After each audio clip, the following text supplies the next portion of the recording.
Chapter 1529. P.S.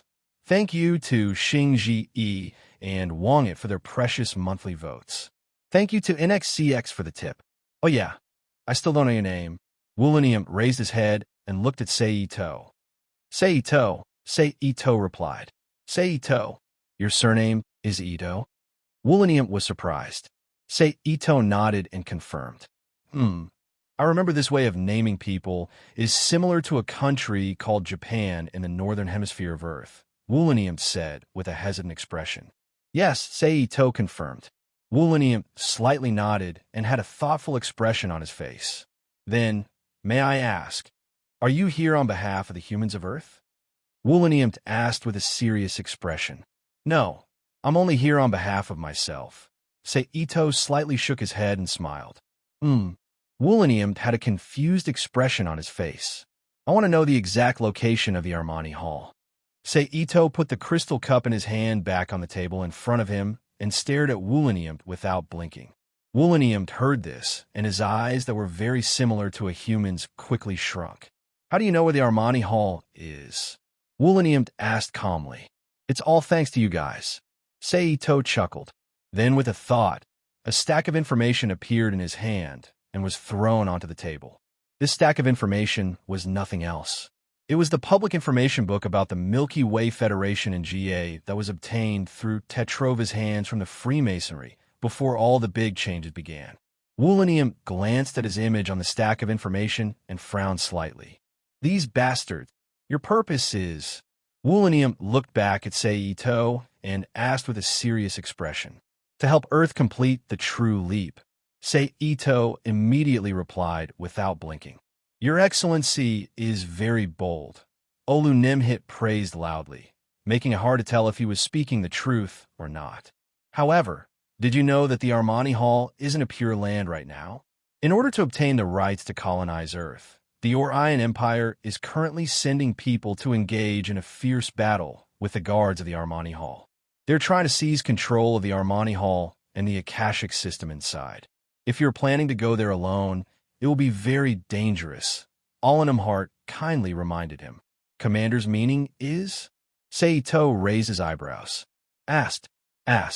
We, the Milky Way Federation, are willing to assist our compatriots on Earth to complete the leap. Allenham said with a righteous look. Itose knew that Ulunium had something else to say, so he didn't say anything. He quietly looked at him and waited for him to continue. However, according to the law of the Universal Civilization Protection, for planets with intelligent life, without the permission of the planet's collective consciousness, any non-planet intelligent life is not allowed to interfere with the internal operations of the planet. Otherwise, the Universal Civilization Council has the right to punish civilizations that violate this law. Very soon, Allenham continued with a helpless expression. That's not right if we follow this law. Then what's the deal with the Orion Empire? Seito asked with a sneer. Because they are a militaristic country, Alunium declared in a firm tone. Then he changed the topic and continued. Of course, other than that, there is also the fact that Earth has not joined the Universal Civilization Council and is not a recognized member of the Council. And the purpose of the Milky Way Federation this time is to lead Earth to complete the dimensional leap and recommend you to join the Universal Civilization Council. Seito heard this and nodded, indicating that he understood. But in his mind, he curled his lips. That was just a nice way to put it. If they really followed this step to enter the Pan-Dimensional Space Civilization Conference, Earth would definitely be labeled as a member of the Milky Way Federation. Basically, they would have to pick a side. If there was a war with the Orion Empire or some other random space civilization, wouldn't they be treated like cannon fodder? Of course, there was the possibility that they were sincere. But from the fake kidnapping that Wulanium played, it didn't seem like they were doing it out of kindness. Instead, they were doing it with a purpose. So, although we are very willing to help you enter the Armani Hall and complete the certification to activate the Akasha system to accelerate Earth's dimensional leap, as the saying of an ancient country on Earth goes, if you don't have a right name, then you won't be able to do it. Wulanium looked at Seito apologetically and said, If that's the case, then I thank Sir Commander for your kindness. After all, This is Earth's matter. Less Earthlings do it ourselves. So, Sir Commander, please tell me the specific space coordinates of the Armani Hall. Say Ito acted as if he didn't understand the hidden meaning in Woolanium's words and said. As soon as he said this, Woolanium's expression immediately froze. A flash of anger appeared in his eyes. Why did he say so much? Wasn't it all because of a single sentence from Ito's say, a single sentence from Earth's humans, and a single sentence from him representing the Milky Way Federation to intervene in Earth's affairs, to help them complete the leap, and to gain the right to argue with others in the Pan-Dimensional Universal Civilization Conference? Then they would take the opportunity to take down the Armani Hall in the name of righteousness. But Ito's say, on the other hand, directly pushed the matter away with a single sentence, making all the previous words useless. How could this not make Nimhut feel unhappy? Sir, are you sure you understand the situation at the Armani Hall? Woolanium suppressed the anger in his heart and forced a smile on his face as he reminded the young man again. Yes, Sir Commander, I completely understand. It's because of this that I don't want you to get involved in this matter. After all, if something goes wrong, the Milky Way Federation will be dragged into the quagmire of war. That would be a huge sin. So, let us Earthlings do it ourselves. Seito replied with a sincere expression on his face. Looking at Seito's sincere expression, Woolanium wanted to vomit blood. Okay, since you say so, then we'll do as you say. But if you need it, the Milky Way Federation will do its best to help our Earthlings complete the leap. Woolanium didn't want to make his intentions too obvious and nodded helplessly. Then, he looked at Seito with a serious expression and said, "Thank you very much for your kind intentions. I will definitely pass on your words to all the humans on Earth and let them know the friendliness of the Milky Way Federation." Seito casually said. Woolanium understood that Seito was talking nonsense. The corner of his mouth twitched a few times, and then he ignored him. He reached out his hand and created a virtual optical screen on the table between the two of them. An image of the environment on Earth was presented. The location on the screen was not anywhere else.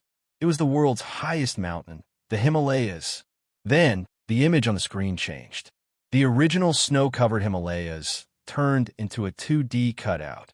Then, a secret passage appeared inside the mountain. At this time, Woolanium's voice sounded. "This is the passage that leads to the Armani Hall." Then, without waiting for Seito, who was staring at the screen, to speak, Woolanium turned on his communicator and ordered one of his soldiers, "Go get a set of dimensional disruptors and send it over." Seito raised his head and showed a surprised expression. "Don't just look at the coordinates of the passage on the screen. If you look at the coordinates, you will definitely not find the entrance of the passage." Woolanium smiled. "Dimension?" Seito suddenly understood. "That's right. This passage exists in a four-dimensional space that overlaps with the spatial coordinates of a certain location in the Himalayas. Only by using the dimensional scrambler can we make the location of the passage appear in the three-dimensional space," Woolanium explained. Seito nodded to show that he understood. Then, Woolanium explained the situation of the passage to Seito, as well as some information about the Armani Hall and the Akasha system. Then, two serious soldiers walked into the room with a set of tools. Ito-sei turned his head and looked at the set of equipment that should be the dimensional disruptor. The device had 4 2-meter-tall, pitch-black obelisks. On the surface, there was a pattern similar to Egyptian runes. Under the light in the room, they occasionally flashed with a mysterious light. Just this point alone showed that these 4 obelisks were not simple. In the middle of these 4 obelisks, there was a hollow ring with a diameter of more than 2 meters. On the half-meter-thick ring, there was also a large number of runes engraved on it, emitting a mysterious light. On the side, Woolanium explained to Seito how to use this device. After a moment, Seito, who understood how to use the dimensional disruptors, thanked Woolanium. "Thank you." "Sir, are you sure you don't want to think about it?" Woolanium asked again. "This is the matter of the Earthlings. It's not good to borrow the hands of others. Not to mention, this is a situation where my friends may be involved in the battle. Ito replied with a firm expression. Looking at Ito's expression, Woolanium's heart was filled with the urge to beat someone up. Okay then, good luck, Woolanium said in a low mood. Thank you. Just as Ito was about to leave with the device, Woolanium suddenly asked, By the way, how did you get the Orion Empire's standard fighter? Oh, this is one of the fighter jets that were shot down by the Earthlings last time. It was then pieced together with the parts of other fighter jets. Ito casually made up a reason. Although this reason was made up, it still gave Woolanium the illusion that Ito was very powerful on Earth. Otherwise, how could he fly a fighter jet that was pieced together in perfect condition? I see. Regardless of whether it was true or not, Woolanium nodded and accepted Ito's explanation. After that, Woolanium, who had nothing else to ask, sent Ito out of the room. As if he was sending off a good friend, he enthusiastically sent Ito to the fighter jet hangar. He watched as Ito changed into the pilot's suit used by the Sirius soldiers and sat in the fighter jet until it was ejected from the battleship. The fighter jet that was ejected from the battleship made a low, buzzing sound. It quickly turned into a stream of light and flew out of the Milky Way Federation's fleet towards Earth. Under the super high speed of the fighter jet, it only took a few minutes to pass through the space between the moon and Earth. It broke through the atmosphere and brought Ito back to Earth. Then, Ito turned around and flew towards the Himalayas. In less than a minute, the fighter jet appeared above the Himalayas. Then, regardless of whether he was in the sky or not, Ito directly ordered the hatch to open. He jumped out and stored the fighter jet. After that, he moved towards the space coordinates that he saw from Woolanium. Even with the fast speed of teleportation, Ito still didn't take much time to appear above the corresponding space coordinates. However, the slightly troublesome thing was that the corresponding location of the coordinates was not an empty area that could be seen at a glance. It was hidden deep in an ice crevice covered by a thick layer of snow. For this reason, Ito didn't have to spend a lot of time to successfully reach the corresponding coordinates. Then, Ito used his ability to expand the surrounding space by a lot. He took out the dimensional disruptor and placed it according to the method that Woolanium taught him. Ito activated the device and stepped back. The next moment, a blue light spread out from the runes carved on the surface of the obelisk. They connected with each other and formed a blue energy flow that quickly covered the entire obelisk. Then, it surged towards the ring in the center of the 4 obelisks. It didn't take long for the ring to become blue. However, at this moment, accompanied by a sizzling sound, a blue light suddenly exploded from the center of the ring. It formed a light curtain that filled the entire hole in the center of the ring. Waves of space force spread throughout the entire ice crevice as the light curtain trembled. And under Ito's perception, the boundary between the 3 dimensions and the 4 dimensions in the surrounding space quickly blurred and merged. Finally, it became a chaotic space where it was impossible to distinguish which dimension it was in. Then, a dark passage faintly emerged from behind the blue light curtain. Ito knew that this was the passage to the Hall of Amani. Then, without hesitation, Ito immediately used teleportation to take off the Sirius suit he was wearing and threw it into the Rubik's Cube world for the researchers to study. He then changed into a new black combat suit and stepped into the light curtain. Chapter 1530. The interior of the passage was not dark, and there was light, but it was different from normal illumination. It was not single, but colorful like a kaleidoscope. The source of the light came from the walls around the passage that seemed dark, but in fact was constantly changing like a disordered space. Ito immediately looked at the passage and stepped into the depths of the passage. The interior of the passage was very quiet, as if he was in the universe. There was no sound at all. Because of the disordered changes in the surrounding space and time, it was difficult to determine the specific passage of time. In this state, Ito did not know how long he had walked. Suddenly, he felt his body stagnate, and he passed through an invisible barrier. In an instant, a huge new space appeared in front of Ito's eyes. The area of a new space was very large. At first glance, he felt that it was not smaller than a provincial-level large city. But there was not much inside. There were only 12 intact or damaged blue vortexes standing around the space.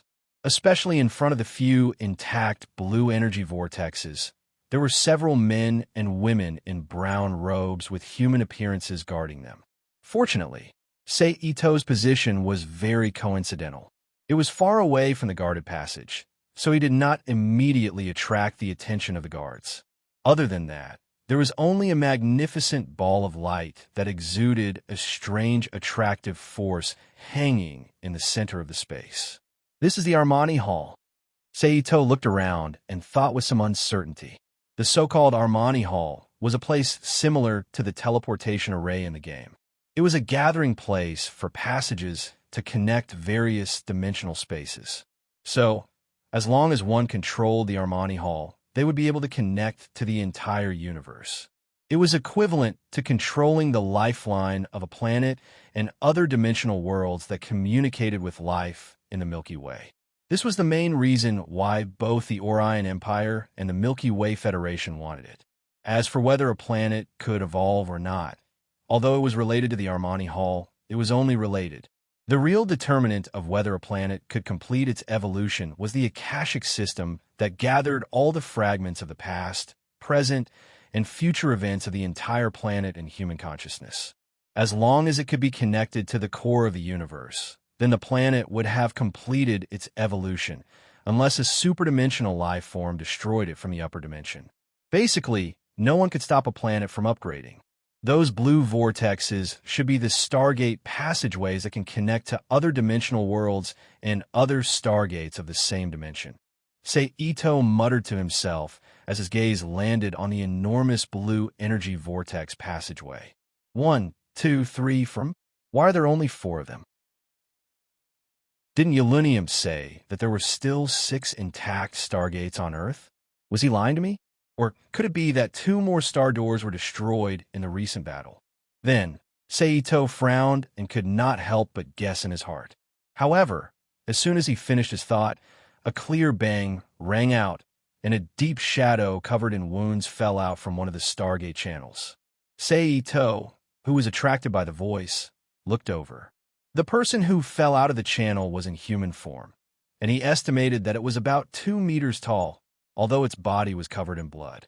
However, judging from the clean skin that was faintly exposed, it was white skin, messy hair, and the robe on the body happened to cover part of the body, making it impossible for Ito to distinguish whether it was a man or a woman, a human, or some other alien race.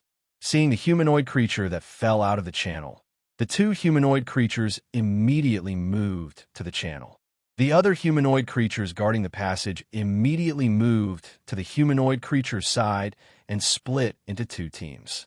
One team carried the injured humanoid creature to the side and healed it with blue light, while the other team stood in front of the passage.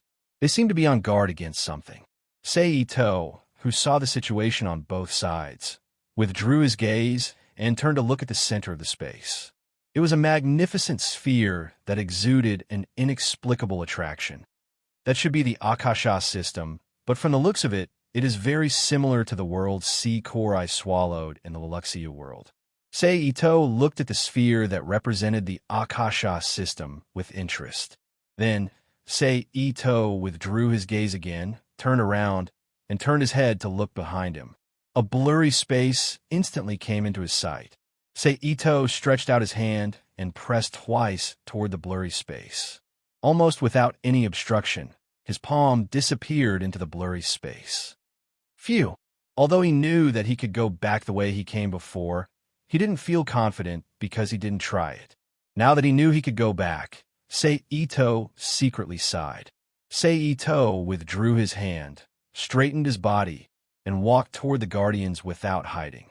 Based on the information in his hand, Ito could roughly guess the identity of these human-like creatures. If he guessed correctly, they were the Guardians, the GA members who were responsible for protecting the Armani Hall from being destroyed. At the same time, they were the members of the Hermit Order, one of the 5 major species of humans that came to Earth in the early days to spread genetic information. Following Sei Ito's footsteps, the Guardian's gazes finally landed on him. Seeing Sei Ito, who suddenly appeared in the Armani Hall with obvious human characteristics, the Guardians looked at each other, and then two of them walked towards Sei Ito. The two of them were also in human form, but their skin color was different. One of them had black hair, black eyes, and yellow skin, while the other had golden hair, blue eyes, and white skin. When the distance between the two sides was less than 3 meters, the two Guardians stopped in their tracks. The yellow-skinned man stretched out his hand and said, "Let's go." It was a language that Sei Ito had never heard before. "Sorry, I didn't understand. What did you just say?" Sei Ito released his spirit power and transmitted his thoughts. "Please state your identity and purpose." The yellow-skinned man also released his spirit power and connected it with Sei Ito's as he repeated the words in his mind. This time, Sei Ito clearly understood what he meant. "My name is Chun Shiching, an Earthling. I'm here to unlock the outer seal of the Akasha system and accelerate Earth's ascension." Sei Ito transmitted his identity and purpose, and in order to gain the favor of this yellow-skinned Hermit Order member, he purposely used his identity as the yellow-skinned people that made up the majority of the Hermit Order, and, at the same time, the Hermit Order's most well-preserved identity. As expected, after hearing Sei Ito's reply, the yellow-skinned man's eyes lit up. "How did you know about this place?" Just as the yellow-skinned man was about to speak, the white-skinned man suddenly inserted his spirit power into Sei Ito's and the yellow-skinned man's spirit connection and interrupted. The yellow-skinned man frowned and glanced at the white-skinned man beside him with dissatisfaction. "Looks like the Hermit Order and GA have a lot of internal conflicts." Sei Ito, who saw the yellow-skinned man's subtle actions, thought. As expected, what big family with love. It's all bullshit. These aliens only know how to use nice words to trick people. I found out about this from a public notice that suddenly appeared on the external network. Although he was secretly muttering in his heart about how unreliable the aliens were, he did not hesitate to transmit his thoughts through his mind. At the same time, he flipped his hand and took out the information that he showed to Arnim Het before and handed it to the two of them. This time, before the white-skinned man could do anything, the yellow-skinned man took the initiative and took the information in his hand. He lowered his head and looked at it. "What about the entrance? With your current level, you can't break through the dimensional barrier and enter the passage." The white-skinned man sneered. Sei Ito didn't say anything and pointed his hand in front of him. In an instant, an obscure spatial fluctuation spread out from where his finger landed. Feeling the change in space, the white-skinned man's expression changed. "Not bad," the yellow-skinned man praised with a smile in his eyes. "Follow me. Your matter needs to be discussed before we can make a decision." After that, he ignored the white-skinned man and turned around to walk towards the other guardians in robes. Sei Ito glanced at the white-skinned man and smiled to himself before following him. The white-skinned man was kind. He snorted and turned around to walk back to the guardians. Seeing the yellow-skinned man return, one of the other guardians asked in an ancient language. The yellow-skinned man replied. Listening to the strange language, Sei Ito was completely helpless. Initially, he wanted to get some information about the Hermit Order and GA from their discussion. However, when the foreign language was spoken, he was completely cut off from any information. Because he didn't understand what they were talking about, Sei Ito was afraid that they might be discussing something that might hurt him. Therefore, he instinctively became alert. What followed was the entire alien conversation with a translation system. "So, he's here to complete the Ascension mission." A red-skinned woman's eyes lit up as she asked. "Should be," the yellow-skinned man replied. "That's great.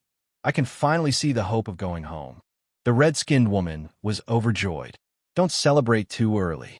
How much can one person unlock?" The white-skinned man sneered. "But it's still better than the situation we're in now." Another blue-haired man added. "Indeed, in order to guard this hall, not only can we not even go home, we have to live a life of fear every day. I've had enough. Since there's a human from Earth here, who cares if he can completely unlock the seal? Let him undergo the certification. At most, We'll find a way to help him when the time comes." Another white-skinned man spoke. His words resonated with many of the people present. "Since everyone agrees, let him undergo the certification." The yellow-skinned man gritted his teeth and finally said. Chapter 1531. We've discussed your matter and agreed to let you approach the Akasha system for certification. The yellow man used his mental power to connect with the mental power drifting around, Ito's brain and transmitted his thoughts. Hearing this, Ito relaxed a little, but he didn't completely let down his guard. Who knew what would happen later? Just like the ancestors always said, don't have the heart to harm others, but don't let your guard down. Okay, Ito nodded to show that he understood. Follow me. The yellow man patted Ito's shoulder and took the lead to walk to the magnificent ball suspended in the middle of the hall. Ito looked at the others around him and stepped forward to follow him. After he took action, another 11 guardians in brown robes took action and followed him and the yellow man to the sphere. Ito looked at the others and didn't say anything, but the vigilance in his heart was raised to the highest level. Wait, there's an energy barrier here. You can go in after we open it. When they were 5 or 6 meters away from the ball of light, the yellow man reached out to stop Ito and transmitted his thoughts to explain. Ito nodded and listened obediently. Then he saw the yellow man nod to the others. The 11 guardians and the yellow man moved together and stood in a circle around the ball according to the 12-hour position of a clock. Then, the 12 guardians, including the yellow man, put their hands together, closed their eyes, and chanted a strange incantation. #yen. #yen. Hashtag. It was still an alien language that Ito couldn't understand. It didn't matter that he couldn't understand the language. But Ito could clearly feel the energy erupting from the 12 guardians. In the 12 blue energy pillars that soared into the sky, the originally calm air in the Armani Hall quickly became turbulent. A huge gust of wind shrouded the outside of the big circle formed by the 12 guardians and violently swirled. In this situation, ripples appeared in the space around the magnificent ball. They collided with each other, merged, and spread, until finally, the space around the ball became blurry. You can go in now. At the right time, the yellow man's voice sounded in Ito's mind. Remember to walk straight after you go in. Don't pay attention to any illusions that may appear. Go straight to the Akasha system. I got it. And then, Ito turned to the yellow man and asked. At that time, there should be a prompt in your mind. Just follow the instructions of the prompt, and you can proceed with the system authentication and unseal operation, the yellow man replied. Ito nodded to show that he understood. Go, the yellow man urged. Ito Mori heard the words and did not talk nonsense. He lifted his foot. He stepped in front of the blurry space barrier and leaned his body forward to enter. The moment Ito walked in, the 12 guardians dispersed their hand seals and retracted the energy released, returning the space barrier to its original state. Without the influence of the energy, the gust of wind that had been swirling in the hall suddenly exploded. It formed countless turbulent air currents that surged in the hall. At the same time, inside the barrier. As soon as Ito entered the barrier, the environment around him changed. From the original Armani Hall to a world that looked like a memory corridor. A large number of good, bad, happy, sad, kind, ugly, happy, and desperate images formed the walls, the ground, the ceiling, and the path in front of him. The only thing that didn't change was that it was still suspended in midair. The magnificent ball of light that emitted a strange attraction. Ito looked around and carefully took his first step. In an instant, a consciousness rushed into Ito's sea of consciousness without any resistance. It turned into a grassland filled with an ancient aura. Several things that looked like demons and ghosts were fighting fiercely there. Waves of evil consciousness and violent aura surged towards Ito like a storm. Ito frowned. He silently chanted the Taoist mind cleansing mantra in his heart. He used the powerful mind cleansing mantra to block these things that could affect his consciousness outside of his body. Ito, who blocked the invasion of the evil aura, lowered his head and looked at the ground in front of his feet. Fortunately, the path is still there, Ito said with a slight sigh of relief. In front of Ito's feet, a palm-sized image that was clearly different from the current environment appeared on the ground. Then he raised his head and took another step forward. In the blink of an eye, the image changed again. This time, it was an image of a tall, giant-like man fighting against a demon. Ito calmly glanced at it and ignored it. He continued to move forward. As his footsteps moved forward, one after another, strange, unknown pictures flowed into Ito's mind along with a completely unstoppable stream of consciousness, forming a seemingly real and yet illusory picture that was being played. After an unknown amount of time, the image in Ito's mind changed again and a familiar figure appeared. Mother, looking at the room in front of him, which was obviously a maternity room, and Eriko was lying on a hospital bed with a baby lying next to her, Ito exclaimed with a stunned expression. Although this place was real, it was still an illusion, so the Eriko in the image didn't react. Ito frowned and stepped forward again. Just like before, the image changed again, but this time it was another image. In the image, it was the scene of the mother Eriko, the elder sister Suzu Ito, who was still a child, Ito Reina, who was only 1 year older than Ito and had just learned to walk, as well as Ito, who was still in a baby's bed, and a young man who looked 70% similar to his Uncle Chun, only living together. This should be the father that I have never seen before, Ito guessed. At the same time, he had an inference about the source of the images around him. But everything here, Ito walked again and triggered a new image. Little Ito knew how to crawl. Little Ito knew how to walk. Little Ito and Ito Reina were fighting and crying. Little Ito and little elder sister Suzu Ito were bathing in the same bathtub. Little Ito went to the amusement park with his father, mother, elder sister, and Reina. Little Ito and Reina went to kindergarten, until little Ito became an adult and was possessed by another soul. It was also at that moment that the image of the previous Ito exploded and became intermittent. And in this new intermittent image, everything about Ito and the main world was described, but the information about the Rubik's Cube world was excluded. Sure enough, these images are related to everything about me in the past and me in the present. Well, it excluded some secret everything. It seems that even the Akasha system can't detect the existence of the Rubik's Cube. I just don't know what those inexplicable images have to do with me. Could it be the previous life of this body? Ito sighed in relief. Then he didn't pay attention to what had already happened and strode forward. Perhaps it was because he was about to reach the end, or perhaps it was because the end was the end of his life. Ito, quickly broke through the illusion and came to the bottom of the Akasha system's light sphere. In an instant, a mysterious pattern composed of a large number of complicated lines appeared in Ito's sight, which made him dizzy.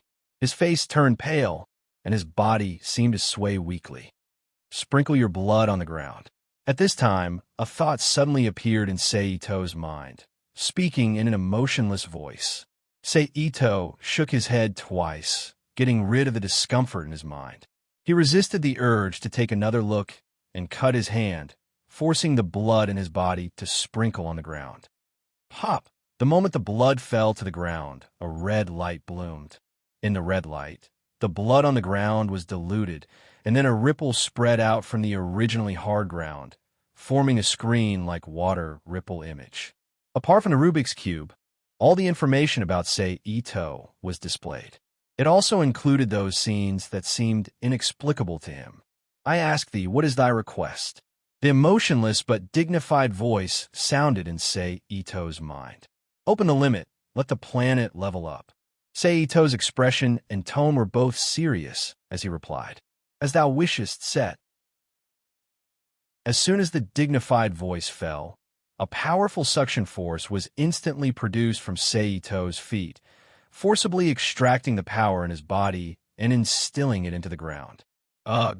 The sudden extraction made Sei Ito frown slightly, and a painful groan came out of his mouth. Under the infusion of this energy, layers of mysterious and extraordinary seals immediately appeared around the sphere representing the Akashic system. Just looking at it made one feel dizzy. Then the array emitted a faint light, erasing the lines from the array. Looking up at the Akashic system's light sphere, Sei Ito muttered to himself with a dumbfounded expression, "Damn, don't tell me that all the unsealed energy is supplied by me alone." Because in just a short time, Sei Ito felt that the huge amount of energy in his body had disappeared by 1/20th. "Hey, Akashic system, can you explain what this means?" Itsunari raised his voice and shouted. The Akashic system ignored Sei Ito's inquiry and continued to extract the power from Sei Ito's body. 1/10, 3/20th, 2/10, 2/20th, 3/20th, 3/10th. Chapter 1532. P.S. Thank you to Halcyon for your precious monthly votes. Thank you to NXCX and A Moment of Love for their tips. Not long after, Sei Ito's body was left with only a tiny bit of energy, as if he was about to be sucked dry. Looking at the situation, it won't stop until the seal is completely broken. Sei Ito's face turned pale as he looked up at the Akasha system's magnificent ball of light. Only about 1/10 of the seal's stripes had been removed. Looks like I can only go all out. With that thought, Sei Ito immediately connected with the Rubik's Cube and extracted a bit of world force into his body, converting it into his own energy to replenish his consumption. Instantly, a faint feeling of fullness appeared in Sei Ito's mind. But soon, the feeling of emptiness replaced the feeling of fullness and filled his heart. Sei Ito had no choice but to continue transferring world force to replenish his own energy, resisting the Akasha system's devouring. One replenishment, one elimination, one replenishment, one elimination. This cycle repeated for an unknown amount of time.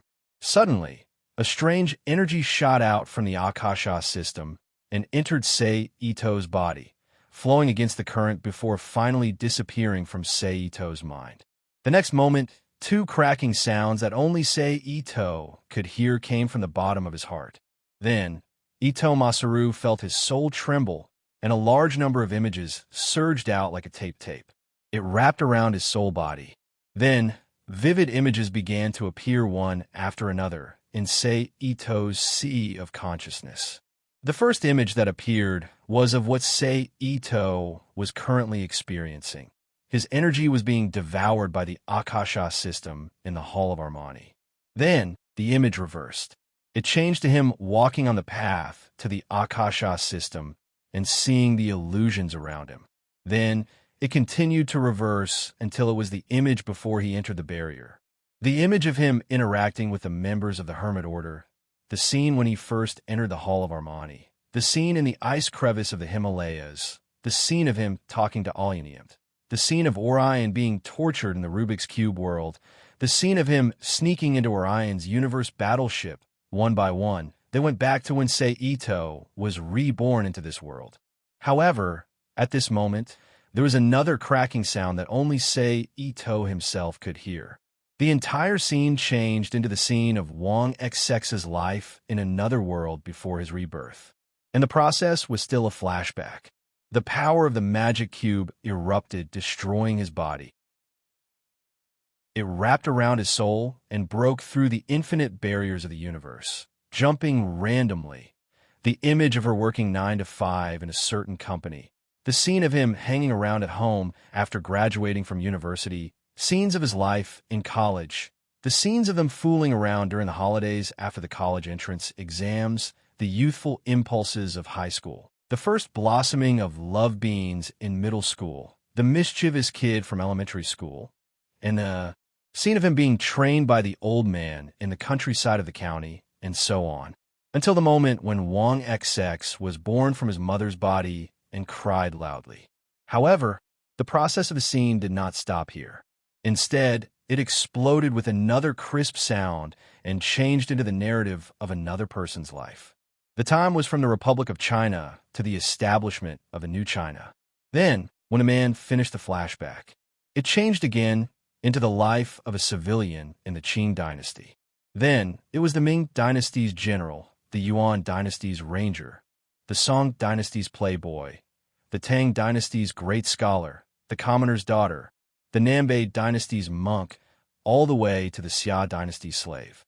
As for the period of the 3 sovereigns and 5 emperors, it was not known whether it was because this power was exhausted or for some other reason, but it could not be traced back. Sei Ito, who had experienced all the lives in the scene from the first-person perspective, blinked his eyes in confusion. Only then did he come back to his senses. He murmured in astonishment, "Did I complete the memories of the previous lives?" The so-called memories of the previous lives referred to things that one could only come into contact with when one's primordial spirit cultivation reached a certain level. However, under normal circumstances, it was only tracing back to the first 3 lives. In the case of tracing back to more than 10 lives in one breath, unless one encountered a great opportunity, it was basically only possible to complete it when one understood the Tao fruit. What was the Tao fruit? It was to have an understanding of the Tao. It was something that could only be obtained with knowledge and understanding. At the very least, it was possible to be in the golden immortal realm.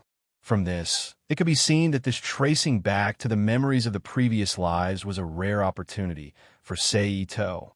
Sei Ito, who was somewhat unsure, closed his eyes and began to feel the state of his soul, or rather, his primordial spirit. The result of his exploration was just as Sei Ito had suspected.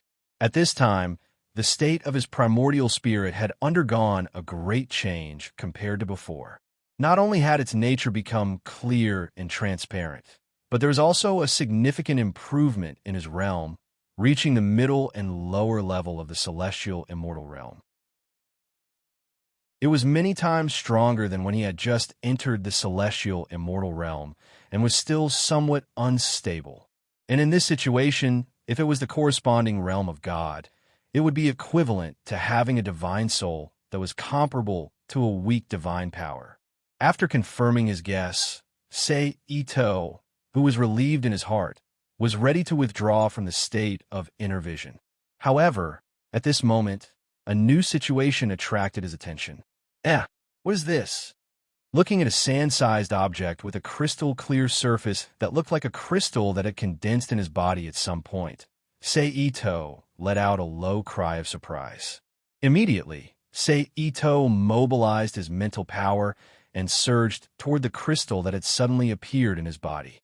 In an instant, a strange, obvious sense of rules, as if he could activate the corresponding power of rules with a thought, surged into Sei Ito's heart through his mental power.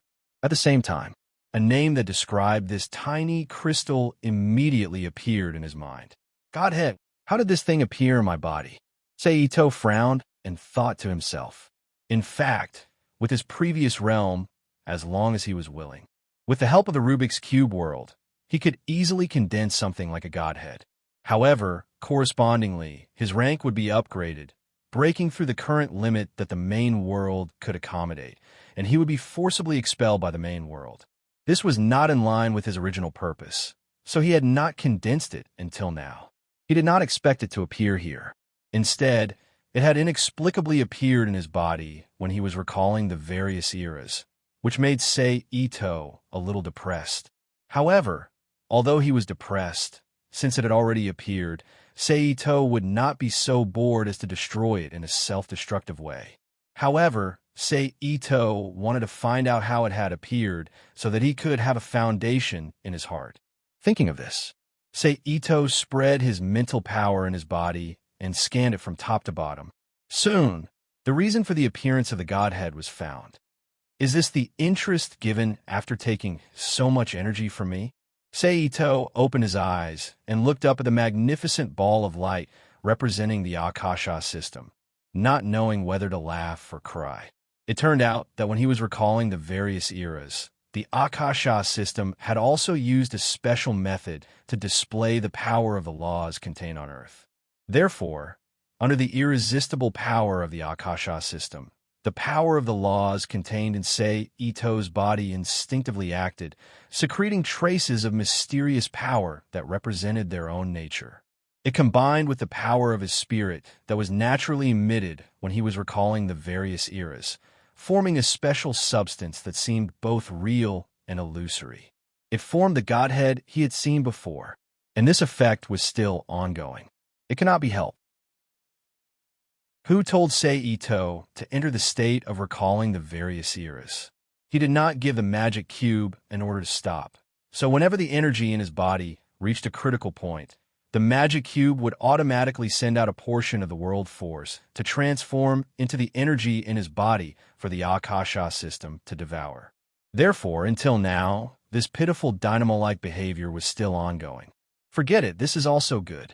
I was worried that after increasing the external limit, the power of the gods would increase and become difficult to deal with. Now I don't have to worry about it. Seito sighed softly as he retracted his gaze. It's just that if I want to go to other worlds to collect power, I will have to seal myself. Then Ito-sei didn't pay attention to those things and focused on providing the Akashic system with the power to unlock the seal. He also used the interest returned by the Akashic system to accelerate the condensation of the Godhead and the improvement of the primordial spirit. Outside the barrier, in the Armani Hall, far more people in robes than Seito had seen before appeared in front of the 4 intact star doors. They were either standing guard, drinking and chatting, or resting by the side. That little guy won't die in there, right? At this time, a white woman turned her head and looked at the location of the Akasha system. Probably not. As the core of this planet, it will not destroy the human at the end of its system for no reason. Another black man shook his head and said, "And don't forget, the Akasha system space is not equal to the time in the hall. Maybe he has just walked out of the planet's corridor." I hope so. After all, he is the first human from Earth to walk here in so many years. If something really happened to him, we don't know how long we will have to stay here. The white woman retracted her gaze and sighed. The other guardians fell silent upon hearing this. According to the time, there's still 16 months until the deadline, right? At this time, another white man's voice sounded. Yes, a red man replied. The white man who spoke nodded and said nothing. When the others saw this, they could not help but look at each other. Their eyes were either thoughtful or inexplicable. Enemy attack. However, at this moment, a loud roar echoed in the empty hall. Hearing this roar, the expressions of all the robed people in the hall immediately changed. They stood up from the ground one after another, exuding a murderous aura. Some of you stay in the hall to prevent the people of Orion Empire from sneaking in. The rest of you, follow me. The voice sounded again. Yes. In the orderly response, the robed people spontaneously divided into 2 groups, one big and one small. Then, the big group did not hesitate to enter one of the 4 star doors and disappeared into the vortex that bloomed with blue light in the blink of an eye. The remaining small group of people once again dispersed into multiple teams of varying numbers, guarding in front of the 4 star doors to prevent enemies from sneaking in. Time quickly passed in this tense atmosphere. After a long time, without the robed people noticing at all, with a sudden spatial ripple, Seito's figure quietly appeared in the Armani Hall. Looking at the familiar Armani Hall in front of him, Seito exhaled a long breath. Phew, I'm finally out. Then Seito half turned around and turned his head to look at the magnificent light ball that was still suspended in midair in the hall, representing the Akasha system. This is also an unexpected gain. Silently feeling the faint connection between himself and the Akasha system, Seito smiled slightly and thought to himself, "That's right." After an unknown period of time, Seito, who had consumed a large amount of world power, finally unlocked the first layer of the multiple layers of seals that enveloped the Akasha system as he wished. And as a reward, Seito not only greatly consolidated his soul cultivation, but also took the opportunity to condense a quintessence core with the existence of various laws, completing the transformation of divinity, soul, body, and quintessence, and entering the stage of a new god. But none of these were the greatest gain of this trip. The greatest gain was the faint connection between him and the Akasha system in his heart. Although this connection seemed weak, It allowed him to officially take the first step to becoming the owner of a planet. Because of this connection, he could even obtain some additional privileges. For example, he could be a little stronger than those who did not have a connection with the Akasha system in terms of realm restrictions and strength exertion. In this case, coupled with, say, Ito's Rubik's Cube world, as long as he didn't court death, there was basically no danger that could endanger his life in the current main world. In other words, his safety was greatly guaranteed. Withdrawing his gaze, say Ito turned his head to look at the robed people. Looks like they're fighting again, say Ito thought as he took in the solemn state of the robed people. Forget it. It has nothing to do with me, for the time being anyway. Let's go back and see the situation first. I wonder what the situation outside is like now. Thinking of this, Ito, say, no longer hesitated. He immediately retracted his gaze and turned on the stealth system on the new black Gantz battle suit he was wearing. He quietly moved to the position of the tunnel entrance and stepped into the blurry space of the tunnel. Chapter 1533. It was still the colorful channel in the changing space. It didn't take long for Ito, say, who was familiar with the route, to return to the exit connected to the Earth. Although I did unlock the first layer of the Akasha system seal, I still don't know what the outside world is like. To be safe, I should seal myself first. Say Ito stopped at a place where he could walk out of the tunnel in one step. Then, with a thought, traces of the power of the world spread out from his body and formed a mysterious sealing circle. It contracted and disappeared into, say, Ito's body. In an instant, say Ito felt his body tighten, including his spiritual perception, law resonance, energy burst strength, and a series of things related to his strength were restricted, allowing him to return to the state he was in before he entered the Hall of Amani. TSK, I feel a little uncomfortable. Ito, say, who stretched his hands, feet, and neck, said softly. Then, with his head held high, he stepped out of the tunnel and walked out of the dimensional disruption device. In an instant, a breath of cold air rushed into, say, Ito's body, making him feel refreshed.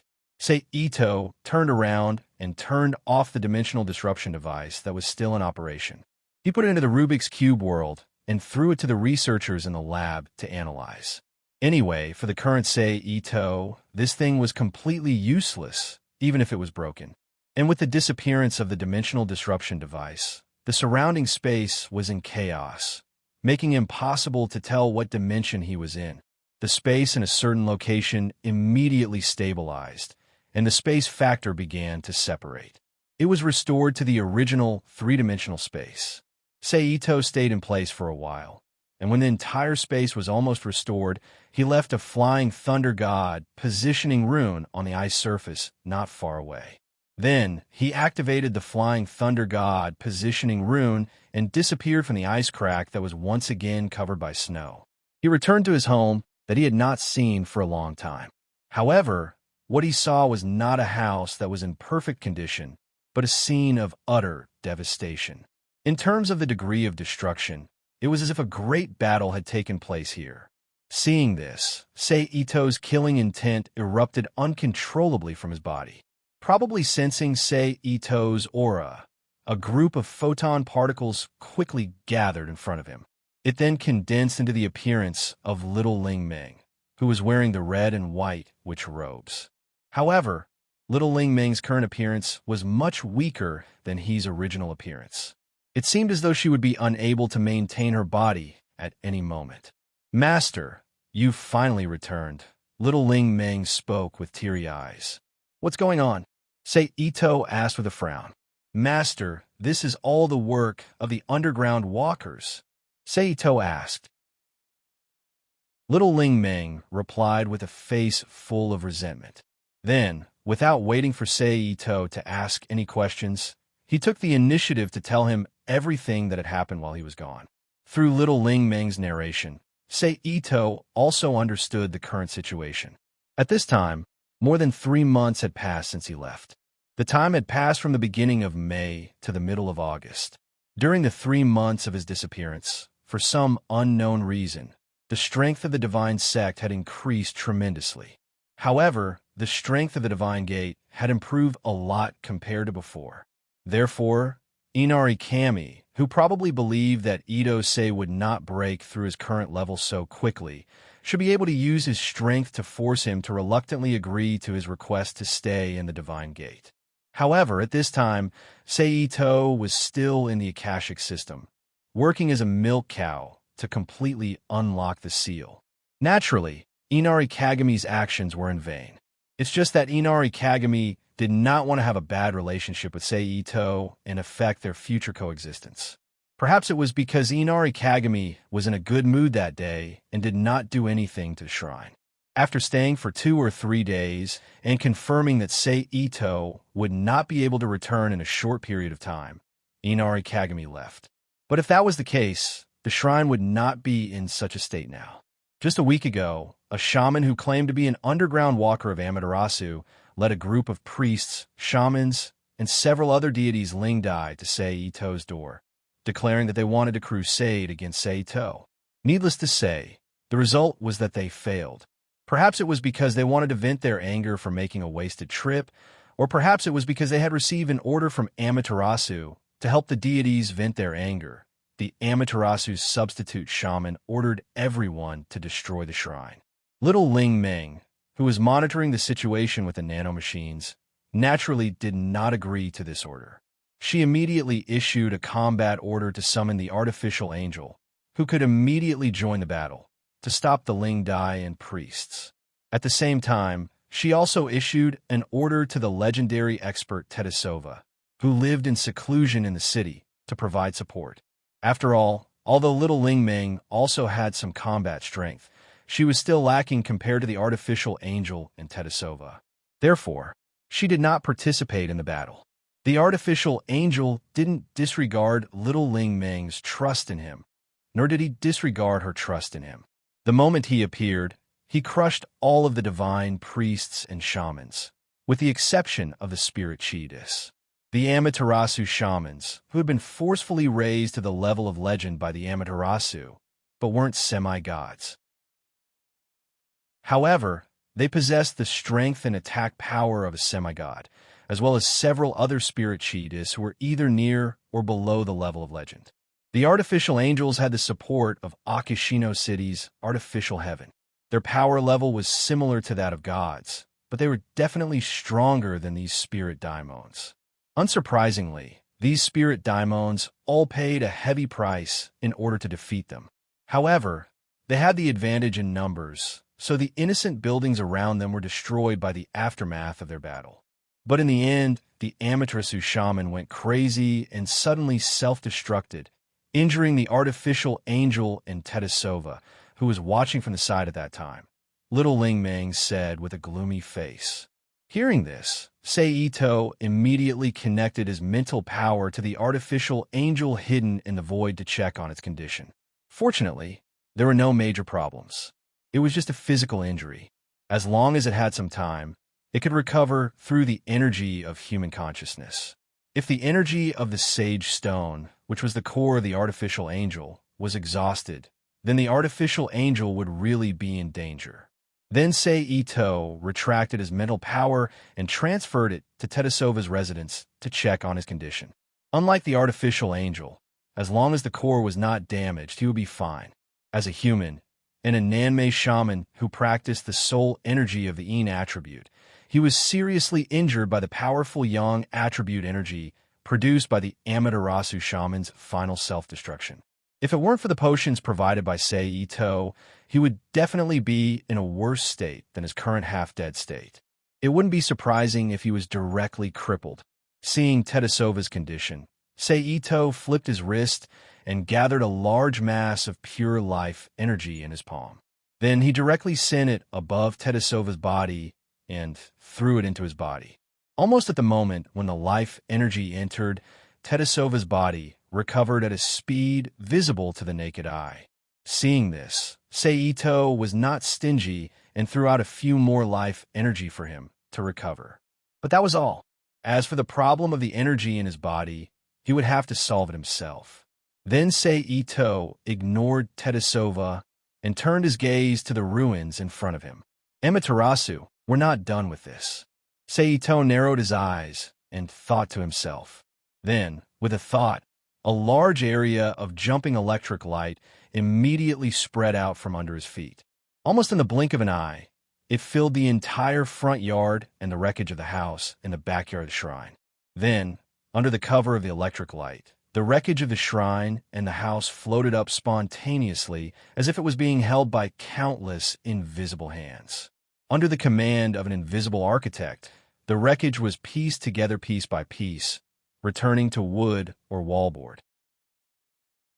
It floated up and reassembled, as if the construction record had been sped up countless times. In the end, the house and shrine were restored to their original appearance. However, compared to the original, there was no statue in the main hall of the shrine, and the house also needed to be rearranged. After repairing the house, Seito turned his head and said to the illusory little Ling Ming, "Let's go. First, let's get your body out." "Thank you, master."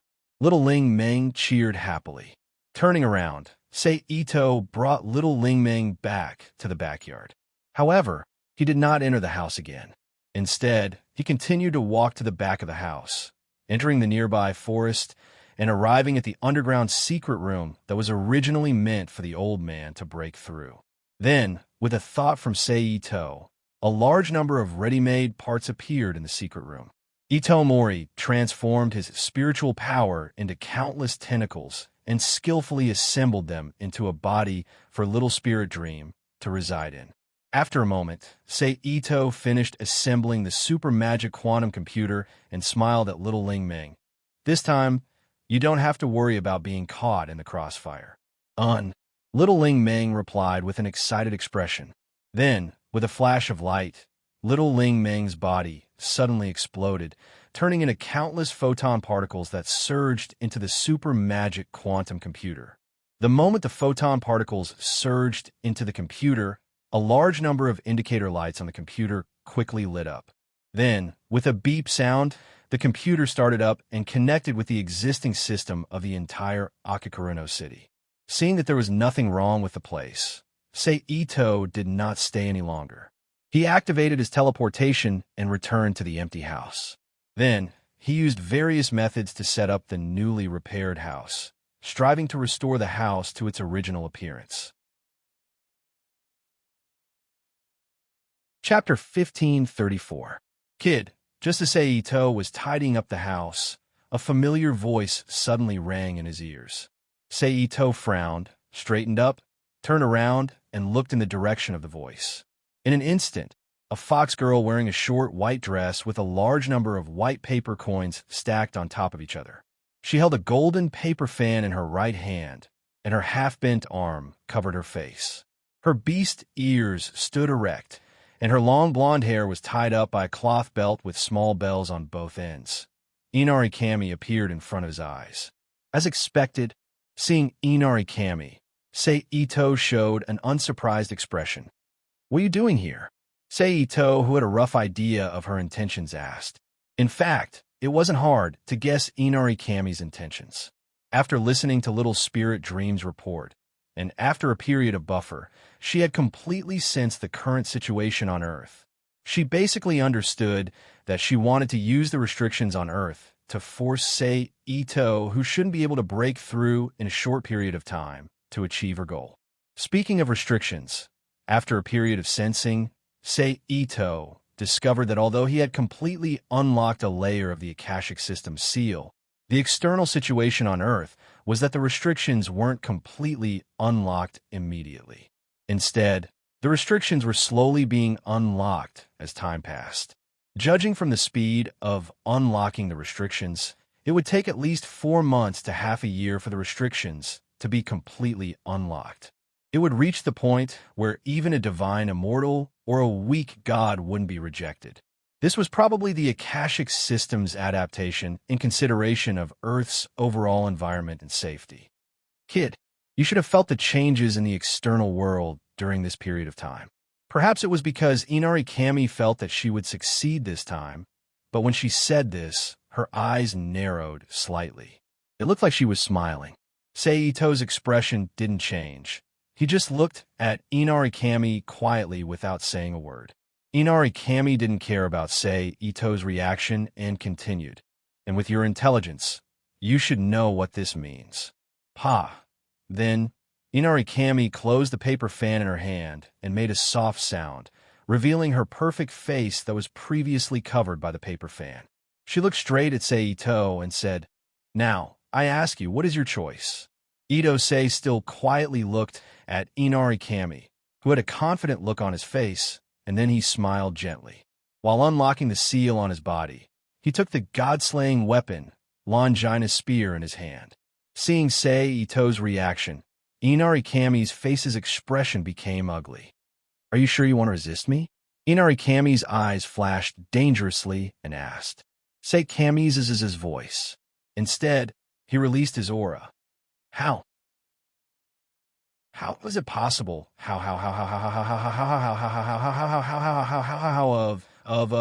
Sei Ito smiled and ignored Inari Kami's exclamation. He asked directly, "Inari Kami, what do you mean now?" As he said that, Sei Ito held the Longina's spear that was twisted into a spiral drill and got ready to attack at any time. "I have underestimated you." Inari God opened the paper fan in his hand again and covered his face with it.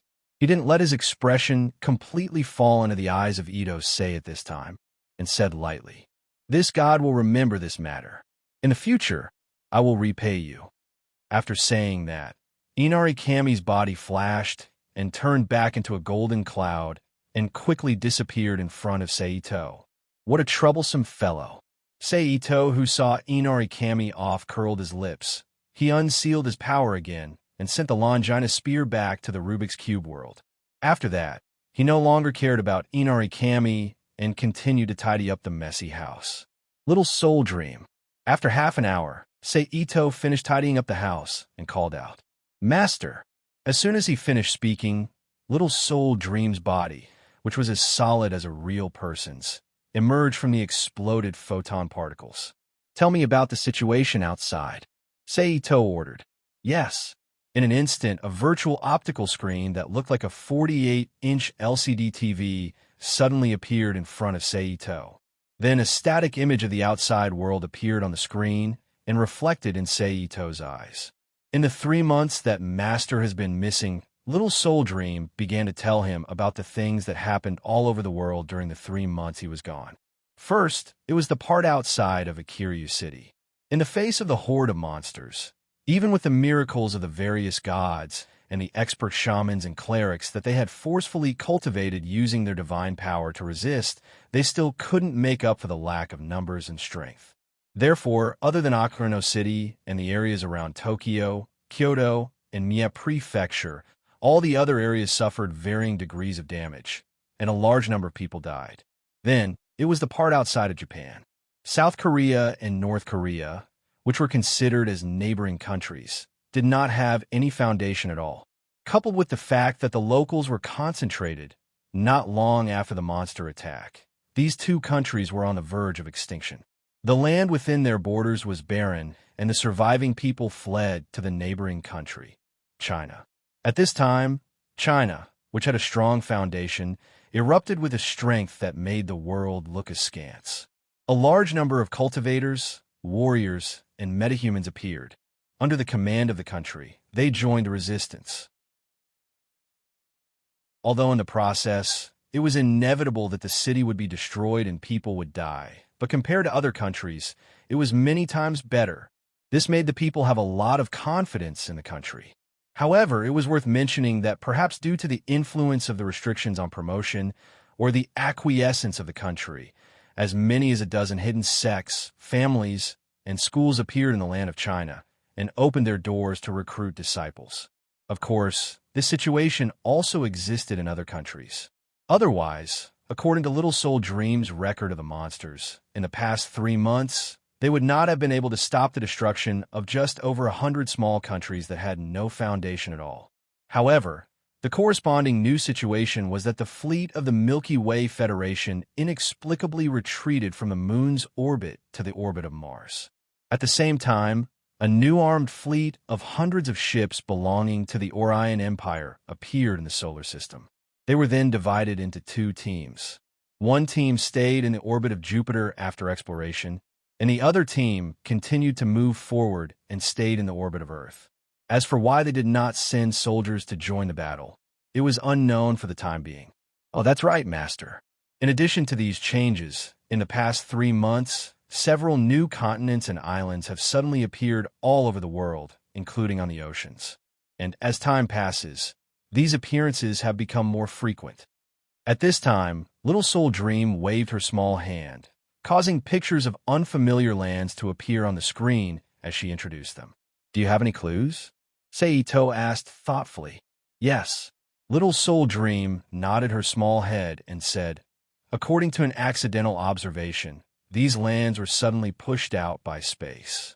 So, I guess that these lands should exist in the space around Earth, similar to the half-bit wall space. Due to the changes on Earth, they were fused together. At the same time as Little Soul Dream's introduction, a satellite surveillance video appeared on the screen.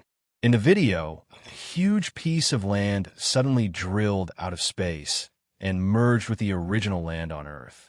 Sure enough, Seito said softly, it seems that with the increase of Earth's dimension, the land and vegetation of some smaller areas, less stable spatial walls, and half-dimensional worlds that happen to be destroyed by the shock waves will be pushed to Earth. This will be a general trend. It should be. Little Soul Dream nodded in agreement. Seito nodded and ordered, okay, you can go. From now on, pay more attention to the situation of the Orion Empire's fleet in space. If you find anything, remember to tell me. Yes. Little Soul Dream agreed and scattered, disappearing before Seito's eyes. After that, Seito pondered for a while before sitting cross-legged and closing his eyes to enter a meditative state. He began to adjust and adapt to the sudden increase in power from the Akasha system. Soon, Seito entered a state of cultivation. However, it seemed that things had piled up until today. Not long after he started cultivating, a faint barrier fluctuation awakened him from the state of cultivation. Seito, who opened his eyes again, frowned slightly, and disappeared from the spot. The next second, he appeared at the foot of the shrine. Greetings, sir. As soon as Seito appeared, a cold voice sounded in his ears. Seito turned his head and looked. In an instant, a woman wearing a plain white kimono with a face as pale as a Japanese artist's face and black hair, tied up high, behind her head, came into his sight. Seito knew the person who came. It was the maid who followed Kyubi at all times, the demon girl. However, compared to before, the current ghost girl's aura was no longer stable. She gave off the feeling of an ordinary little ghost. Even her body was no longer stable. It looked as though she would dissipate at any moment. Did Kyubi send you here? Seito was puzzled. In his mind, if Kyubi had something to do, she should contact him directly with her mind. Why would she send a maid? But when he thought about the current situation where gods were everywhere, he wasn't surprised. After all, for the gods, although it wasn't easy to intercept a thought, it wasn't impossible. So for the sake of safety, it was reasonable for them to send maids over. The only thing that surprised him was the current state of Demon Girl. Chapter 1535. P.S. Thank you to Zhang Xiaozhong and Saint for their precious monthly votes. Thank you to NXCX for your tip. My lord, Lord Kyubi has been captured. The demonic woman said softly. Captured? Who? Seito raised his eyebrows. However, in his heart, he had already guessed who the person was. It's Inari Kami. Sure enough, the demonic woman said the answer that he had guessed. Just half a month ago, Inari Kami suddenly captured Lord Kyubi and imprisoned her in the back mountain of Fushimi Inari Shrine. You want me to save her? Seito looked at the demonic woman in front of him and said, although I have such thoughts, I know that my words carry little weight. It's impossible for me to ask for your help. I'm here on behalf of my Lord Kyubi to ask for your help. Lord Kyubi said that as long as you can save her, she's willing to form an eternal alliance with you and live in Akazuno City. The demonic woman said softly, she really thinks highly of me. Seito sighed inexplicably. Then Sei Ito waved his hand to open a gap in the barrier and said to the demonic woman, "All right, you can stay here and rest. I'll save your lord." "Thank you, my lord." The demonic woman bowed. Then she bowed slightly to Sei Ito again, turned into a thin ghost energy, and rushed into the sacred mountain through the gap in the barrier that Sei Ito opened. When the ghost woman completely entered the sacred mountain, Sei stopped and restored the enchantment. Then he launched instant transmission and disappeared. The next moment, Sei Ito appeared in the sky above Fushimi district of Kyoto. In an instant, the place looked quite prosperous. Sei Ito caught sight of the dazzling lights of the capital at night. It turned out that after that god's descent, although Nine-Tailed Beast managed to escape because of her relationship with Sei Ito, she was still on the weaker side. So even though she did not make any clear statement at that time, she still followed Inari God's instructions and sent her demons to plunder people to fill up the capital. She wanted them to serve Inari God and complete Inari God's instructions. As a result, the capital, which was originally a nation of demons, was once again filled with people. Of course, if that was the case, Kyoto would not have become like it was now. However, this was a special time. In the whole of Japan, except for Akino, which was protected by Sei Ito, the Greater Tokyo, which was protected by the royal family and the Ministry of Environment, and the three areas where ISC Shingen and Fawa were located, all other areas were attacked by the monsters dropped by the Orion Empire. There were a lot of casualties, and people were fleeing. What a coincidence. Some people who did not know the situation in Kyoto fled to the capital and became the controlled people of the monsters. However, the good times did not last long.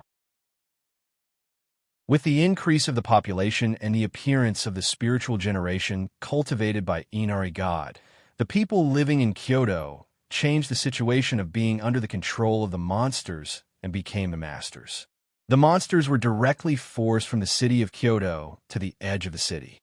If Inari God didn't want to use the existence of the monsters to scare the people of Kyoto and increase their belief in her, it was entirely possible that she would have directly driven them back to the mountains. So in this way, the original demon country became one of the few cities in Japan where people could live in peace. Sei Ito glanced at the scene below and then withdrew his gaze. He turned his head and looked at the place in the Fushimi district where the spiritual light soared into the sky. Then his figure flashed, and in the next second, he appeared at the back mountain of the Fushimi Inari Taisha. That is, the moment Sei Ito appeared. In the shrine, the eyes of Inari God, who was wrapped in spiritual light, moved slightly and projected her divine sense. "Boy, you trespassed into my territory. Do you want to start a war with me?" Inari God's majestic voice rang in Sei Ito's ears. According to the rules of the shrine and temple, the main hall where the gods were worshipped was the god's home. The front yard and the land around the main hall was the god's home. The area where the shrine and temple were located was the god's land. It was a substitute for the god's kingdom. So, Inari God's words were not wrong. "I have no intention to start a war with you. As long as you hand over the Kyubi to me, I will leave immediately. As long as you don't do anything that hinders me in the future, I promise that we will mind our own business." Sei Ito looked around, searching for the location where the Kyubi was kept. "Do you know who you are talking to? Don't forget your identity." Inari God shouted. "Is my identity not enough?" Sei Ito sneered and released his own aura. The aura that suddenly appeared almost immediately triggered the Earth's own suppression force, forming dark clouds in the sky. Blue lightning bolts were surging inside. At the same time, a strong repulsive force swarmed around Sei Ito, trying to push him out of this world. Under the pressure of this oppressive cloud, a transparent barrier immediately appeared above the Inari Grand Shrine. It was the protection barrier. "This aura, you have actually become a god," Inari God exclaimed. "Now, am I qualified?" Seeing that Inari God had checked his own situation, Sei Ito immediately retracted his aura and sealed his power. Then he said again. Inari God didn't speak. Obviously, he couldn't accept Sei Ito's change. "Is it there?" Ito Sei didn't pay attention to Inari Kami, who was still in shock. He turned his head and looked at a tree that had undergone some strange changes under the influence of his powerful aura. The tree was so big that it would take 3 people to wrap their arms around it. The tree was tied with a thick knot with a coin hanging from the outside and said softly. Then, he waved his hand and released a force toward the tree. Bang, crack, pop. In an instant, a series of sounds were heard. Under the impact of Seito's force, a transparent barrier appeared. Then, the barrier shattered into countless fragments and disappeared. As the barrier shattered, Kyubi appeared in front of Seito. Kyubi was restrained on the tree in human form. Her body was covered with golden energy ribbons that were covered with runes. Her face was full of pain and resentment. She saw Seito. Kyubi's painful face showed an excited smile. However, it was immediately replaced by an even more intense pain. Inari God, I'm looking forward to being friends with you, not enemies. Seito, who didn't immediately rescue Kyubi, said softly. Inari God still didn't answer. However, Seito could vaguely feel that Inari God's divine sense had some changes at this moment. Seito smirked. Then he used his palm as a knife and swung his arm down. Bang! With a soft sound, the golden light that was penetrating Kyubi's body immediately exploded. Kyubi, who was no longer restrained, immediately fell to the ground. Seito reached out his hand, and Kyubi's body flew into his arms uncontrollably. She was hugged by Seito. Kyubi, who was hugged by Seito, didn't resist. She stayed in Seito's arms and closed her eyes to rest. Consider this the price for Kyubi. As he spoke, Seito raised his hand and snapped his fingers.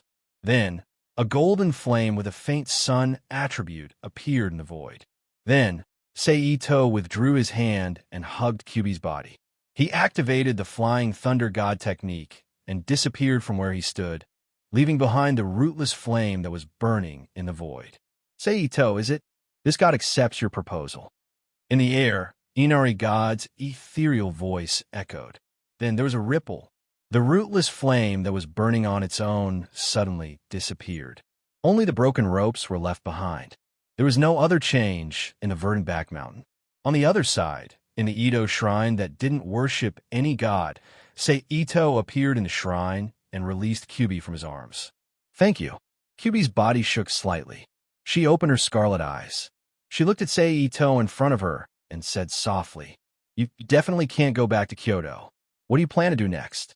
Seito asked softly, just like what the ghost lady said when she passed the message. From now on, I will stay in Ocarina City. Of course, if you don't want trouble, I can leave. Kyubi said softly, Why would I? I'm happy to have a strong person like you join us. Why would I ask you to leave? Moreover, when it comes to trouble, my troubles are no less than yours. Seito said with an exaggerated smile. With the power you just displayed, how can a mere Tinsho and Jinja of gods be troublesome? Kyubi sneered in disdain. Obviously, she also saw the scene when Seito unleashed his aura. Ito-sei smiled and didn't continue to talk about the so-called trouble. Find me a place to rest. I need to recover from my injuries. Kyubi did not linger on the topic and changed the topic. Despicable foreign god. I'll settle this with you sooner or later. Just as she finished speaking, Kyubi couldn't help but remember the pain she had suffered for the past half a month. She said with a ferocious expression, Let's go to the Marshall Tower. I built it according to the ancient architectural style of China in some formations. I originally wanted a master of cultivation to guard it. However, the world changed too quickly and I didn't manage to make it in time. You'll benefit from it. Seito smiled. Sure, Kyubi replied casually. Seeing that Kyubi agreed, Seito didn't hesitate and immediately brought Kyubi to the Marshall Tower. As soon as Kyubi appeared, she felt something was different. A spirit-gathering formation. Yes. Seito nodded with a smile. Kyubi nodded and looked around. The Marshall Tower was built according to the traditional ancient architectural style of China. The whole structure was made of wood. In order to unify the ancient style, even the layout of the interior was done according to ancient characteristics. Ink paintings were hung on the walls. Pots were set up wooden stools, wooden tables, and wooden couches were placed on walls. The windows were of the ancient-style lattice type, but they were not of the downward-facing type. Instead, they were of the open type. This was the only difference from the ancient times. These things have been solidified with a special method. You don't have to worry about the quality. Seito joked. Not bad. I like it very much. Let's do it here. QB said softly. That's good. Seito agreed happily. Then, with a change of mind, he transferred QB's maid who was cultivating in the sacred mountain, Ghost Girl, to the martial tower. Greetings, Master Ito, Master QB. Ghost Girl bowed to the two of them politely. Well, I won't disturb your rest. I'm leaving. After saying that, he nodded slightly to QB and disappeared from the martial tower with Ghost Girl's farewell. At the same time, Ito, who returned home, washed up briefly, then returned to the house, sat down cross-legged again, closed his eyes, and entered a meditative state to comprehend his own power. This time, no one came to disturb him. In this way, 5 to 6 days passed in the blink of an eye in the silent cultivation. Well, I'm finally almost done with the tidying up. The only thing missing now is some practical aspects. On this day, Ito, who withdrew from a meditative state, stood up and stretched his body, then looked at the rising sun in the sky and said silently, "But now, I'm not in a hurry in terms of actual combat. On the contrary, my subordinates are a little lacking in terms of combat level. It seems that it's time to set off again to collect some special items. It just so happens that the past few days have been calm. Let's take this opportunity to set off." Thinking of this, Ito did not hesitate anymore. He immediately activated a middle-style dimensional transfer magic circle under his feet. Then, the magic circle suddenly rose in a beam of light and disappeared from the room, appearing in the half-bit wall. Then, Ito did not stay and immediately flashed into the Rubik's Cube world. Which world should I go to? Ito, who was suspended in the void of the Rubik's Cube world, frowned and pondered. When it comes to gods, Demon High School and Full Moon are both good. For immortals, Shushan, Journey to the West, and Investiture of the Gods are the best choices. Alien technology, Heaven and Earth are completely useless worlds. But unfortunately, the level of the three goddesses of Heaven and Earth is too high. It's not good to go there for the time being. The levels of Journey to the West and Investiture of the Gods are too exaggerated. It's also useless to go there. Although I can go to Shushan, I can at most familiarize myself with the use of the celestial level spirit and look for the cultivation secrets after the celestial level. It won't be of much help to my subordinates.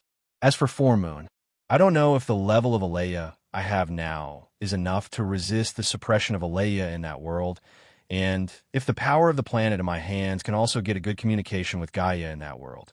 As for the last Demon High School, there are also no materials that can be popularized to my subordinates. Rejecting the first choice that appeared in his mind, Ito searched for some information about the world. Soon, the name of a world jumped into Ito's mind. This world then, Magic Cube, send me to this world. Since he had made a decision, Ito did not hesitate and immediately contacted the Magic Cube. While transferring the world information from his mind to the Magic Cube for it to search based, he ordered. Chapter 1536. Crackle, crackle. The familiar sound of glass shattering could be heard. Ito appeared on top of a lush mountain surrounded by mist. The mist retracted and entered Ito's body, revealing his face and body to the world. Should I say, as expected of this world? What a high upper limit. It's close to the level of the main world. Ito sighed as he closed his eyes and sensed the limits of power in this world. What is the level of the main world? In half a year or so, it would reach the level where it could accommodate gods and celestial immortals with weak divine power. According to this standard, the upper limit of this world's capacity would be at least above the legendary realm. Based on this, one could deduce the general level of power in this world. It shouldn't be much weaker than the main world. Then, Ito-sei opened his eyes and randomly chose a direction based on his innate intuition. Then, he activated instant transmission and disappeared from the spot. At Ito-sei's level, his innate intuition could basically accurately guide him to the target he was looking for. Therefore, he quickly left the city and came to the sky above the sea. In an instant, a vast artificial island community appeared in front of Ito-sei's eyes. The artificial island was round, but it was not very regular. Judging from its current shape, it looked more like a circle than a flat surface of a severely damaged machine. A clear wave of mana was emanating from the island. Itagami Island. Seito narrowed his eyes and said softly, Itagami Island, a man-made island located 330 kilometers above the southern sea of Tokyo. It was also known as the Demon Special District. It was used to protect the endangered demons and research their body structure and special abilities. Most of the residents on the island were researchers and their families, as well as people with special abilities recognized by the city. Of course, this included the demons who were the subjects of research. In return, the demons who helped run the special district were granted the rights of citizens. They were allowed to study, work, and live like humans. Of course, the registered demons, referring to those legally residing in Itagami Island, will be equipped with a wristband that could be used to identify humans and demons. In a flash, he appeared on a street on Itagami Island. This was because the people living on this island weren't demons, orcs, or any other strange races. They were superhumans with magical abilities, researchers who studied the demon race, orcs, and other strange races and superhumans, as well as their families. Basically, they were already used to all kinds of abilities. Therefore, although the way Ito-sei appeared was very abrupt, except for the people nearby who were slightly startled, no one paid attention to it. He continued to do his own thing. Seito, who already knew this would happen, smiled. They moved along with the crowd on the street. He could feel the life on Itagami Island. All in all, it was no different from the outside world. In fact, in terms of atmosphere, it wasn't as unique as the Academy City in the Magic Catalog world. Just like any other city, there were office workers, students, and delinquents everywhere. There were also all kinds of common amenities. However, this made things easier for Seito. Ito-sei quickly found a public phone booth on the street with a card. Ito-sei walked to the phone booth and stood in front of it. He reached out and grabbed the microphone. Amidst the long buzzing sound, he held the phone cord with his right hand and silently activated the discharge ability. Crackle! A small electric current flowed through the phone line and into Itagami Island's telephone network. It started to invade the island's electronic system. At the same time, in a school on Itagami Island called Saikai Academy, a girl with a height of about 165 meters, wearing a blue and white Saikai Academy uniform with a beige sweater on top of it, suddenly had her phone vibrate on the table beside her. The girl who was having lunch put down her spoon and picked up the phone. The girl was holding a pink smartphone that looked like an IP5. On the screen, a blue doll was moving mechanically. Mississippi, the doll's mouth opened and closed, and a hollow sound that seemed to have been filtered through a pipe came out from the phone. Mogul, what's the matter? The girl asked. Miss, please come to the management center. Someone is invading Itagami Island's management system. The blue doll, named Mogu, said, It's just a normal invasion. You alone are enough. Is it necessary for me to go? The girl was surprised. It can't be helped. The enemy isn't a normal person. Half of the firewall you set up has been destroyed. He's not slowing down at all. I believe it won't take long for the firewall to be destroyed. Otherwise, I wouldn't have come to disturb your lunch break. After all, you're the only one on the island who can stop him. Mogu sighed and said, Oh, there's such an expert? The girl showed an excited smile. All right, I'll go and meet him. She then closed the lid of the lunchbox and dashed out of Saikai Academy's cafeteria with her phone in one hand and the lunchbox in the other. She headed to the nearest login point and headed to the control center of Itagami Island. With the help of Mogu, an intelligent system that could freely control the electronic facilities on the island, the girl arrived at her exclusive control room in a few minutes. The area of the control room was not large, only about 50 square meters. However, It was filled with dozens of LCD screens of various sizes, which emitted bright light, becoming the only source of light in this dark room. The young girl quickly walked to the front of the control desk, put the lunchbox aside, and sat down on the chair. She pulled out the keyboard, and her 10 fingers flew across the keyboard as if they were flying. As soon as she moved, Ito Sei, who was invading somewhere on the island, immediately felt the existence of resistance. This is the Empress, shallow blue feathers, making a move. Seito thought. I didn't expect her to be able to do so much with her bare hands. She's almost as good as a high-level aptitude user. With just one exchange of blows, Ito Mori fully felt the horror of the girl who was called Empress by the netizens in this world. Let's see how far you can go. I wanted to see how far Asami Azurewing could go. With a thought, he activated all the calculations in his brain. He used his electrical discharge ability to penetrate Itagami Island's control system in a more forceful manner. So strong, but it's not enough to defeat me. Asakani, who had a lollipop in her mouth, smirked. She quickly typed on the keyboard while speaking confidently. Azurewing's hands were moving faster than a normal human speed.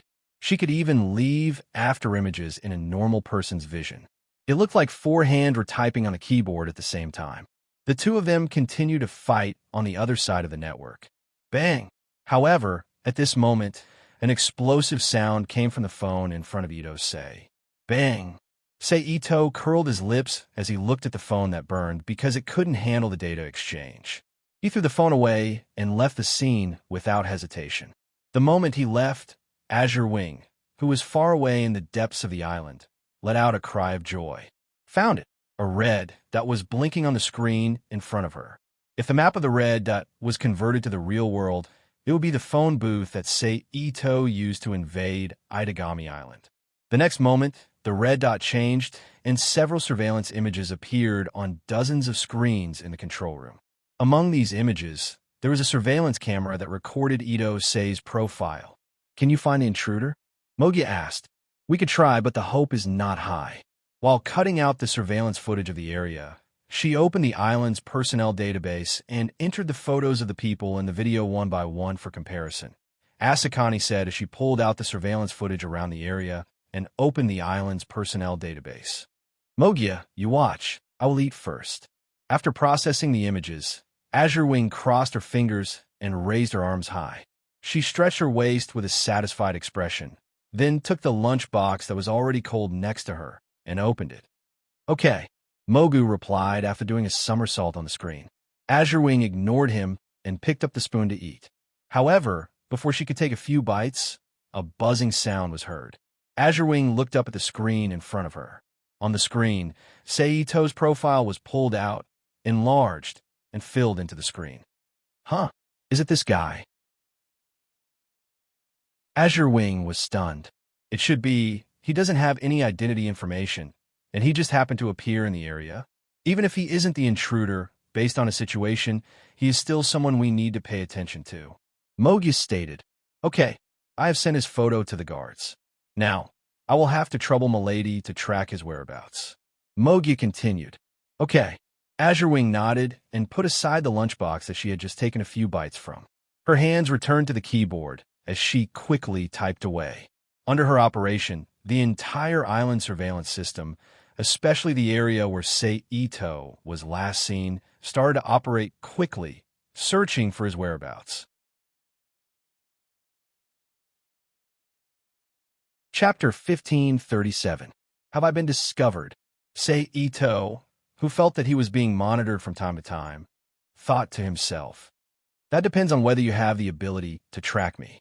After thinking about it, Ito took a step forward and instantly rushed out from the distance. He flew on the street at a speed close to the speed of sound.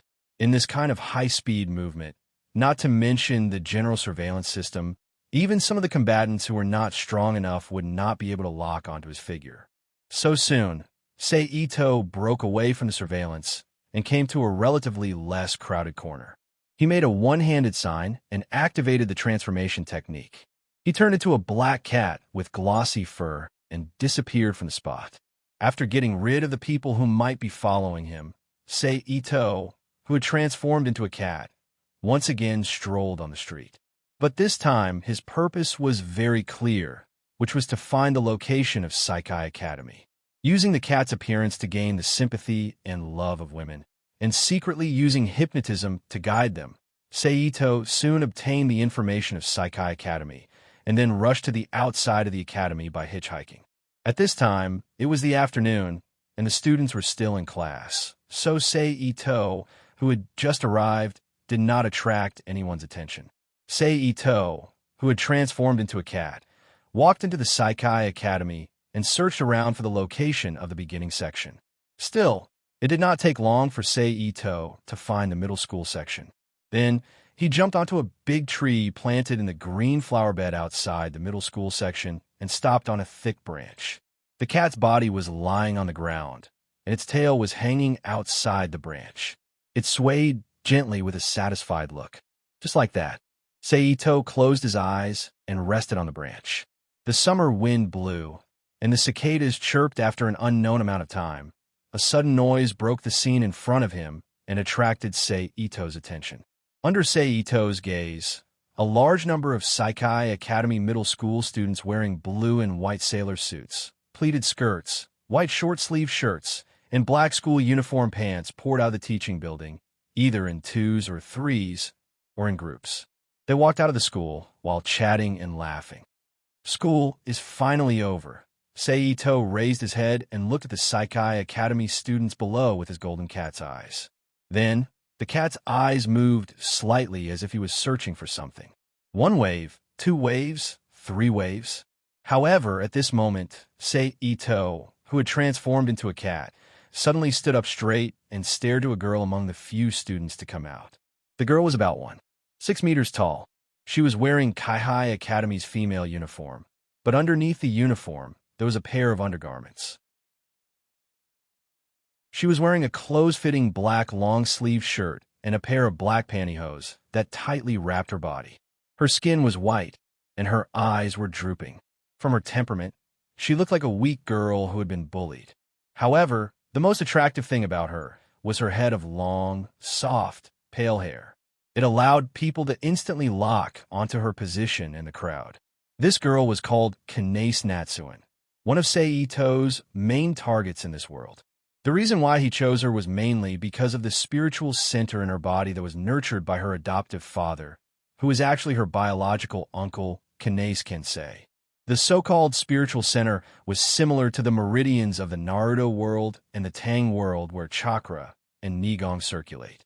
The existence of the magic circuit in the Type Moon world is similar to the magic circuit, but in terms of nature, it is closer to the latter, because both of them are difficult to open and have an innate limit.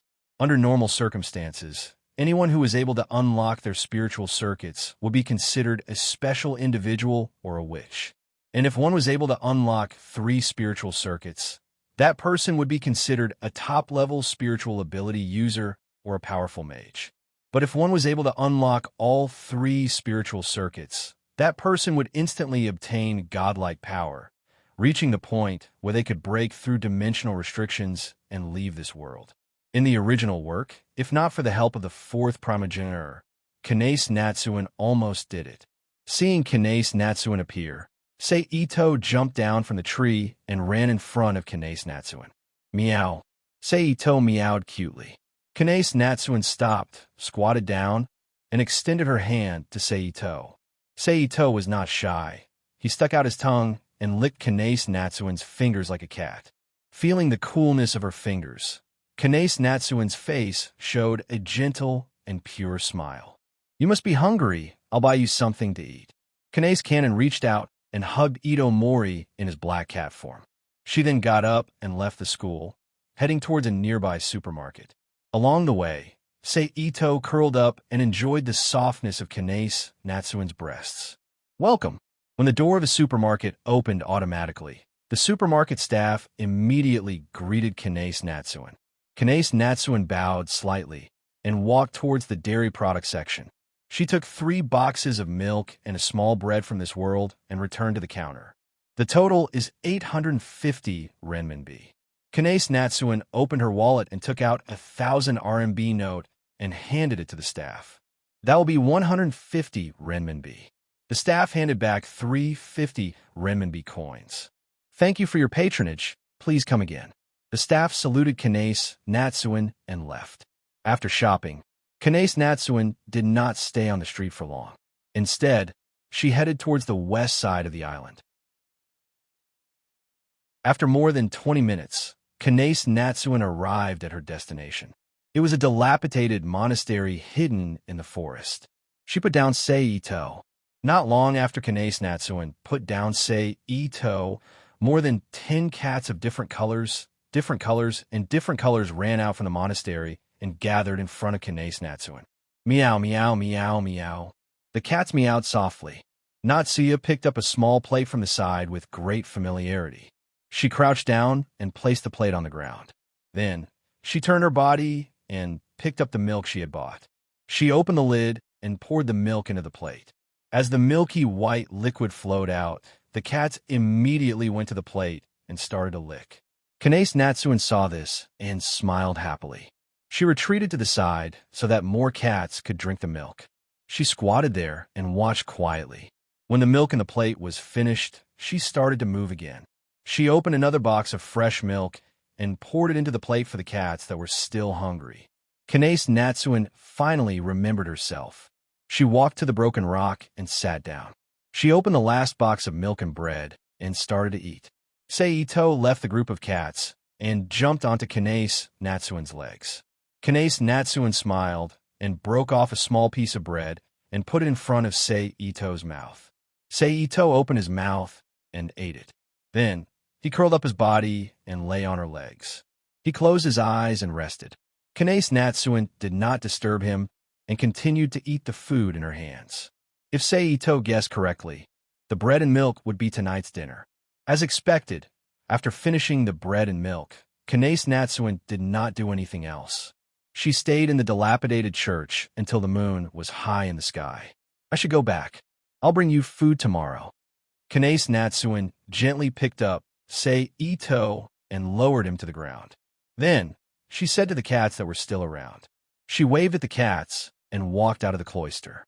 Ito-sei, who stayed in the same place, blinked twice. Then, he walked like a cat and quietly followed.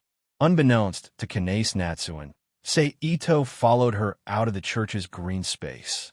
They took a vehicle to a nearby factory and some company's laboratories. The nearest building was a well-known company's subsidiary development department. At this point, Sei-Ito could not follow her. He hid in a corner and waited for Kanace Natsuan to arrive at the laboratory. Then, he used the Flying Thunder God's tracking technique to teleport to her. Kanace Kensei, Sei-Ito whispered to himself as he watched Kanace Natsuan disappear into the elevator. About 10 seconds later, the elevator stopped.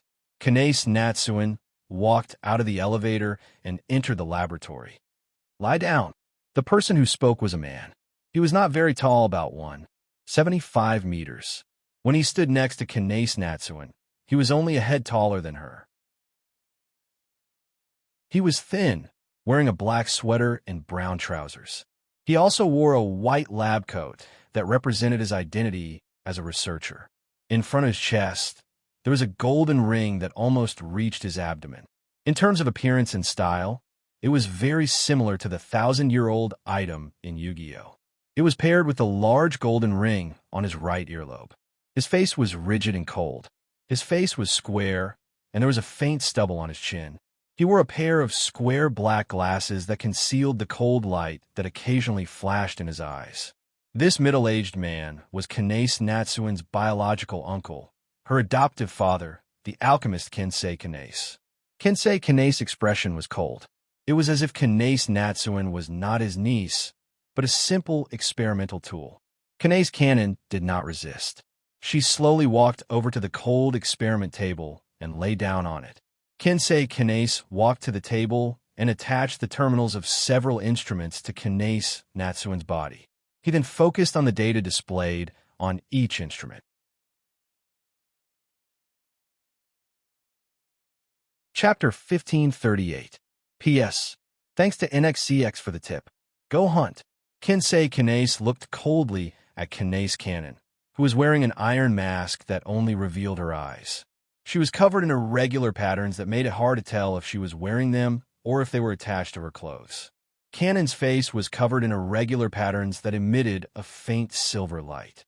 Kanae's Natsuya didn't say anything.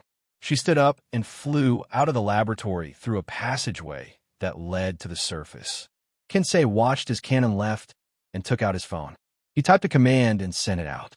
The moment the command was sent out, another angel dressed in the same tattered clothes as Kanae's Cannon, wearing a metal mask that only revealed his eyes.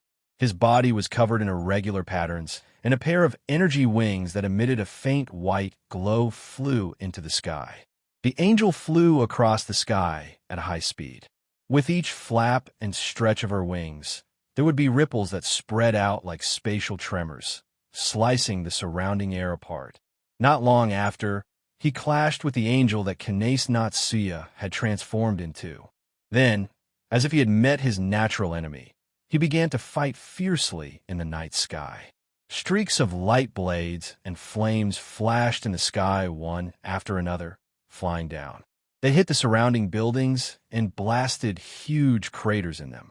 The buildings burned, leaving behind charred marks that looked like the aftermath of a battle.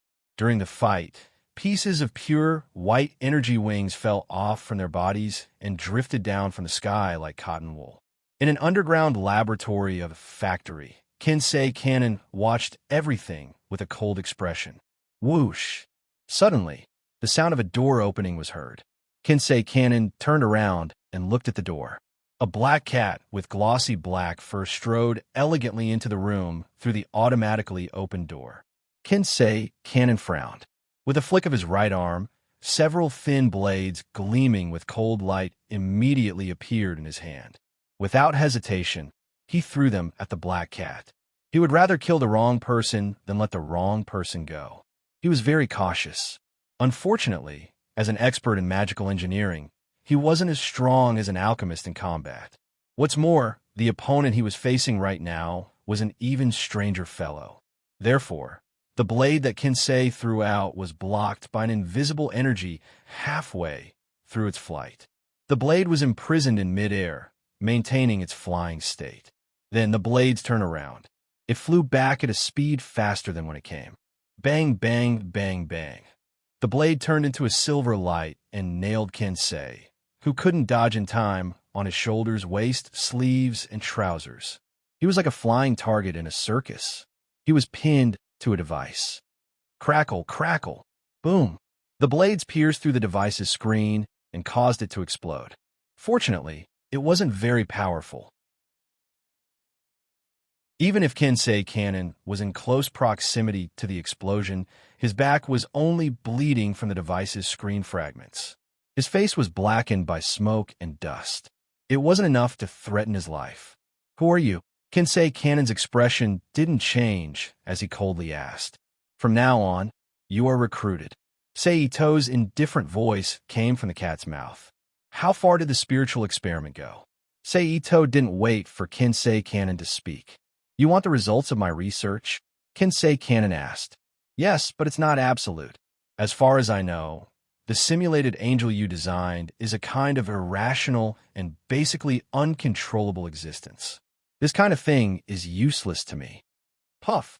Seito returned to his human form in a puff of white smoke. Kinsei Cannon's pupils shrank as he stared at him. "Are you wondering why I know so much?" Seito smiled as if he understood Kinsei Cannon's meaning. "You can think of it as me receiving a hint from the world." At this time, Seito had already walked to the screen where he could observe the battle outside. "Looks like it's almost over," Seito said softly as he looked at the image displayed on the screen. In the image, Kanae's Cannon, transformed into a hunting angel, struck another escaping angel girl to the ground. Then, like a meteor, she dived down with a sharp wind and landed beside the angel girl who had smashed a deep hole in the ground. She crouched down and put her head on the angel girl's back. Then, like an uncivilized beast, she opened her mouth and bit down on the angel girl. Although he couldn't hear the sound of the scene because the screen was cut, he could vaguely hear the sound of tearing. A large piece of bloody flesh was bitten off and swallowed by Devourer. Ah! The immense pain caused the angel girl to let out a miserable howl. Hannah's cannon swallowed the food in her mouth, lowered her head again, and bit off a piece of flesh from the wound on the angel girl's body. She did this 3 or 4 times. Then, as if it had completed its mission, it leaped up again and flew straight back to the factory area. Tell me, where is the experiment going? Seito retracted his gaze and looked at Kinsei Cannon with a calm expression. It's already in the second phase. There are 3 more hunts before it ends. Although Kinsei Cannon didn't know what Seito's goal was, he knew that nothing bad would happen to him. Therefore, he didn't refuse and replied in a cold voice. In other words, there are 3 more of these experimental subjects? Seito glanced at the angel girl who was stuck in the same spot. Yes. Very good. Just like you, I will take them. Seito chuckled. The people from Megacraft Corporation won't agree, Kinsei Kanase reminded. I will make them agree. Seito smiled brightly. Whoosh! Suddenly, there was a whistling sound in the air. Hannah's cannon, who was covered in blood, returned to the laboratory. Cannon, kill him. Kinsei Cannon's calm voice sounded in the laboratory. Ordered. Kanase Cannon, who had just stabilized herself, immediately flew towards Ito Sei. The strong airflow brought about by its flight was like a passing hurricane, blowing all kinds of instruments in a laboratory to the ground, creating a mess. Seito smiled and waved his hand. A blurry image visible to the naked eye appeared above Cannon and slammed in her body like a hammer. Bang! Kanase Cannon, who was hit by the air barrier, fell heavily to the ground. However, due to the barrier around her, she was able to withstand the impact. Other than leaving a human-shaped crater on the ground, she did not suffer any injuries. Cannon propped herself up and flapped her wings to throw a blade at Seito. Ito-sei moved his arms slightly and grabbed the light blade in front of him as if he was grabbing a real object. Then there was a crisp kacha sound, and the light blade was completely shattered. It turned into countless photons and dissipated into the air. Hey, little Cannon, do you want to end this life? Ito retracted his arm and smiled at Cannon. Cannon, who was about to make a move, paused, and her eyes flashed. I can help you. Ito-sei stepped forward and walked towards Kanase Natsuya, who had stopped moving. He continued to speak with a smile on his face. Cannon, kill him. On the side, Kinsei Kanase, who had escaped from the nailing while Cannon and Ito-sei were fighting, adjusted his glasses and ordered in a cold voice. Cannon turned her head to look at Kinsei Cannon and then retracted her gaze. Once again, he launched an attack on Seito. 2 light blades flew towards Ito-sei, one on the left and one on the right. Ito-sei didn't make any move, but the 2 light blades that were about to fly in front of him suddenly disappeared. Very strangely, it appeared directly behind Ito-sei and hit the wall on the side of the wall. Boom! Amidst the violent explosion, a hole as tall as a person appeared in the thick wall. Seito didn't stop and continued to approach Cannon at a normal speed. Seeing this, Kanase Natsuya raised both her hands and rushed forward. Her 10 fingers drew out 10 streaks of light that cut through the air towards Ito-sei. Bang! The fingers slammed into the invisible energy barrier and made a muffled sound. At the same time, the huge recoil forced Kanase Cannon to take a step back. But at this moment, Ito-sei's arm reached out and passed through Kanase barrier. He grabbed the strange iron mask on her face and pinched it hard. Then, with a crisp cracking sound, Kanase Cannon's fair, almost transparent skin was revealed. Her face was so adorable that anyone who looked at it couldn't help but feel a sense of tenderness and tenderness in their hearts. Sleep. While speaking softly, Ito-sei's other hand landed on Kanase Natsuya's neck, knocking her unconscious. As Kanase Natsuya fainted, the irregular patterns on her body that looked like magic circuits dimmed and gradually disappeared under her skin. Seito moved his mind and put Cannon into the Rubik's Cube. Kanase Kinsei couldn't help but frown at Kanase Natsuya's sudden disappearance. Ask the people from Mega Craftsman to come out. Seito put away Cannon's mask and turned around to look at Kinsei. Also, you have 2 more chances. Although he didn't say it clearly, Kinsei Kanase clearly understood what Ito's say meant when he said 2 chances. But after witnessing Sei Ito's strength, Kinsei extinguished the little seed in his heart. Not to mention, Cannon is now in his hands. Kinsei didn't say anything. He took out his phone and sent a message to Mega Craftsmen on Itagami Island, asking them to come to the factory. By the way, give me the nucleus refinement in your hand. While waiting for Mega Craftsmen to come, Sei Ito suddenly thought of something and said to Kinsei, "I don't know what you're talking about." Kinsei, who was sorting out the information in his hand, paused for a moment, then returned to normal. His expression and voice were as cold as ever. "Did you know? Just now, your heart suddenly beat twice as fast as before, and your mental fluctuations also showed signs of activity. Just now, except for the ordinary conversation between us, there was nothing that made your heart beat faster and your mind active. So, it's obvious that you are lying to me." Ito Sei said with a faint smile as he looked at Kinsei Kanase's back while he was sorting out the information.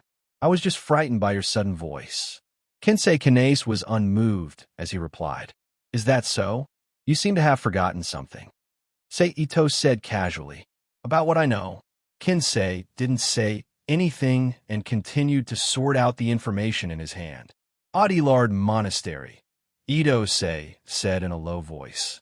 Kinsei didn't change his expression. "Sage's spirit blood." Sei Ito continued. On the surface, Kinsei still didn't change. "Kinsei, you've exposed yourself." Sei Ito smirked. Kinsei, who had his back facing Sei Ito, frowned. His face was gloomy. Sei Ito didn't force him. He closed his eyes and waited for the people from Megascroft Corporation to arrive. Time ticked by. More than 10 minutes later, 2 sets of footsteps with varying degrees of severity were heard from outside the laboratory. Sei Ito knew that the people from Megascroft Corporation had arrived. Swish! The door opened. "Kinsei, why did you call us here at this time?" The woman who walked into the room said impatiently. The woman was about 1.7 meters tall. Her figure was slender and curvy. Coupled with the tight red leather jacket she was wearing, she looked particularly sexy. Her skin was white and delicate, and she had a beautiful face that was far above the average. Her long red hair was as bright as blood, and it fell behind her. Behind her was a young man with short hair. He was about 1.8 meters tall and had a strong physique. However, from his current situation, his status was obviously lower than this woman. He was just a thug with some authority. "Huh, what happened here? Did someone attack us?" Seeing the situation in the room, the woman frowned and said in a deep voice. But before Kinsei could speak, the man behind her patted her shoulder and used his eyes to indicate the presence of a stranger. "Who are you?" the woman asked in a deep voice. "Kinsei, you better give me a reasonable explanation. Otherwise, I don't mind teaching you a lesson." Then, without waiting for Sei Ito to answer, he shouted at Kinsei, "Let me say it." Sei Ito smiled and stood up from his seat.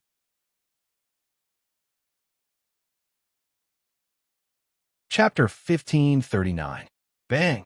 At the same time as Ito Sei stood up, a huge pressure like a mountain suddenly acted on the man and woman belonging to the Mejia Croft Company, directly pressing the unprepared 2 people directly to the ground. "Yi! Say, Kinsei!" The woman angrily shouted each word. Then, a huge amount of blood-colored magic power erupted from her body, supporting her to lift her arms from the ground.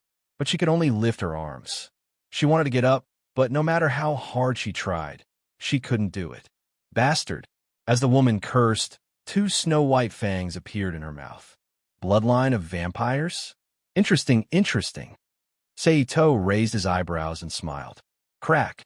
At the same time, with a cracking sound, the man next to the woman also showed inhuman changes.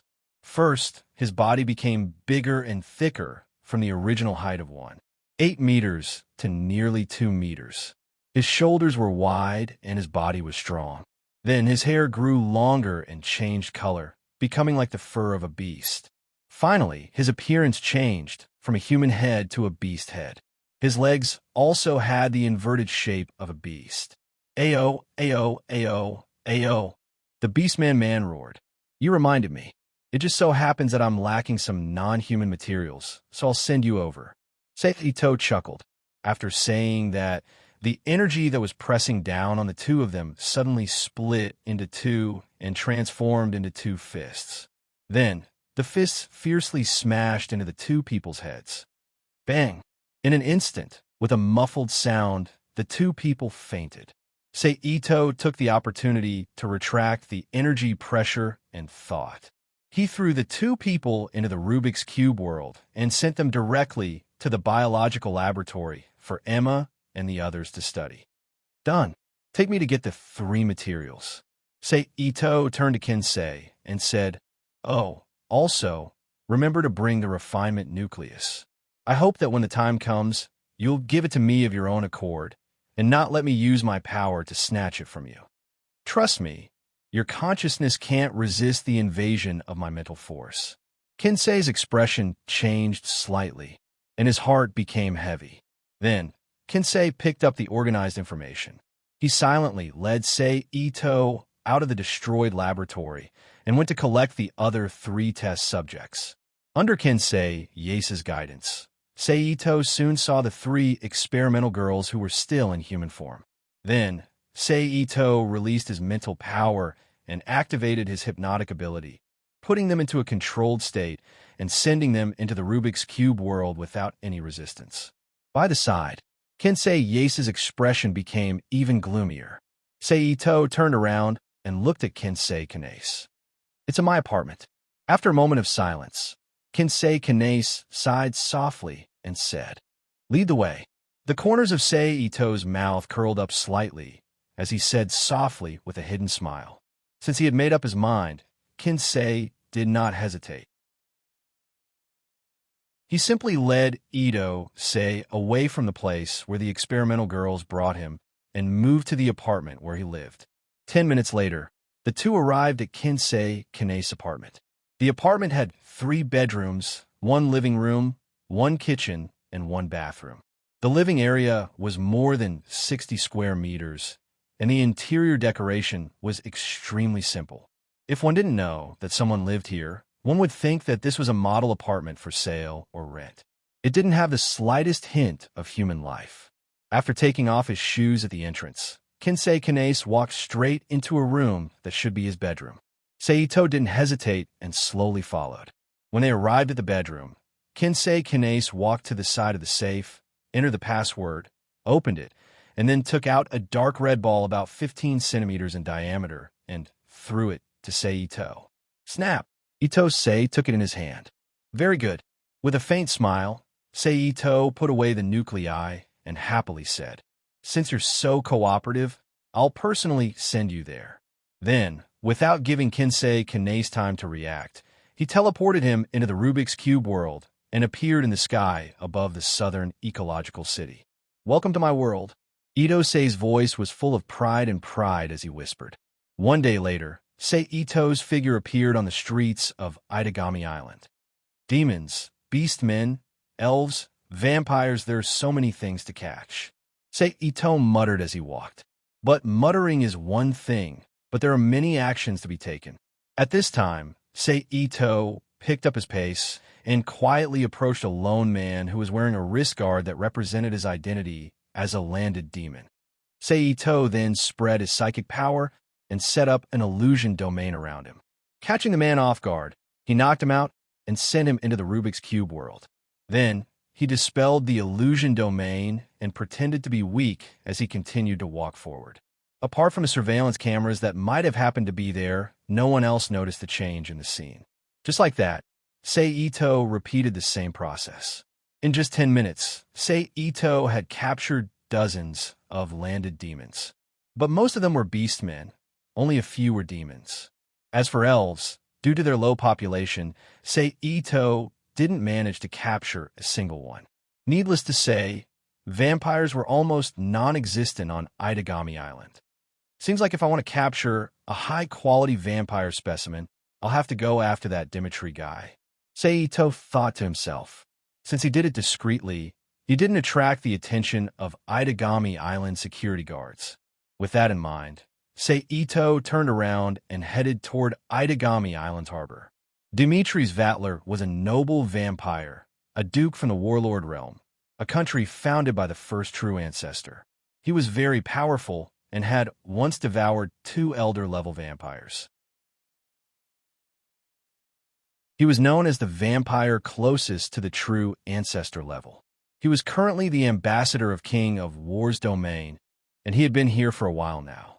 According to Kinsei Yase, it was said that he was also involved in the Black Death Emperor faction's attack a while ago.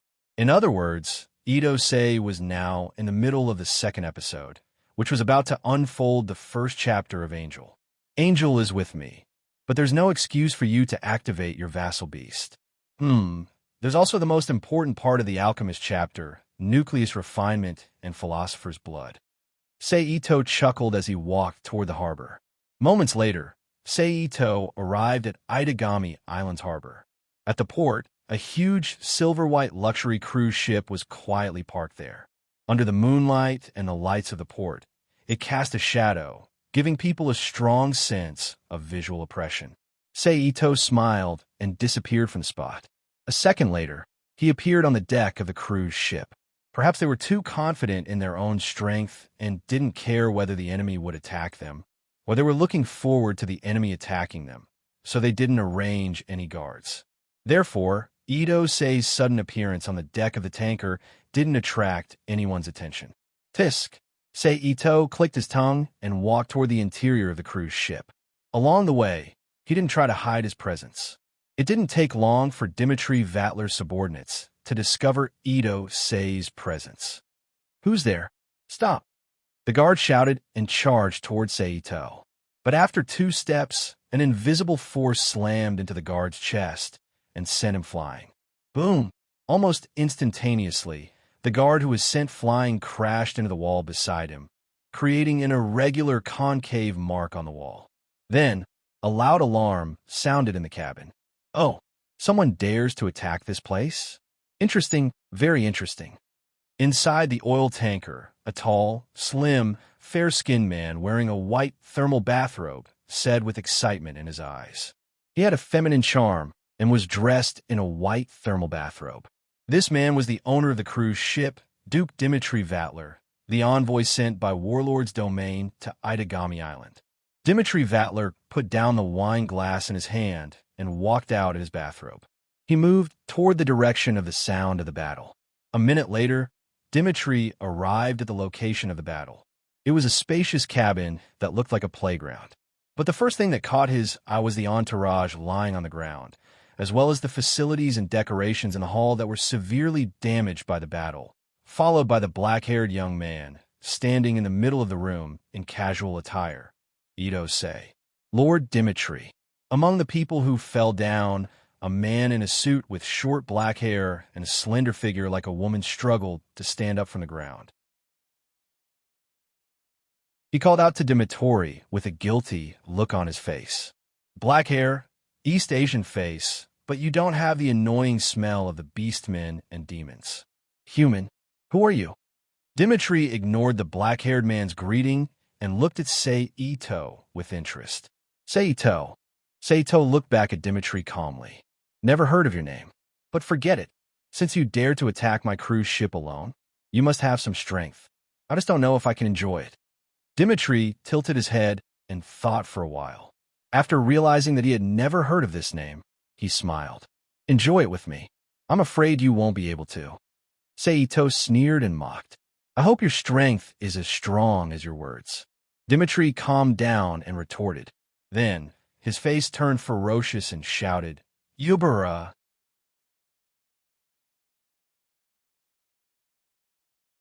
Chapter 1540. Yubara was a giant blue energy serpent.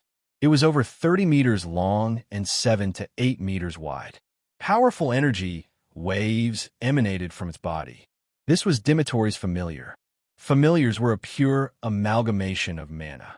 However, depending on the mana that made up it and the will it contained, familiars would have different abilities. For example, the familiars of the fourth primogeniture, Shao Guqing, had lightning, water, space, fire, and so on. Regardless of their attributes, familiars lived according to their host. As long as the host was alive, even if they were smashed to pieces, they would be able to revive and fight again after a period of time. Correspondingly, using familiars would consume the host's life force. Therefore, apart from vampires who were cursed with eternal life, most people in this world wouldn't use familiars. Or rather, they wouldn't use familiars when it wasn't necessary. After all, apart from vampires, who didn't value life. At this moment, Uberus suddenly roared. Almost at the same time as it roared, dark cracks immediately appeared in the space around Ito's sei, producing a strong suction force, sucking Ito's sei into the space. Needless to say, Uber's attribute was space. Its ability was to create spatial cracks and send enemies into chaotic space. In the midst of the suction, Ito's sei's body shook, and a powerful space force spread out, quickly filling the space crack like a repair fluid. Uber's attack was nullified. Oh!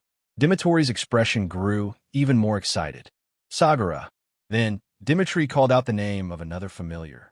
The moment he called out, a dark blue water serpent appeared behind Dimitri. It looked like a water serpent that had been magnified hundreds of times. Then the water snake turned into a water beam that was like a high-pressure water gun, rushing straight down to Ito's Seiji. Ito's body flashed and disappeared from the spot. Boom!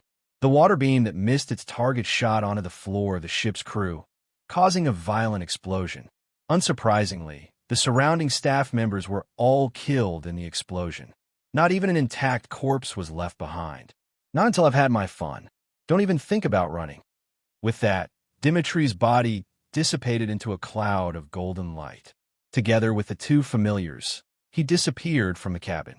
Then in the next moment, in the sky outside the cabin, he reassembled his body. In the sky not far away from him, it was Ito, who had been waiting for a long time. Are you luring me out on purpose? Dimitri frowned. Ito didn't answer. He stretched out his hand and pointed at Dimitri. In an instant, the space around Dimitri shook. A square mark quickly appeared and compressed inwards at an extremely fast speed, as if it was trying to imprison Dimitri. Ubera. With Dimitri's indifferent voice, the giant blue snake appeared behind him again. It roared and created spatial cracks in the space created by Ito. But immediately, Dimitri's expression changed and became gloomy. It turned out that although Ubera's roar created a large number of spatial cracks in the space, it didn't directly break the space as he expected. Instead, it disappeared at a speed visible to the naked eye. In just a few seconds, the space returned to its original state, as if everything that happened just now was an illusion. Interesting. You really can give me some fun. Dimitri's face showed an excited grin again. In the next moment, a violent burst of mana instantly erupted from Dimitri's body, forming a blood-red energy pillar that shot straight into the sky. However, because of the existence of the space barrier created by Ito's sei, it was intercepted halfway, and it looked like it was neither going up nor down. And in the midst of Dimitri's outburst of mana, the energy waves on Ubera's body became even stronger. Then, the Ubera serpent opened its mouth and let out another roar. Kacha! Kacha! Kacha! A large number of space cracks immediately appeared in the space cage created by Ito's sei, causing the entire space to tremble. However, it only trembled, and it still didn't shatter under this kind of space. Dimitri narrowed his eyes and snorted coldly, erupting all of his mana. With the support of this sudden burst of mana, Ubera roared even harder, creating even more spatial cracks. Under the tearing of the spatial cracks, the entire spatial cage finally shattered with a crisp sound, freeing Dimitri. Bonantuo, Bonantuo! As soon as he got free, Dimitri called out the names of his familiars again. As soon as he finished speaking, two giant snakes appeared around him. One of them was covered in blades, and the other was somewhat transparent. Then, the two giant snakes spontaneously shot upwards and collided with each other in midair. In a sudden burst of magical light, They combined into a silver dragon that was burning with crimson-yellow flames all over its body and appeared in the sky. Roar! The silver dragon roared and rushed toward Saito. However, at this moment, there was a splash of water, and a waterspout completely composed of seawater swept up from the sea below the two people fighting. The timing was very clever, and it hit the flame silver dragon that was about to rush in front of Ito-sei. Whoosh! As soon as the two opposing energies came into contact, a large cloud of mist was created and quickly shrouded the surroundings. Crack, crack, crack! However, before this cloud of mist could completely disperse, in a series of soft sounds, the waterspout rapidly cooled down and condensed into thick ice crystals, freezing the flame silver dragon that was swept into the air by the collision. The towering icicle was like the Tower of Babel, standing tall on the surface of the sea. And because of the relationship between the three states of liquid, the mist in the surroundings quickly turned back into liquid and cooled down to ice, increasing the thickness of the ice layer. Then, without waiting for Dimitri to do anything, Ito threw a punch at the icicle. Boom! A violent roar resounded through the sky. Kacha! Kacha! Kacha! Then, with another series of cracking sounds, large patches of fine cracks appeared inside and outside the icicle, quickly spreading to the entire body of the icicle. It didn't take long for it to explode with a crisp pop sound, scattering into ice fragments that fell to the sea below like snowflakes and hailstones. But as the icicle shattered, the familiars within were also crushed by the tremendous force of the explosion. They gradually dissipated into a cloud of magic power and drifted into the air. Dimitri couldn't help but grunt at the death of the two familiars. As mentioned before, familiars were pure magic creatures that lived in the host's body and relied on the host's magic power to survive. Therefore, to a certain extent, they were a pair and had a symbiotic relationship. That was why even though the death of a familiar wouldn't kill the host, it would still cause the host to feel an indescribable pain through a mysterious connection, as well as a great loss of magic power. The moment Dimitri groaned at the death of his familiars, Ito suddenly appeared beside him. He placed his palm on Dimitri's body and silently cast a ghost Dao. Binding Dao number 61, Hexagon Light Prison. Almost instantly, 6 flat yellow energy beams appeared around Dimitri's waist and pierced into his body, releasing a powerful binding force. Under the confinement of the hexagram light prison, which directly affected the soul, even if Dimitri had the undying ability to turn into a mist, he couldn't use it for a while and was restrained in place. Then, Ito-sei, who had restrained Dimitri, floated back a short distance, stretched out his right hand, and pointed at Dimitri. The next moment, 8 light blue energy beams appeared around Dimitri's body. They connected with each other halfway and spread out horizontally, forming an octagonal rhombus-shaped crystal that enveloped Dimitri. It was a Mead-type binding spell. Then, the rhombus-shaped crystal began to shrink along with Dimitri. In less than a minute, Dimitri was the size of a baby's fist. Then, Ito waved his hand and Dimitri floated into his palm. If I use this guy as an experiment material, I'll have to do it a few more times. Ito-sei lowered his head and looked at Dimitri, who had turned into a bug in amber, in his hand, and thought to himself. Then, he flicked his wrist and threw Dimitri into the Rubik's Cube world. Ito looked at the interior of Itagami Island after putting Dimitri away and said softly, "If you want a high-quality experiment material, you'll have to wait until the Witch's Labyrinth and the Observer's Feast chapters start to rob the prisoners that escaped from the prison barrier." Then, he looked at the port not far away. Under the cover of the night, there was a tower crane that was used to hang containers. Over there, Ito-sei saw a girl wearing a black Gothic lowly dress and holding a dark red umbrella. Even in the middle of the night, the umbrella was still open above her head. She had long black hair and looked to be only 13 or 14 years old. Witch of the Void, Natsuki Minamiya. Ito's lips curled up as he mouthed the name. On the other side, Natsuki, who had read Ito-sei's lips humphed. She turned around and vanished from sight. It was spatial teleportation.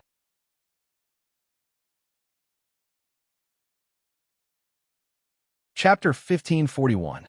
P.S. Thanks to Instant Potato for his precious monthly vote and NXCX for his tip.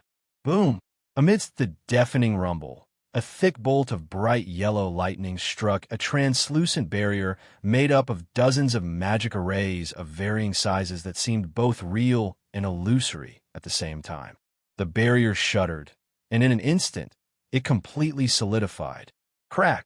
A large area of cracks quickly spread out and shattered, completely exposing a huge building that looked like a European castle.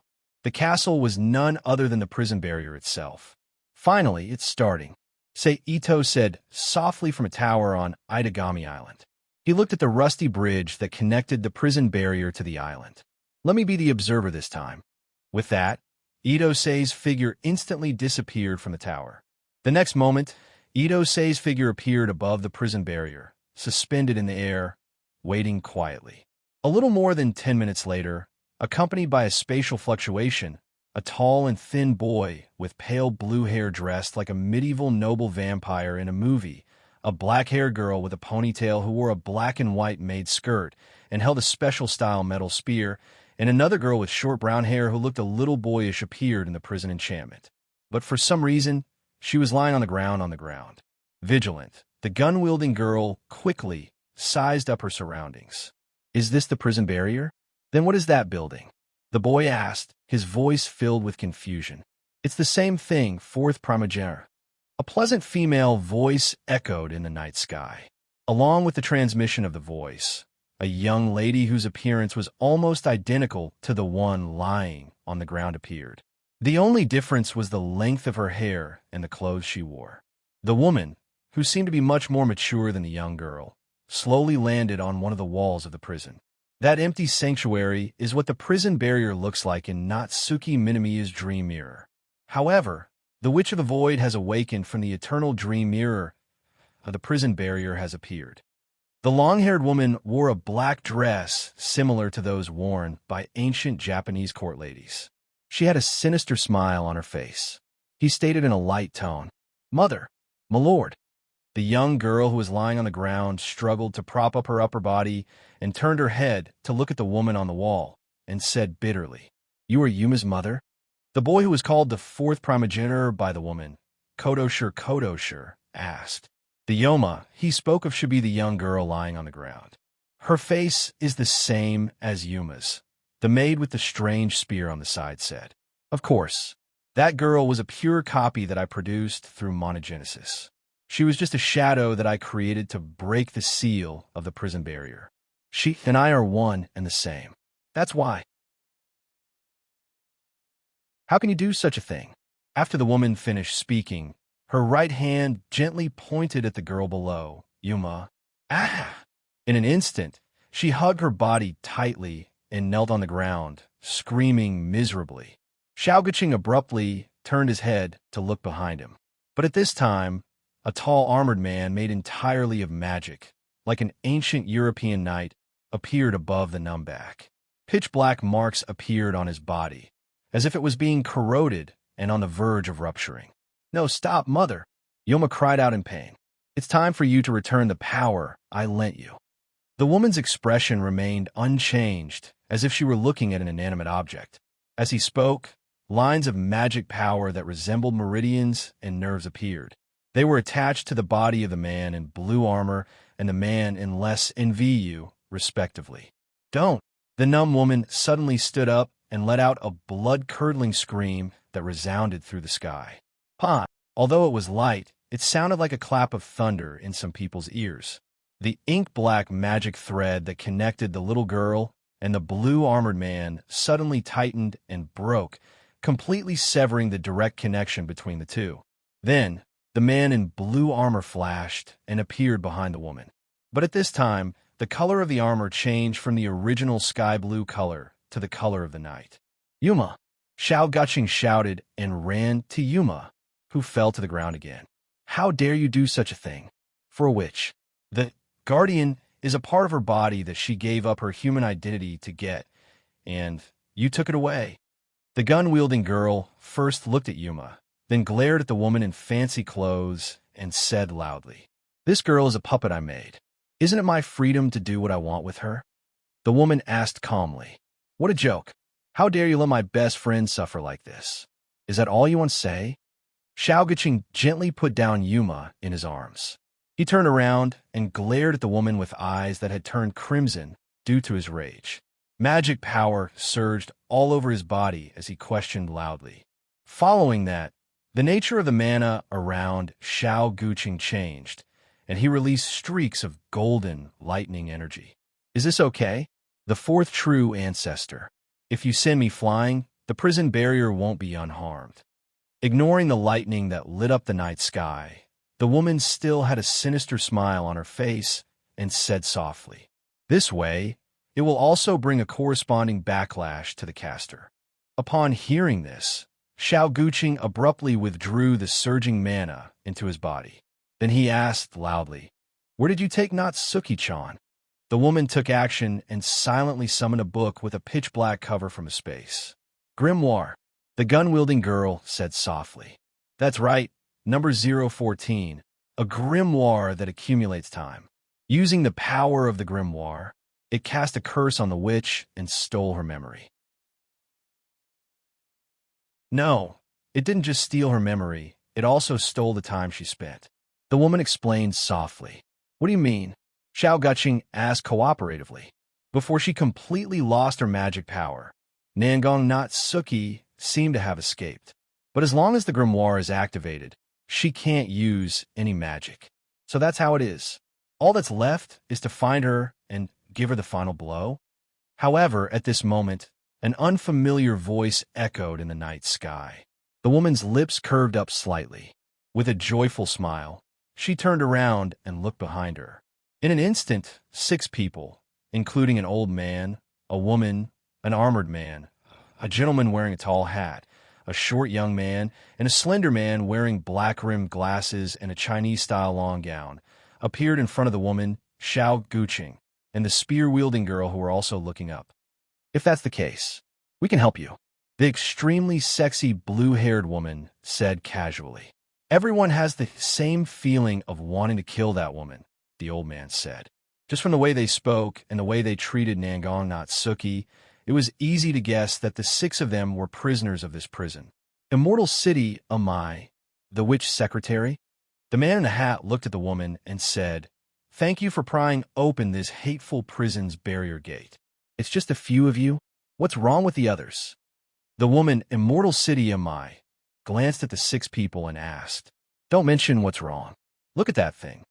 The young man with the Pirates of the Caribbean hair raised his left arm and said. He signaled for Amai to pay attention to the bracelet on his wrist. Then he suddenly swung his arm at the man in the hat. Pooh! A muffled sound rang out, and blood spurted out from the man in the hat's chest. At the same time, the man in the hat was sent flying. During this process, the man in the hat glared at the young man who attacked him with hatred. "Sutra, you bastard," the man in the hat said hatefully. However, before he could finish his words, the black bracelet on his wrist suddenly lit up. The dark metal bracelet on his left wrist suddenly emitted a faint purple magic light.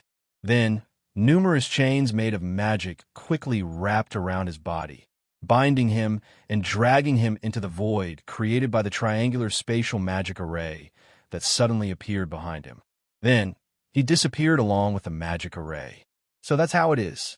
Is the prison's barrier system still working? Amai said softly. It means that those with weak magic and physical strength will be brought back into the barrier. Those who are weaker will never be able to leave in the first place. The whip-haired young man said unhappily, "Until we kill the witch and remove the prison's barrier, we won't be truly free." The blue-haired woman complained. "Wait!" Hearing the criminals talk about killing Nangong Natsuki, Xiaoguqing suddenly said. Xiaoguqing said angrily. But before he could finish his words, a new change occurred. At this moment, 5 cube-shaped transparent spaces suddenly rose from under the feet of the 5 new prisoners who ran out of the prison barrier, with the exception of Mu Yi in the immortal capital, imprisoning all of them. finally willing to come out. I turned around and looked at the sky. He looked up at the void and said, "There's still people hiding around?" The spear-wielding girl was shocked. The next moment, the 5 cube-shaped spaces flashed and disappeared. Of course, the 5 criminals who were imprisoned in the cube-shaped spaces also disappeared. The witch is really troublesome. Seito, who came out of the void, sighed softly. "Who are you? Are you the witch's helper?" I asked. "No, I'm just a passerby. Recently, I've been looking for some experimental materials. That's why I appeared here." Seito shrugged and smiled. "Is that so?" Mai replied without knowing what he meant. Itosei didn't pay attention to Akuya. He turned his head and looked at Xiao Gusheng and the girl with the gun beside him, Miko Yakaina. Seeing Seito looking at them, Xiao Guqing and Yakaina immediately got into a defensive posture, ready to fight at any time. Seeing this, Seito smiled and pointed at Yakaina. In the blink of an eye, Jizri Yakaina flashed across the air and showed up beside Itosei. Itosei activated his telekinesis and forcibly froze Jizri Yukina's body in the air. Then he reached out his hand and grabbed the 7-style assault spear, Snow Cloud Wolf Spear, which was a special weapon that could eliminate magic power and spirit power, and threw it into the cube world. "Snow Cloud Wolf!" Yakaina yelled. "Yakaina!" Xiao Guqing shouted angrily. "Don't worry, I'm not interested in your little girl." Seito chuckled. Then he teleported Yakaina back to Xiao Guqing. "Yakaina!" Xiao Guqing reached out his arms and caught Yakaina, who was falling from the sky. Bang! Yukina's body was very light, but the force of the fall still affected the wound on his chest caused by the Snow Cloud Wolf. Xiao Guqing couldn't help but kneel on the ground with a pained expression. "By the way, Amai, can you give me your grimoire as well?" Seito turned to Amai and asked, "Are you sending a signal to me, the witch, to fight?"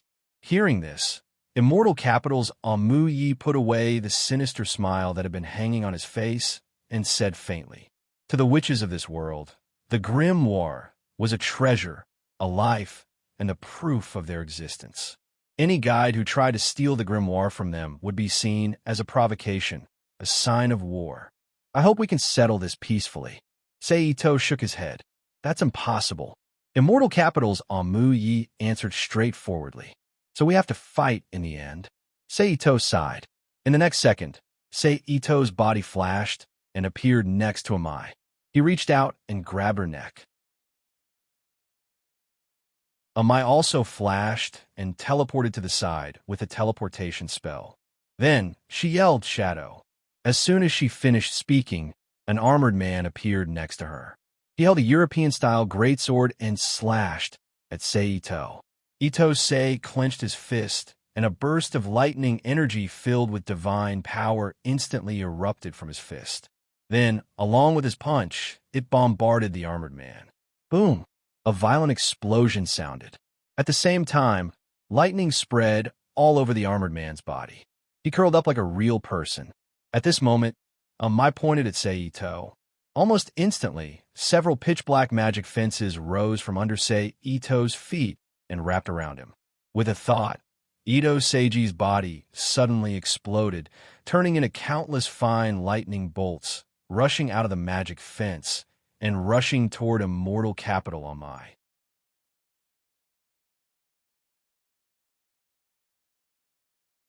Chapter 1542. Xiantumu Ai jumped back, and at the same time waved her arm, and a wave of black magic power surged up from the ground and smashed towards the thunder and lightning that was Ito Sei.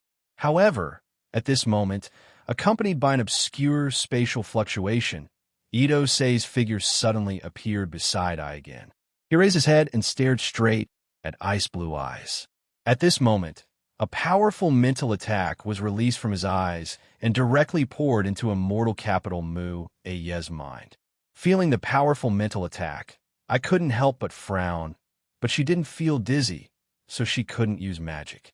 She still calmly cast spatial teleportation magic to get away from Ito Seiji. Seito raised his eyebrows. Then he flashed again and disappeared for the prison barrier. Earlier, Ito-sei noticed that Yoko didn't teleport anywhere near Itagami Island. If he doesn't chase after her now, she might be able to make use of the crowd, buildings, and the complexity of space to escape from his pursuit. Stop right there. Xiao Guqing shouted angrily when he saw the two of them disappear from his sight. As there were no other noises in the surroundings, Xiao Guqing's shout reverberated in the air above the enchanted field. After that, Xiao Guqing realized that shouting wouldn't work. He turned around and looked at Jizhui Yakaina, who was surprisingly quiet. In an instant, a gloomy, dejected, and lifeless face appeared before his eyes. Jizhui, Xiao Guqing said hesitantly. Jizhui Yakaina lowered her head. She didn't say anything. It seemed that the loss of the snow cloud wolf had a huge impact on her. It even broke some of her beliefs. Otherwise, why would she be like this? Jizhui, let's go back. Let's go back first. Xiao Guqing turned his head and scratched the back of his head with his hand as he spoke carefully. Yes, Guqing-senpai. Jizhui Yakaina replied in a low voice. Jizhui, don't worry, I will find that guy. I will get the snow cloud wolf back for you. Xiao Guqing couldn't get used to Jizhui Yukina's current state. He frowned and put his hands on Jizhui Yukina's shoulders. When she looked up at him, he promised seriously. Guqing-senpai.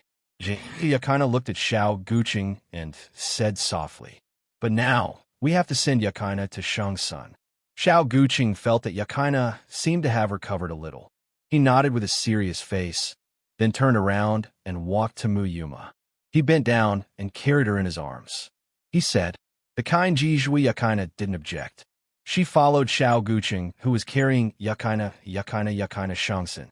On the other side, on the rooftop of a building in the city, say Ito and Yakaina.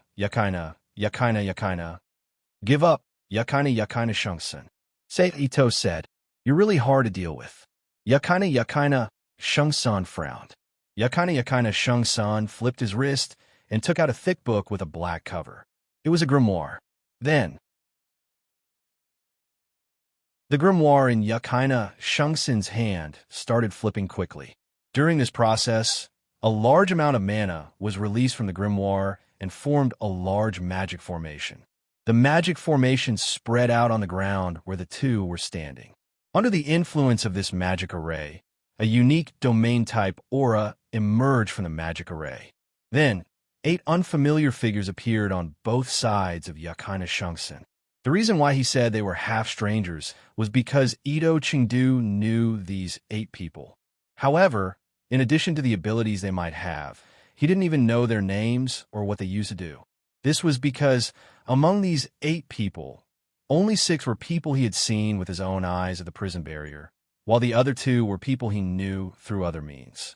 As for their identities, they were the 6 fugitives who escaped from the prison enchantment, including the man in the top hat who was beaten back to the prison by the whip-haired man, as well as the 2 assistant witches who helped Sien Dumu Yuma to open the prison enchantment. Do you think they can stop me? Seito Shang-san raised his brow. No, I only need them to delay you. Yakaina Shang-san said softly. Seito Shang-san frowned and said, forget it. I don't care what scheme you have. I will break it myself. Seito Shang-san disappeared and appeared in front of Yakaina Shang-san and Yakaina Shang-san. That's right, in front of everyone. Because there wasn't just one Seito Shang-san, there were 9 of them. The 9 Seito Shang-san used their own methods to fight against Yakaina Shang-san and the 8 memories she summoned. He actually has a doppelganger-type ability. Immortal Mu, I frowned, and said as he leaped back after summoning the armored man, Shadow, to help him fight. That's right. Accompanied by an obscure spatial fluctuation, Seito, who suddenly appeared beside Shindu Muyi, said with a sly smile, and then reached out to grab her neck. The immortal capital tree, Yi was startled and instinctively cast a spatial teleportation spell. Pa! Seito grabbed Aye's neck and forcefully pinched. Aye had a pained expression on his face. How could this be? Immortal capital Mu, Yi asked bitterly with a pained expression. Why did the magic fail? Seito asked with a smile. That's because I locked down the space around me. If it's just a normal jump, naturally there won't be any problems, but if it's a spatial magic like spatial teleportation, it's impossible. When Immortal Capital Mu, a Yi asked again, when you had a magic book create this barrier? Saito replied, to be honest, you witches are really troublesome. If I didn't have some achievements in the law of space, it wouldn't have been easy to catch you. Saito said with a look of admiration. Okay, I've said what I needed to say. It's time to send you over. Saying that, with a thought, he used his mental power to weave a magic formation in the void and covered Immortal Capital Mu, a Yi. You won't succeed. Immortal Capital Mu, a Yi sneered and raised her head to let out a sharp howl. In the next moment, a mysterious and dark power erupted from Immortal City Mu, a Ye's body, causing Immortal City Mu, a Ye's body to transform into a non-human form. Fallen Soul. The so-called fallen soul referred to the final form of the demoness. By sacrificing her soul to the demon to devour, her body would completely transform into that of a demon. But this way, the demoness who used fallen soul would no longer be human. At the same time, she would lose all her memories as a human and become a monster that only knew how to destroy. Oomph. Saito snorted and took out the snow cloud wolf he took from Yakaina. He poured his pure energy into the snow cloud wolf, and in order to ensure that the snow cloud wolf could be successfully activated, Saito also added a trace of extremely weak world energy to his own power to neutralize the snow cloud wolf. In an instant, a magic formation with 7 small circles as fulcrums connected by lines appeared on the tip of the snow cloud wolf spear. As Saito stabbed, it pierced Immortal Capital Mu, a Ye's body. Obviously, the snow cloud wolf was successfully activated. Then, there was a soft puff sound. The bright yellow flames that had just ignited around Immortal Capital Mu, a Ye's body instantly exploded and scattered in all directions. It revealed Immortal Capital Mu, a Yi in full dress. Plop! Immortal Capital Mu, a Ye's body softly fell to the ground. How is this possible? How can you use this weapon? Immortal Capital Mu, a Yi, who was lying on the ground, asked with disbelief in her eyes. This kind of thing is not impossible, Saito said lightly. Then, with a thought, he sent Immortal Capital Mu, a Yi, who had not attracted the prison barrier's attention, into the Rubik's Cube world. Of course, at the same time, he sent in the Type 7 Assault Demon Subduing Machine Gun, Snow Cloud Wolf. Following the disappearance of Immortals, the magic formation summoned by the grimoire she had activated instantly shattered. It split into countless rays of magic light and melted into the air. Now, all that's left is the original State Zero. Then, I can leave this world. Saito sighed softly. After that, his figure flashed and disappeared from the battlefield. Itagami Island, at the Central Stone Gate, in front of the huge Demon Special District Museum, Saito's figure appeared here. TSK. It seems like I should have let Immortal Capital Mu, a Yi, activate the nullification magic first and destroy the barrier here before coming here to take it. Ito-sei curled his lips as he looked at the museum covered with layers of enchantments through his special vision. However, Saito did not hesitate at all. He immediately summoned the godly blade, celestial clouds, and slashed at the tightly shut door of the museum. Bang! In the crisp sound of metal clashing, the door of the museum was cut open. At the same time, a piercing alarm sounded in the silent night sky. Saito did not care about the alarm and directly kicked down the broken door and walked into the museum. Clearer lines of the barrier appeared in his line of sight. Saito did not hesitate. He did not care about the value of the so-called exhibits around him. He waved his blade and destroyed the barrier in the museum completely.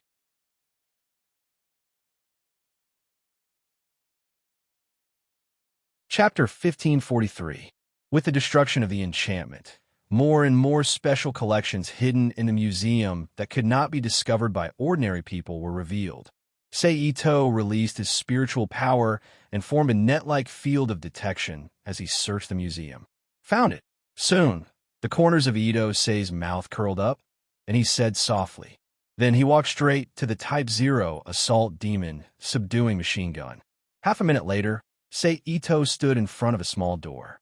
Ito waved his sword and destroyed the door. He pushed the door open and walked in. In an instant, a small storeroom that looked like a storeroom came into his sight.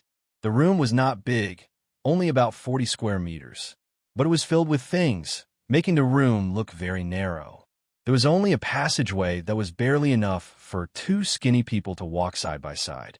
In the innermost part of the passageway, near the wall, there was a glass cabinet with a wooden frame that looked like a pendulum clock. A weapon that looked very similar to the Type 7 assault demon subduing machine gun, Snow Dawn Wolf, but it was black in color and had a sharp tip on both ends. It was pulled by several metal wires through the glass of the cabinet and entered Ito's eyes. Ito smiled and walked over. I advise you not to touch it. Just as Ito was about to break the glass and take the Type 0 inside, a slightly cold female voice rang out in the room. What if I insist on taking it? Ito said softly without turning his head. Then I will have to kill you. The female voice said softly. Ito smiled lightly. As if he was deliberately going against her, he broke the glass of the cabinet and grabbed the Type 0 assault demon subduing machine gun, Dark Dawn Wolf. Crackle! At the same time, a bolt of lightning shot straight at Ito. Boom! In the next moment, a violent explosion echoed in the small storage room. What followed was a few seconds of silence, until the faint white energy smoke formed by the explosion of the lightning completely dissipated. That's a very powerful spell, but if that's all it is, it won't be able to kill me. Ito, who didn't have a single scratch on his body, looked at the girl standing at the door with her back against the light and said frivolously. The girl, standing at the door with her back against the light, was about 6 meters tall. She was wearing a girl's uniform from Sci-Hi Academy, and her figure was curvy. Round face. She was wearing a pair of rimless round glasses, and her hair was combed into 2 large flower whips, which made her look very scholarly. She looked like a good student with excellent character and learning. However, at this moment, her face was filled with indifference. Do you want to continue? Ito turned around and asked. In the cabinet that he purposely showed, there was no trace of the Type 0 assault demon subduing machine gun, Nether Dawn Wolf. Only the metal strips used to imprison the Dark Dawn Wolf were left. Obviously, the Type 0 had been kept by Ito. Although I don't want to, you have already snatched 2 demon-subduing machine guns from our Lion King organization. Even if I wanted to, I can't let you go. The girl sighed softly. From her words, it wasn't hard to tell that she was also a witch from the Lion King organization. It was unknown whether she was a sword witch or a dancing witch, or some other profession. Unfortunately, I have no interest in fighting with anyone today, so I'll take my leave, big-breasted girl. Ito purposely stared at the girl's full breasts and said frivolously.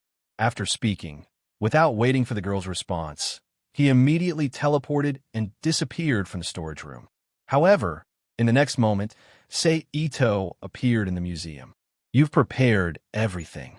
Ito chuckled. I didn't prepare everything. Why would I come here? The girl's voice echoed in the museum. Unfortunately, it's useless against me. After speaking, a clear and perceptible obscure space energy suddenly bloomed from Ito's body and flowed to the divine blade in his hand, celestial clouds, forming a dark and gloomy energy curtain. As Ito performed a slash, it gushed out and turned into a huge crescent-shaped black blade aura, slashing the barrier in front of him. Ka-cha-bang! With a clear shattering sound, a new layer of enchantment that enveloped the museum suddenly exploded. It turned into countless light spots and melted into the air. Roar! Amidst the roars, 2 spirit dragons flew down from the void and charged at Ito from the broken roof of the museum. Ito dodged and disappeared from a spot. Boom! The 2 spirit dragons, who couldn't stop in time, slammed into the ground. The explosion left a huge crater in the solid concrete floor. Inyang Jutsu. It's really unexpected, but it's also reasonable. Ito, who suddenly appeared above Itagami Island, said with a sigh. He didn't stay any longer and used blink movement to to disappear from Itagami Island. Inside the Rubik's Cube world, obtain the Type 0 and Type 7 assault demon subduing machine guns that use the divinity tactic Do, captured a group of important criminals and a large number of experimental subjects from other races, took the sage's spirit blood and refined cores, abducted Kinase and Kensei Kinase, and obtained the relevant research on the spiritual center. It seems that there is nothing else in this world that is worth paying attention to.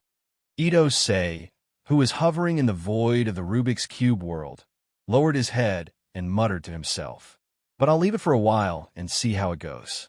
If I can't decipher it, I'll have a chance to capture the woman in glasses and ask her about the spirit core. After all, the woman in glasses is one of the 3 sages of the Lion King organization." Thinking of this, Ito Sei didn't think too much. He flashed to his home in the ecological city and accompanied his family and women. A few days later, "What's the situation?" Sei Ito of the Spiritual Technology Research Institute, which was formed by the researchers of Inyang Hall in Tokyo's Raven World, the researchers of the Spiritual Equipment Research Division in the Spirit Eater World, the magicians of the Godslayer World, the researchers of the Space Administration of Magical Girl Nai's World, the researchers of the Space Administration of Magical Girl Nai's World, the researchers of the Space Administration of Magical Girl Nai's World, as well as the members of the Death God's World, Landau, Nyein Dream, and the 12th Division's Technical Administration, as well as Kensei Yase, a top magician from the Blood Frenzy World. We've copied the Spirit Core, but we haven't fully deciphered the theory behind it. On the other hand, we found a lot of replacements for the core of the ancient weapon used to make the spearhead. Kensei Kinase replied, "Because the Type 0 and Type 7 assault demon subduing machine guns came from the Blood Frenzy world, Kensei Kinase world, he was the one who answered all the questions about the 2 weapons. How long will it take to completely decipher it?" Sei Ito asked as he looked at the researchers of various worlds who were studying the 2 spears not far away. "I'm not sure. The main thing is that we don't know the combination method and steps of this spirit core. As long as we get the core, we'll be able to completely transfer it to other equipment," Kensei Kinase said.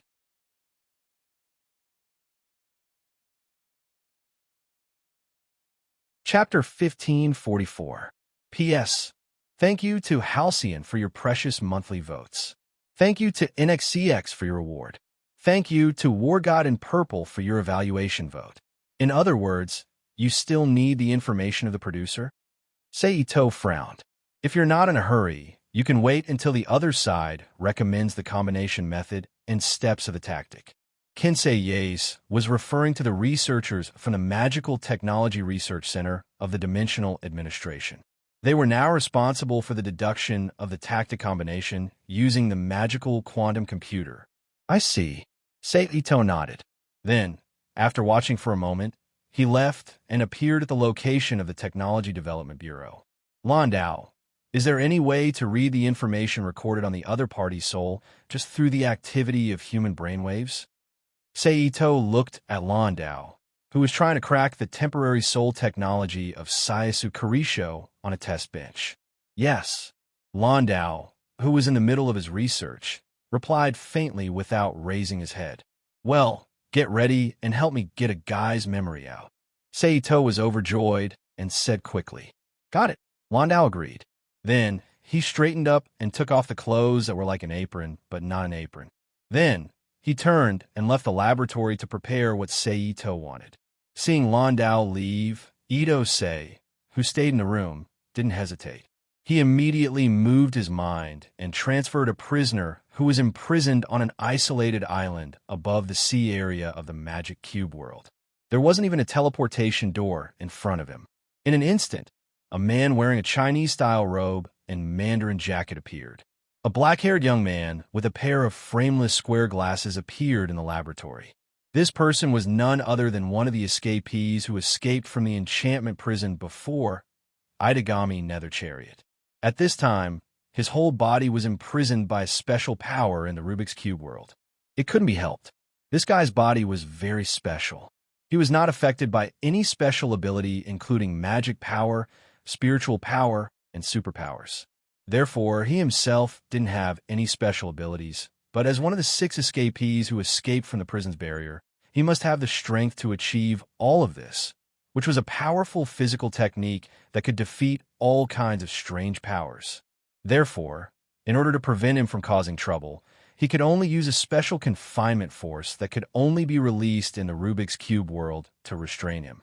Of course, the strength here referred to the Type 0 assault demon subduing machine gun, Nether Dawn Wolf, which was equipped with the divinity vibrating toggle.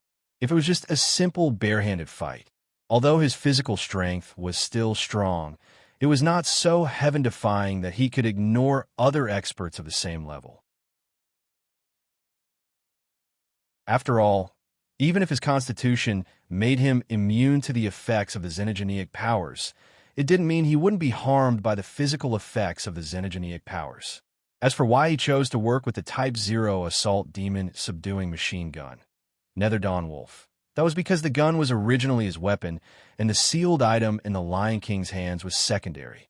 That was why Sei Ito wanted to extract his memories, because he guessed that the memories of the string god Nether Chariot contained all the information regarding the Type 0 assault demon subduing machine gun, Nether Chariot. Seeing the string god Nether Chariot appear, Sei Ito quickly appeared beside him and knocked him out with a palm. Although I can't directly use hypnosis to read your memories, I don't believe that I can't use technology to do so. Sei Ito looked at the string god Nether Chariot that fell to the ground and sneered. Then, Sei Ito bent down and lifted the string god Nether Chariot's collar. He walked out of the laboratory as if he was carrying a rag. In a moment, he arrived at Lando's room. At this time, other than Landau herself, her assistants Nye Ming and Yongin Toru were also in the room. Sei Ito threw the string god Nether Chariot's body on the ground and looked at the equipment prepared by Landau. The shape of the instrument was not unique. In fact, it could even be said to be very common. It was similar to the special monitors in the intensive care unit in the hospital. It was a combination of the instrument and the treatment table. However, there was an additional semicircular metal helmet connected to more than 10 strange wires at the position where the patient's head was placed. Put him on. Landau, who was adjusting the equipment, glanced at the string god Nether Chariot on the ground. She then looked away and ordered. Sei Ito nodded and used psychokinesis to transform into several invisible hands. He grabbed the string god Nether Chariot's hands, feet, and chest and lifted it from the ground. He then moved the string god Nether Chariot to the equipment. Yongin Toru quickly took the string god Nether Chariot's body and straightened it. She then placed the equipment on the string god Nether Chariot. After everything was done, Yongin Toru automatically retreated to the side. It's done. At this time, Lando's voice sounded and announced. Then let's start. Sei Ito nodded and walked to Lando's side. Landau didn't waste any time and immediately pressed the start button of the equipment to start the memory reader. Instantly, a wave of light unique to the spirit particles was faintly transmitted from the lines, emitting blue light. Under the stimulation of this light, the string god Nether Chariot's face instinctively showed a touch of pain. At this time, Landau pressed another button on the equipment in front of her. It was also at this moment that the aquamarine liquid in the biological culture tank that was erected in the corner of the room suddenly started to boil. A large amount of bubbles gushed out from the bottom, stirring up the brain organs that were similarly connected by dozens of wires that flickered with blue spirit droplets. They were exactly the same as the human brain tissue, floating up and down unsteadily. The memory will first be stored in the artificial brain in the form of spirit particles. Then, through a special decoding method, it can be combined into a video image. Landau noticed Sei Ito's gaze and explained. Seeing this, it reminds me of Nether Mayuri. Sei Ito shook his head slightly and smiled. On the side, Nye Ming's face didn't change at all when she heard the name Nether Mayuri. By the way, how long will this extraction take? Sei Ito retracted his gaze and asked. It depends on the time of his soul, if it's not too long. Half an hour should be enough. Landau thought for a moment and said, Ito nodded and quietly waited at the side. Just like this, the low, buzzing sound of the equipment faintly echoed in the room. Half an hour passed smoothly. Beep. At this time, a clear sound came from the equipment. Then, the spirit particles dissipated. The blue light disappeared, and the liquid in the artificial brain tank also calmed down. Obviously, this clear sound was the indication that everything was over. The time is really accurate, Ito exclaimed. Does he still need to stay here? Then, Ito looked at the string god netherworld chariot that was being helped by Nya Ming and Toru Che to remove the debris on its body. No need, Landau, who was operating something on the equipment, replied. After receiving the answer, Ito didn't hesitate and immediately sent the string god netherworld chariot back to Prison Island 2, where the felons who escaped from the enchantment prison were imprisoned. As for Island I, it was used to imprison Yi, Soifeng, Suzu Tongsheng, and other female Shinigami who were abducted from the Shinigami and didn't choose to surrender. This is his memory, but because it hasn't been sorted out, we can't choose to observe it. We can only watch it from the beginning to the end like this. Landau, who pressed a button on the equipment, said, "It's okay. I also don't know where the thing I'm looking for is." Ito smiled casually. Then, his gaze fell on the small screen of the instrument in front of Landau, and he began to watch. In an instant, a baby in a cradle was reflected in Ito's eyes. Without guessing, Ito knew that this was the string god netherworld chariot when it was young. Then, the screen began to play the life trajectory of the string god netherworld chariot from when it was young until it was caught in the Rubik's Cube world, as well as what it experienced in this life trajectory, including the fragmented memories that even he himself might have forgotten, including all the memories of the event.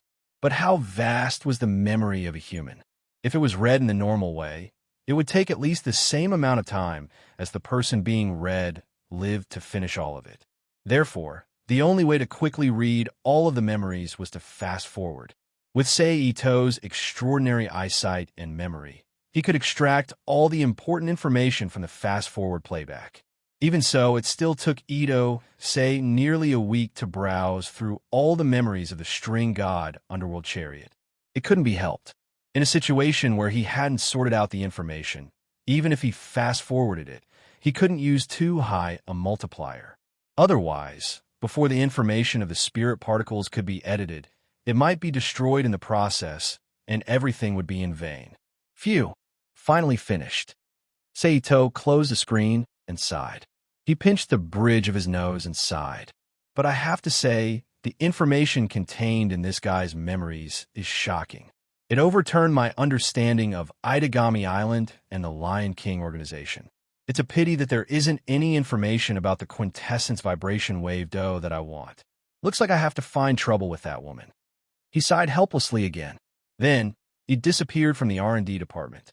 Ito's figure appeared on the streets of Itagami Island once again.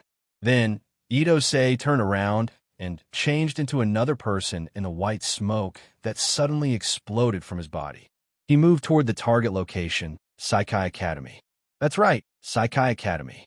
It was probably to keep an eye on the fourth true ancestor, Xiao Guqing, who was studying in Saikai Academy, as well as Kane, Azure Wing, who was also studying in Saikai Academy.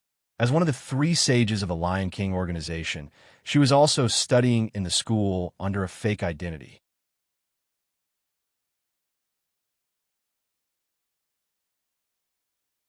Chapter 1545. But then again, Saikai Academy's configuration is really beyond standard. Not only does it have the Witch of the Void, but it also has a powerful person who stands at the end of boxing and immortal arts as a teacher.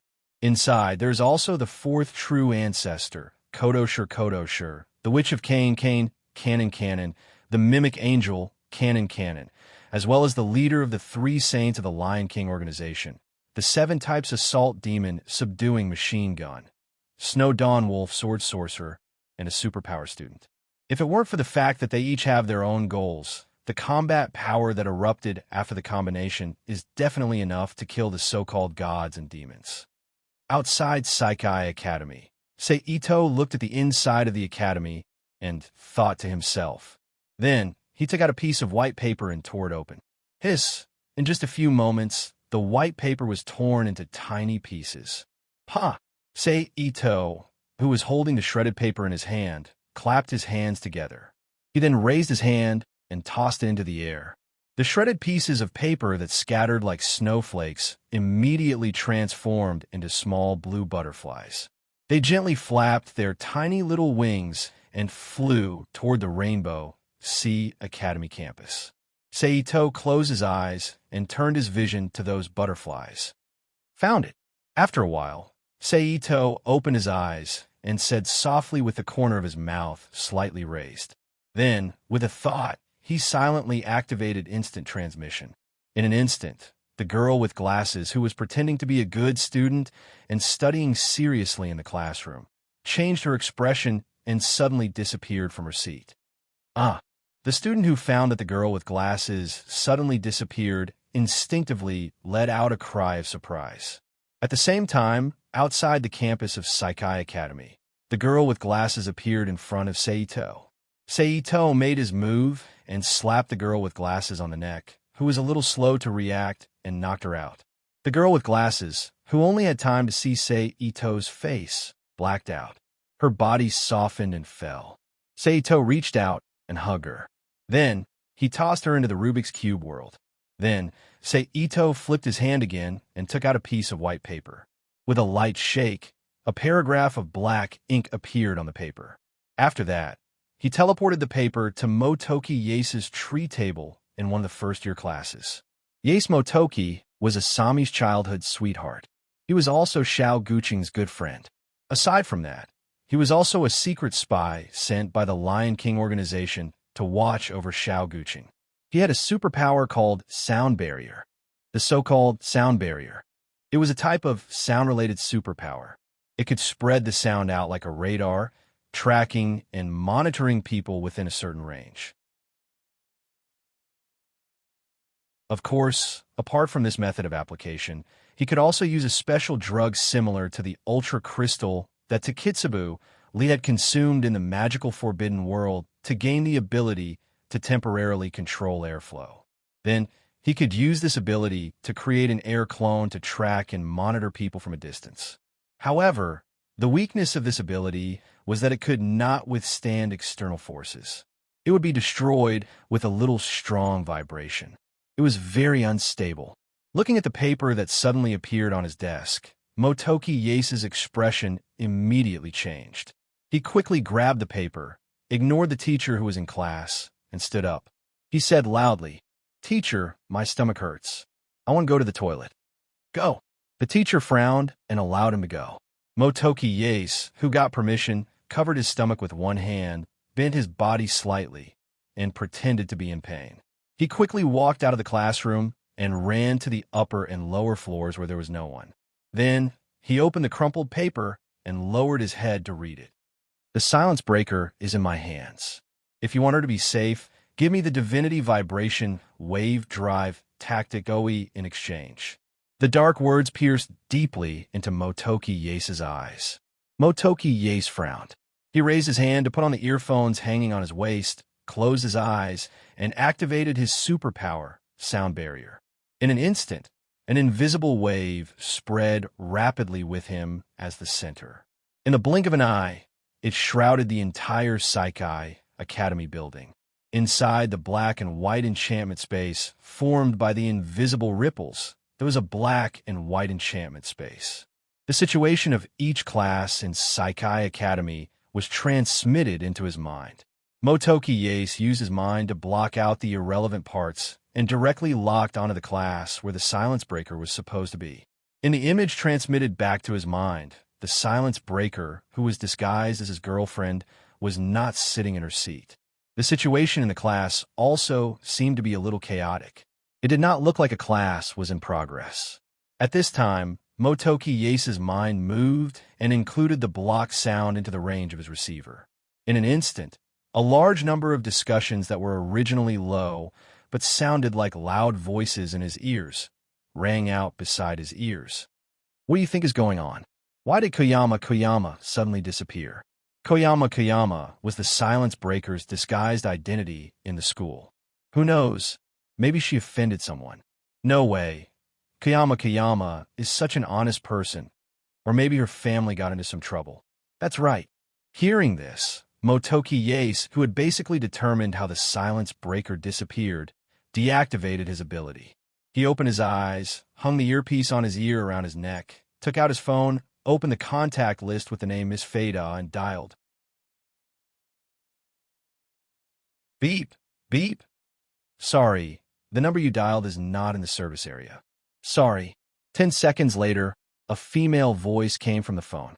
Things are getting troublesome. Yase Moki turned his head and looked at the empty campus through the staircase window beside him with a wry smile. Then, he pulled out a name list marked with a secret symbol from his phone's contact list and dialed it. Motoki Yase closed his phone and straightened his body. You only know how to order people around. You don't even give me any benefits. Motoki Yase muttered and walked down the stairs. He returned to the classroom. But at this time, more than half of the class time had passed, so it didn't take long for him to regain his freedom. Motoki Yase stood up and quickly walked out of the classroom. He rushed to the faculty room. Natsuki-sensei. Motoki Yase greeted the petite, black-haired girl in the faculty room who looked like a primary school student. Natsuki-sensei was Minamiya Natsuki, the Witch of the Void. However, because Syndika Motoki, I took away her memory and time. Although she recovered some of her magic power, she couldn't remember a lot of things. In other words, she lost her memory. But even so, with the help of artificial life forms Asteroid, Aseo Blue Feather, Koyama, and some others, she was able to adapt to the situation. In the end, he adapted to the changes and returned to the academy to take up the great job of being a teacher. What's the matter? Minamiya Natsuki pretended to be dignified and asked, I need your help with something. It's business. And if it goes well, maybe I can retrieve the memory that you lost. Motoki Yase looked around and whispered, Tell me the details. Minamiya Natsuki frowned. It's like this. Motoki Yase told Minamiya Natsuki about the current situation and his guess. So you need me when the other party uses space magic. You need me to lock onto his position, right? Minamiya Natsuki understood Motoki Yase's meaning. Yes. Motoki Yase nodded. You should know about my current situation. Although I have recovered some of my magic power, I haven't returned to my original state. I'm not sure if I can capture that person's position in an instant. Nangong Natsuki frowned. It doesn't matter. I'll find other mages who can use space magic to help. Motoki Yase said. If that's the case, no problem. Minamiya Natsuki agreed. Then it's a deal. I'll go find Natsuki-sensei. Then, Motoki Yase walked out of the faculty room. Natsuki-sensei. But before he could walk far, the person he was looking for, Nagasaki-sensei, appeared in front of him. Natsuki-sensei's full name was Natsuki-sensei. She was a woman who wore a yellow cheongsam and had a bun on her head. She was dressed like a street bully Chun-Li. But compared to the heroic Chun-Li, Natsuki-sensei looked more mature. She was like an ordinary cute girl who loved cosplay. But it would be a big mistake to think that she was that simple. Don't be fooled by her cute appearance. At most, her body was perfect and a bit exaggerated. He was known as the Immortal of Fist in the circle of attack mages and was a master of immortal arts and fist arts. Rumor has it that he single-handedly destroyed a terrorist organization made up of magicians, demons, orcs, and a mess of other professions. Ah, Yase-san. Natsuki-sensei stopped and greeted him with a smile. Sensei, I have something to ask of you. Motoki Yase stopped in front of Natsuki-sensei and said, What is it? Natsuki-sensei asked with a cute, puzzled expression. Yase Moki didn't hesitate. Just like what he told Natsuki, he also told Sasasaki Hajime everything that happened. Yase-san, how do you know my identity? Natsuki-sensei was puzzled. I have some special channels. Motoki Yase said embarrassedly. Okay, I agree. Natsuki-sensei didn't ask any further and nodded with a smile. Thank you, Natsuki-sensei. Motoki Yase was happy and quickly thanked her. It's nothing. After all, I am your sensei. Natsuki-sensei smiled. Motoki Yase chatted with Natsuki-sensei for a bit longer and then left. He took out his phone and contacted the Special Forces using his identity as the son of Itagami Island's manager.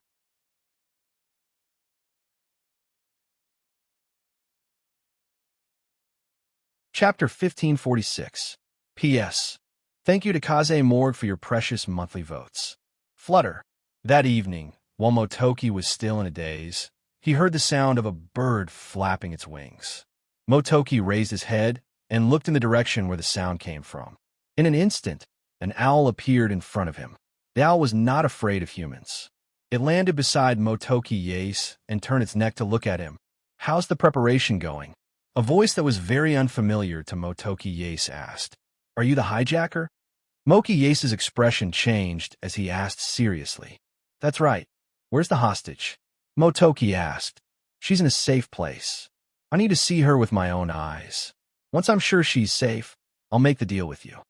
Motoki shook his head. The owl's golden eyes met Moki Yase's unwavering gaze. Come with me. After a while, Idosei's voice came from the owl's mouth again. The owl flapped its wings and flew into the sky. Yase Motoki looked up at the owl, turned around, and ran down the stairs. After a while, he appeared on the ground and followed the owl into the distance. The rest of you follow. Remember to stay hidden. About half a minute after Motoki left, a low voice came from somewhere in Saikai Academy. On the other hand, Motoki Yase, led by Fukuro, finally stopped in front of a KTV in the middle of Itagami Island. Fourth floor, room 412. The owl hovered above Motoki's head and said. Then, with a soft pop, the owl turned into a paper talisman with strange runes written on its surface. It floated down lightly. Motoki reached out and caught the talisman. It's a shikigami. Motoki frowned. Now he realized how troublesome this situation was. In this world, there were all sorts of cultivation systems, bloodline races, as well as unique combat machines, spells, artificial life forms, familiars, and so on. However, when it came to shikigami, it was still a spirit art legacy that belonged to Japan. In other words, someone who could use a spirit-branded retainer must be a Japanese. This was similar to the description of Sei Ito's appearance that he knew. But on the other hand, things were even more troublesome. As the inheritance of the Japanese yin-yang technique, it could be roughly categorized into three organizations. Gao Shinshan's Lion King organization. The second was the Imperial Historian Bureau of the Ministry of Internal Affairs. The third one was Six Blades, who belonged to the country and had inherited the legacy of the yin-yang school. Other than that, although some people learned yin-yang arts through other means, they would still choose to join one of the three organizations in the end. From this aspect, it was entirely possible that this kidnapping was planned by the Taisha Bureau or Six Blades. Their goal was to obtain the highest secret technology of the Lion King organization, the Divinity Vibration Wave-Driving Tactic Do. Moki Yase put the paper talisman into his pocket and sighed helplessly. We haven't finished dealing with the fourth true ancestor yet. Don't do anything else. My body won't be able to handle it. Moki Yase put the paper talisman into his pocket and sighed helplessly. Then, he took out his phone and sent a text message to an unknown number. Then, he walked into the KTV. In an instant, a faint cacophony of singing entered his ears. Welcome. The receptionist greeted him with a smile. Sir, how many people are there? I'm looking for someone. Moki Yase answered casually. Then, he ignored the receptionist and went straight to the elevator. He took the elevator to the fourth floor of the KTV. Ding. As the elevator door opened, Moki Yase walked out. He walked along the corridor and found the location of room 412. Soon, a room with three metal numbers 412 pasted on the door appeared in front of him. Moki Yase closed his eyes and put on his headphones again. He activated his ability, Sound Barrier. In an instant, a special wave spread out with him as the center. It enveloped the room in front of him. In his special perception, two figures of a man and a woman appeared in his mind. He did not recognize the man, but the woman's appearance was the head of the three sages he was looking for, Miss Oda. She was the girlfriend he announced to the public in school, Koyama Koyama. After confirming the existence of the two people, Moki Yase exhaled softly. He then reached out and twisted the door handle in front of him. He pushed the door open and walked in. In an instant, the two people he saw with his special vision appeared in front of his eyes. They were clearer and more in line with human vision. "Are you okay?" Moki Yase turned his head to look at Koyama Koyama. "I'm fine," Koyama Koyama replied calmly. "Where's the thing I want?" Ito Mori asked at the right time. "I want to confirm her authenticity first." Moki Yase looked at Seito and said. Ito Mori frowned when he heard this, but he didn't say anything. "Tell me two things that only the two of us know." Moki Yase turned his head to look at Koyama Koyama again. "You're a virgin, you." Koyama Koyama calmly said two things that made Moki Yase feel awkward. Okay, I know you're real and not some other metahuman's transformation." Yase Motoki was afraid that Koyomi would say something that would embarrass him, so he hurriedly stopped her. Then he walked toward Koyama Koyama. However, when he was about to reach Koyama Koyama's side, an obscure spatial fluctuation suddenly spread out. In this sudden spatial fluctuation, Moki Yase jumped and grabbed Koyama Koyama's body and rolled her to the side. At the same time, Misaki Sasazaki, who was known as the Fist Immortal and Natsuki Void, appeared in the small room. "Huh?" Misaki lowly shouted. Swinging leg toward Ito, Saigaku swept over. A white immortal aura and a strong wind hit Seito's face. On the side, Natsuki Nangong also used her spatial magic and disappeared from the room with Koyama Koyama and Moki Yase. Boom! The next moment, a violent explosion resounded throughout the room, and the resulting strong shockwave immediately destroyed all the facilities and decorations in the room. "Huh?" Misaki Sasazaki's face showed surprise.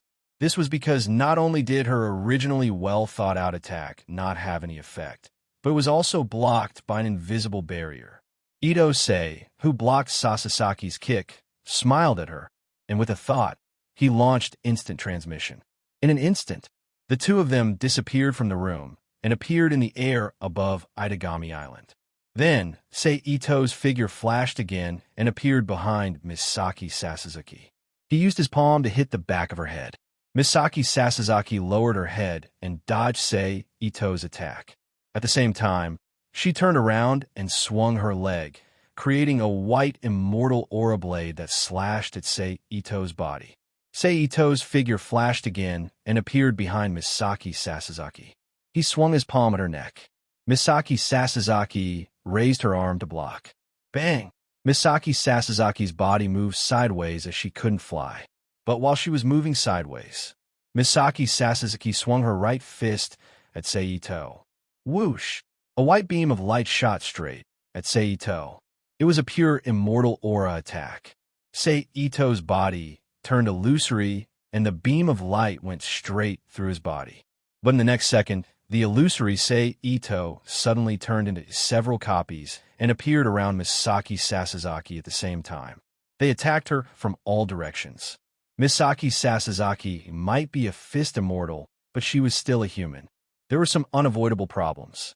For example, she only had a pair of hands and a pair of legs, so she couldn't defend herself in all aspects. Moreover, she was in the sky, which wasn't her main battlefield, so she was in a very difficult situation under the siege. Misaki Sasazaki, who couldn't think of a solution, was furious. She suddenly exploded her immortal aura. In an instant, a strong wave of immortal aura spread out in all directions with Misaki Sasazaki as the center. Under this impact, Seito was forced to retreat a distance and became a person again. Misaki Sasazaki ignored Seito. She stepped on the void and rushed down to the ground. Her speed was so fast that she created an explosive sound that could only be heard when she broke through the sound barrier during her fall. Seito moved his mind and created a space tunnel above him. Then in the next second, Misaki Sasazaki's figure fell from the space tunnel. Seito raised his arm and punched. Boom! With a loud bang, a shockwave spread out in all directions from where the two of them collided. At the same time, Misaki Sasazaki's body was once again thrown into the air by the recoil. Seito followed closely and chased after her with his powerful taijutsu. A series of explosions sounded in the sky. If it wasn't for the fact that the two of them were high up in the sky, and the sound was much softer when it reached Itagami Island, people would have thought that it was thunder. After a while, bang! Misaki Sasazaki's body fell to the ground with a muffled sound.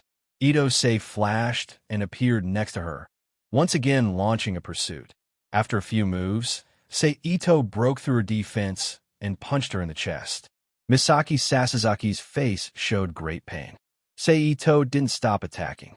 After 5 or 6 moves, he finally found an opportunity to hit Misaki Sasazaki's neck and knocked her unconscious. Misaki Sasazaki's unconscious body fell to the ground again. After falling for a few meters, Seito pulled her into the Rubik's Cube world and made her his captive. Phew, it's time to give them a surprise. Ito-sei let out a sigh of relief as he looked down at Itagami Island with a bird's-eye view.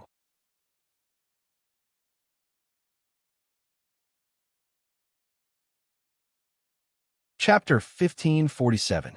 Seito activated the Flying Thunder God Jutsu. However, he didn't disappear from the sky. Instead, the woman with glasses Koyama, who was rescued by Natsuki and Yase Motoki a minute ago, appeared in front of him. He grabbed her by the waist and pulled her into his arms. This is the surprise Seito was talking about. Obviously, Yase Moki and Natsuki, who had just relaxed, had ugly expressions on their faces when Koyama suddenly disappeared. It seems like the leader of the 3 Saint Elders isn't worth much. Seito looked at the bespectacled girl in his embrace and laughed. Who are you? Xian Gaiyong looked at Seito and asked. Seito, a passerby of this world. Seito said with a strange smile. Then, with a thought, he disappeared from the sky together with Xian Gaiyong. Itagami Island city center, Itagami-sei and Koyama appeared on the streets of one of the many hotels in the city.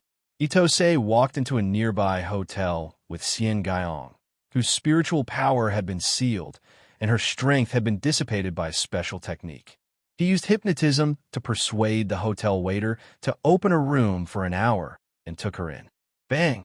Seito threw Xian Gaiyong onto a water cushion in the room. Ripples appeared on the water cushion. Then, Ito-sei walked to the TV cabinet, picked up the remote control, and turned on the TV. Ah! In an instant, a seductive female scream came out from the TV. After a few seconds, a clear action film and a faint pa-pa sound came out from the TV. Have you seen it? Ito-sei looked at Xian Gaiyong with interest. Xian Gaiyong's face was calm and did not show any unusual expression. Boring stuff, Xian Gaiyong replied. Seito shrugged. He casually put the remote control aside, turned around, and walked to the window at the side. He reached out and opened the window. Then Ito-sei took out a piece of talisman paper and threw it into the sky outside. Bang! In an instant, a muffled sound was heard, and a vulture emerged from the rapidly dissipating smoke. The vulture looked at Seito. With a loud cry, it flapped its wings and flew into the distance. Are you from the Taisha Bureau? Xian Gaiyong looked at Seito and asked. You don't have to test me.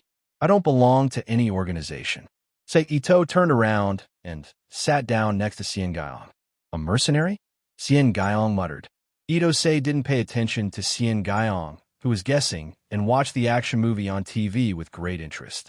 No matter which world it is, as long as a country still exists, action movies will definitely appear. Moreover, there will be an abundance of different kinds. For example, in this world there are different types of beastmen and demons. On the other side, Saikai Academy. Just as Yase Moki and Natsuki Naingong were frowning and thinking, a rhythmic collision sound was heard. Clang, clang, clang. Moki and Natsuki turned around and looked at the direction of the sound, the window.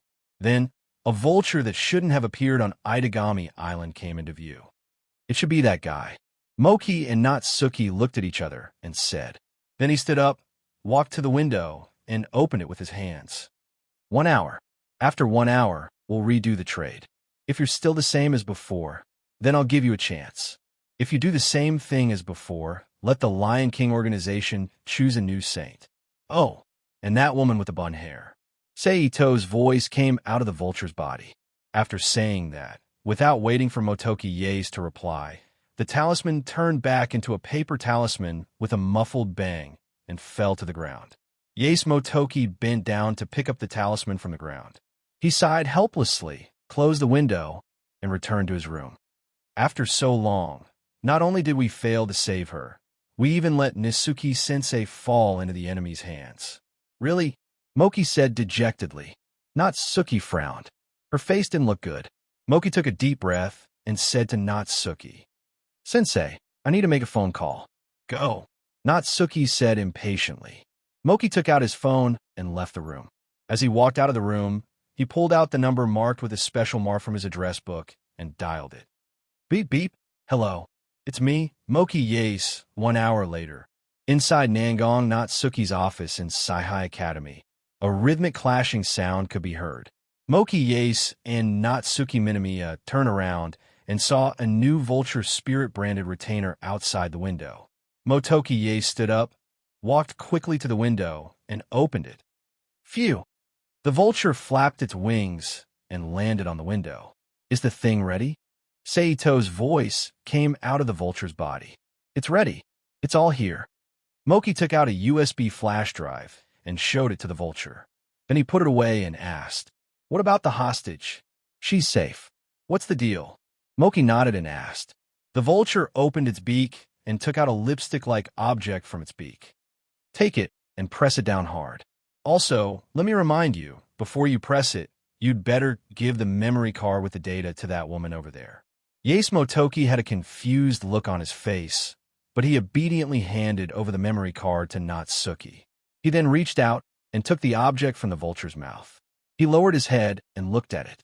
He then used his thumb to press down on one of the protruding parts. When Motoki pressed his finger, an electromagnetic wave exploded from the item. It covered Motoki and only him. Natsuki and Vulture, who were less than half a meter away from him, weren't affected at all. Not even the shock wave spread out. Ziz. Immediately after, a burst of buzzing sound came from Motoki Yaes's pockets, sleeves, and the earphones hanging around his neck. Motoki Yaes's expression changed. He quickly took out his phone from his pocket and checked it in front of his eyes. But no matter how he fiddled with it, he couldn't make the screen light up. At this point, Motoki Yaes finally understood the function of the little thing in his hand. It was to destroy the electronic components on his body. No wonder he had to give the flash drive to Natsuki. There's also this. At this time, the vulture spat out something else.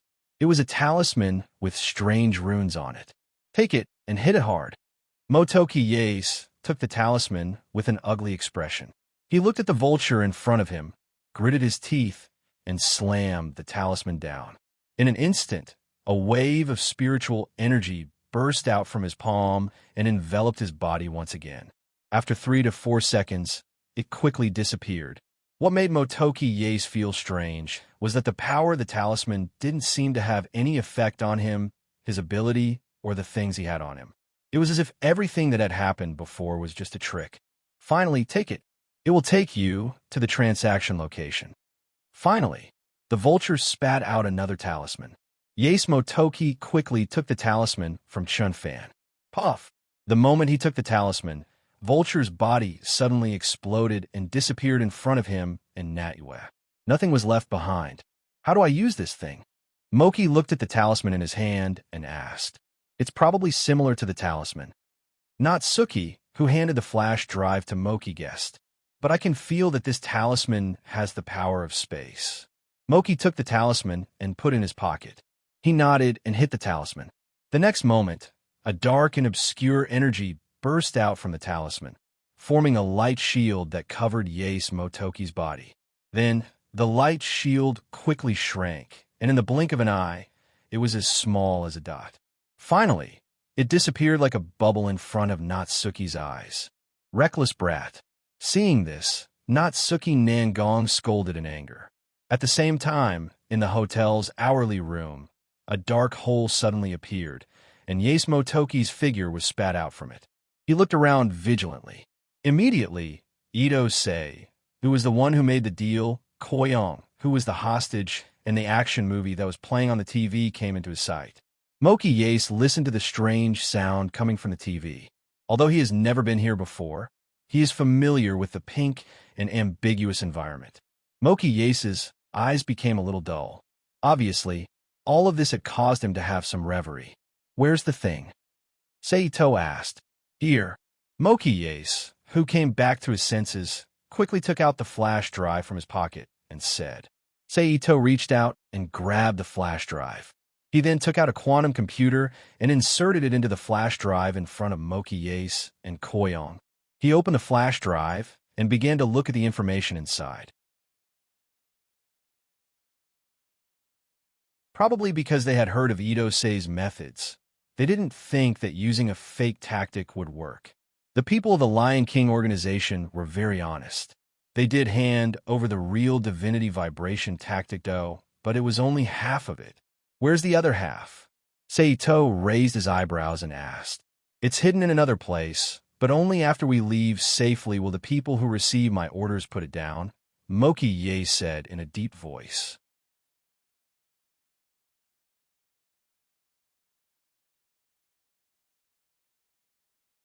Chapter 1548. P.S. Thank you to Tianma Extinction for your precious monthly votes. Thank you to NXCX for your tip. With a slight ripple, Seito's figure emerged from the void. Looking at the familiar scenery in front of him, Seito let out a sigh and sighed. Phew, what a busy life. At this time, it has been some time since he left the world of blood-devouring frenzy. That day, after Yace Motoki said those words, Seito immediately captured him without hesitation. In front of Koyama, Seito used hypnosis on Yace Motoki to extract information. The result was just as he faintly felt. There was no other half of the information.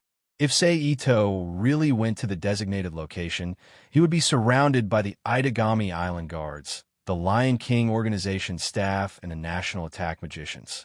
So, Seito decisively gave up on the idea of completing the transaction and used teleportation to throw Yace Motoki out. Anyway, for Seito's research team, half of the information was enough.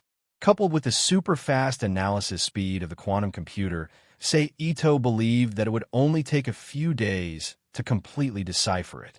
Not to mention, he still had the Lion King organization's silence breaker.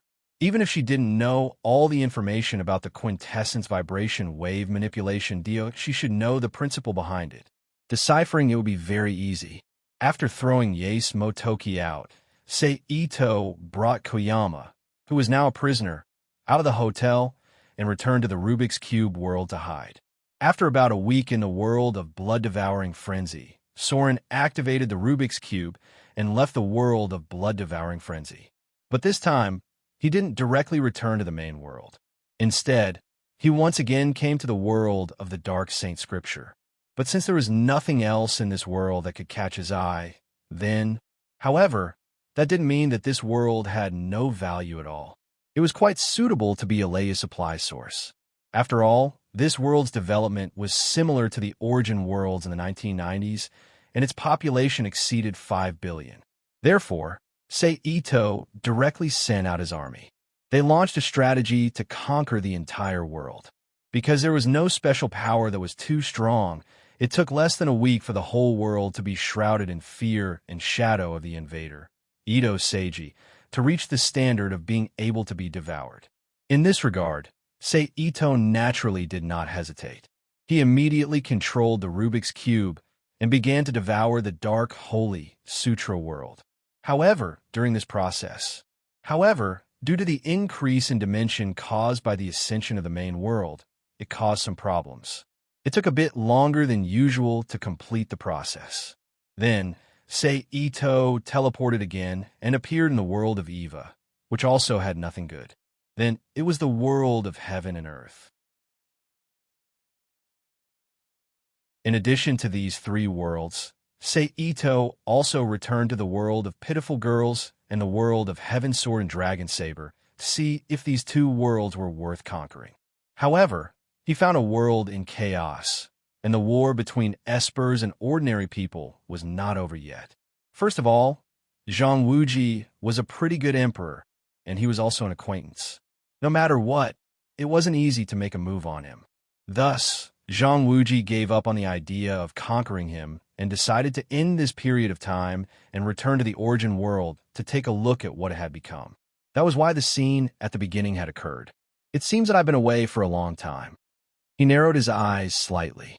Feeling the loosening restrictions in the origin world, Say Ito couldn't help but speculate in his heart. Master! At this time, along with a burst of photon particles, little spirit dream, who found his return, appeared from the void and greeted him with a face full of joy. How long have I been away? Seito raised his eyebrows and asked. 68 days, little spirit dream replied straightforwardly. 2 months and a week. It's much longer than I expected. It seems that the turbulence of the dimensional sea has also caused fluctuations in the rules of time between the two worlds. Seito nodded and asked again, what happened outside during the time I was away? A lot. Little Ling Meng replied. Then, she narrated everything that had happened in the past 2 months.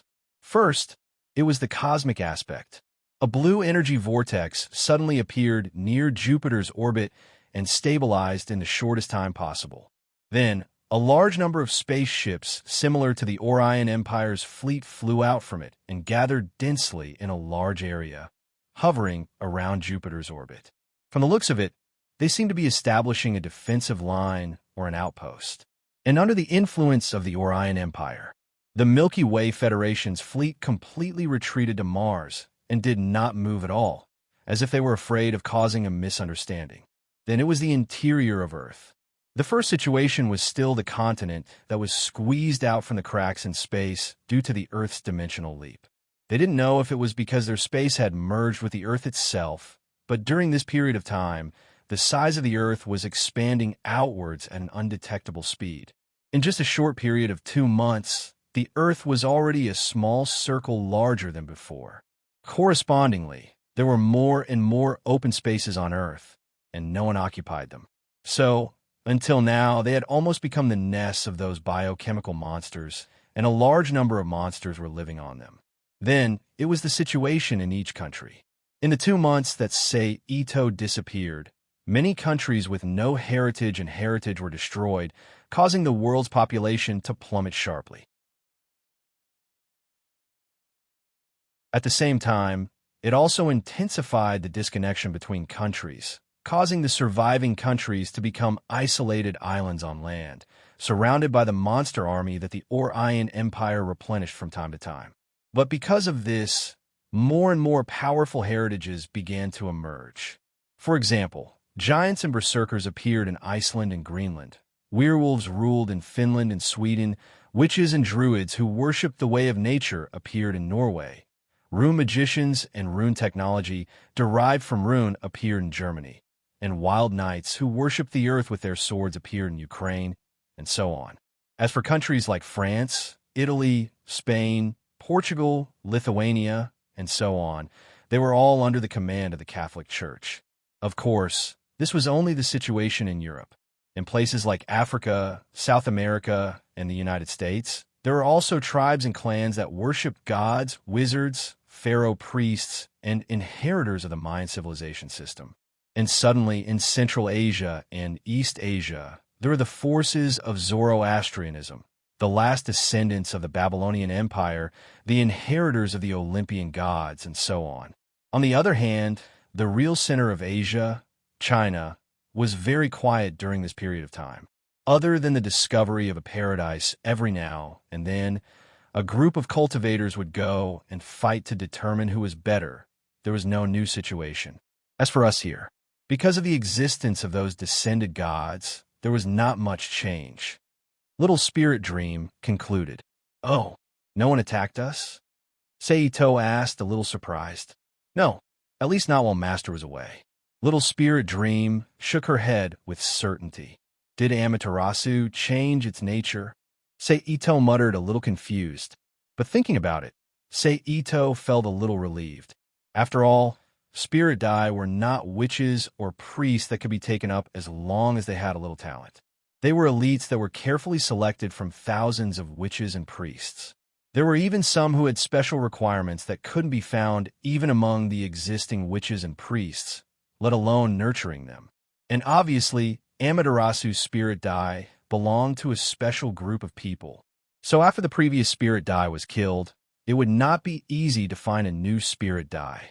And even if one was found, it would be difficult to find a new Spirit Dai. Nurturing them was also a problem. After all, those above the legendary rank were not cabbages.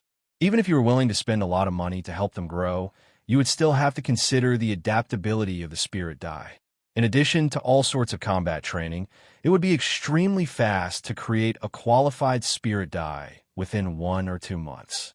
If it was like those who didn't have enough faith, those who did not have enough divine power might not even be able to be nurtured. In this case, without Ryoshi leading the way, even if Seiji sent someone else to cause trouble, it would be a waste of time, given the situation at Akiuya City. And if they sent Spirit Dai from other gods, they would probably not be willing. They might not even be able to cause any trouble at all. So for the time being, they gave up on the idea of causing trouble. But Seito understood that this was only temporary. When the restrictions of heaven and earth were raised to the 4th dimension, Amaterasu would definitely attack. At that time, even if they did not come personally, they would definitely send 1 or 2 obedient gods. When that time comes, it will be the real test. When that time comes, I will make you accompany your wife and lose your soldiers. Seito, who had thought this through, sneered. But that star gate is one. Then, Seito waved his hand and created a virtual optical screen. He switched it to the image of the situation around Jupiter's orbit that he had observed with the help of the Harley telescope. He looked at the huge blue energy vortex on the screen and frowned. Forget it. Let's leave this matter to others. I will continue to live my peaceful life and improve my strength. In a flash, Seito threw this troublesome matter to the back of his mind. He waved his hand and extinguished the virtual optical screen in front of him, shaking his head and muttering. Okay, you can go now. Seito turned his head and said to little Ling Ming, who was beside him. Yes. As soon as she finished speaking, little Ling Ming's figure suddenly exploded, turning into countless specks of fluorescent light that dissipated into the air. Seeing that little Ling Ming had disappeared, Seito did not stay any longer. He went straight back to the house and lay down on the tatami, closing his eyes and resting with a satisfied expression. After a while, he fell asleep. At the same time, in the origin world, in the Mingfeng Mountain of southern Yunnan, China, there was an ancient building complex that was partially hidden and partially exposed. Several beautiful women wearing clothes that did not resemble those of modern people were gathered together. There were a total of 5 of them, sitting in the middle, left, and right positions. Sitting in the main seat was a young woman wearing black clothes. She had a huge silver ornament on her head. Her skin was white and her face was beautiful. She gave off a natural and pure feeling, but her expression faintly revealed a dignified aura. At this moment, however, her eyebrows were slightly wrinkled and her body was emitting a heavy aura. You all should also talk about how we should deal with this matter. The woman in the lead sighed softly and spoke with a voice that was as clear as an oriole's. What else can we do? Mingfeng Mountain is the foundation passed down by our ancestors. We can't give it up no matter what. To the right of the woman, there was a woman who was also wearing black meow clothes. However, she did not wear a huge silver headdress on her head.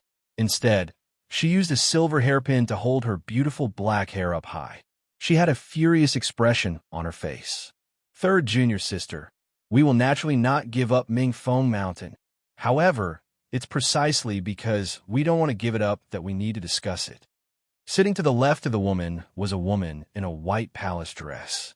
Be it her face or her temperament, she exuded a sense of seduction, making people want to take her home and ravage her. She comforted the woman softly. If Ito were here at this moment, he would discover that this woman was none other than the cultivator he had met once before, Bai Yunju. Combined with the words of the woman she called third junior sister, and their current location, the current situation was clear at a glance. This was Mingfeng Mountain, the location of their Mingfeng cave sect. From their conversation, it wasn't difficult to deduce that someone had set their sights on this place and wanted to take it over. On the other hand, there was no need to guess if there was a power that could make things difficult for this group of cultivators, and it could only be another power that was stronger than them. The woman beside Bai Yunju sighed dejectedly and said, I originally thought that this was a pie that fell from the sky, but who would have thought that it would become a hot potato in the end? This woman was the same as Bai Yunju, wearing an ancient white robe. Her pitch-black hair cascaded down her back like a waterfall. However, her temperament was different from Bai Yunju's. This woman's face was cold and aloof, but she was like a fairy that had descended into the mortal realm, captivating everyone. At this moment, the last woman looked at the woman sitting at the head and asked, What did the married disciples say? Those disciples were willing to return, but their husbands. The woman in the lead sighed again and stopped speaking. However, everyone present was intelligent, so how could they not understand the hidden meaning in her words? As expected, there are no good men. The last woman said with a face full of resentment. Bai Yunju and the others glanced at each other and shook their heads slightly, not saying anything. After a moment of silence, Bai Yunju said, Since that's the case, then we might as well not drag those disciples down and let them come back and cause trouble. In addition, fourth junior sister, you and fifth junior sister pack up your things and leave with the disciples of the sect. After a moment of silence, Bai Yunju looked at the others and spoke with a serious expression.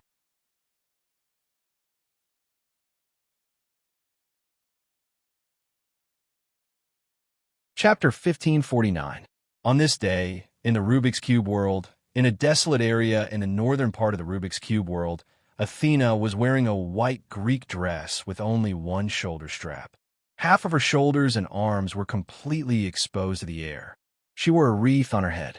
She looked to be around 20 years old, and her whole body exuded a strong sense of holiness that made people unable to look at her directly. Athena was standing opposite a female soldier who was temporarily transferred from the army. Above the two of them, Ito's figure was suspended there. The test begins. Ito looked down at the two of them, then shouted loudly. Athena didn't do anything, but the bracelet on the female soldier's wrist instantly lit up. Then, a large number of fine light spots spread out, and almost in the blink of an eye, the female soldier's whole body was wrapped in light. Then, in less than 3 seconds, along with the explosion of the fine light spots, a set of biological armor like the one that Pandora would wear when activating Pandora mode appeared on the female soldier's body. It glowed with a cold metallic luster. Then, the female soldier immediately turned into an afterimage and rushed toward Athena, who was motionless. Mortals also want to touch me? Athena sneered.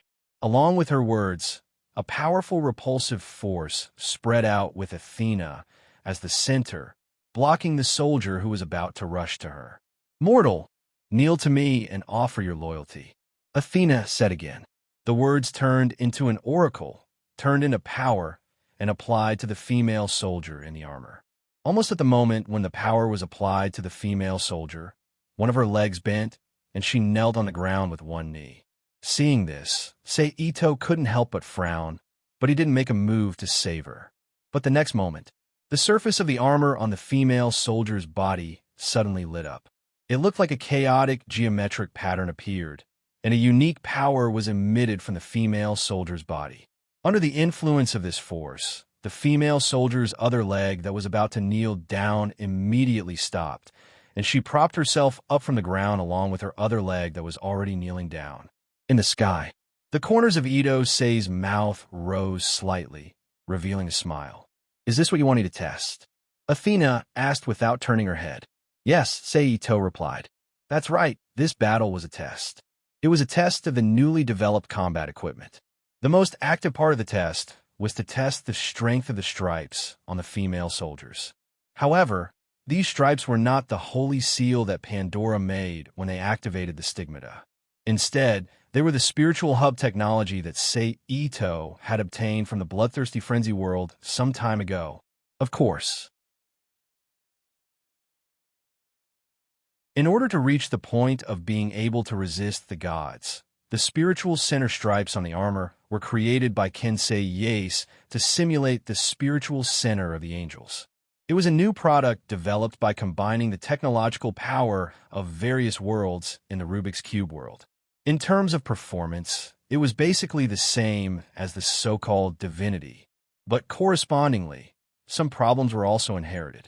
For example, when the spiritual center reached the level of a god, it would emit a strange power fluctuation, causing the user to be affected by it and become an irrational creature. Another example was that the power of divinity consumed a lot of energy, so the battle armor that could be used semi-permanently became a time-limited armor. It needed to be used for a period of time to rest and recover. But this was relatively speaking from a comprehensive point of view. It shouldn't be a problem to support an ordinary human to challenge a celestial immortal cultivator or a god, so there was this test. As for why he chose Athena, he couldn't just give the untested equipment to his subordinates and then take them to find trouble with the gods of the origin world, right? Not to mention the possible consequences of doing this. With the current situation of the origin world, how could he find a god with a high enough realm? So after choosing, he found Athena, who had been idle ever since she brought her into the Rubik's Cube world. Sure enough, you're the same as you, exuding the strong smell of a thief.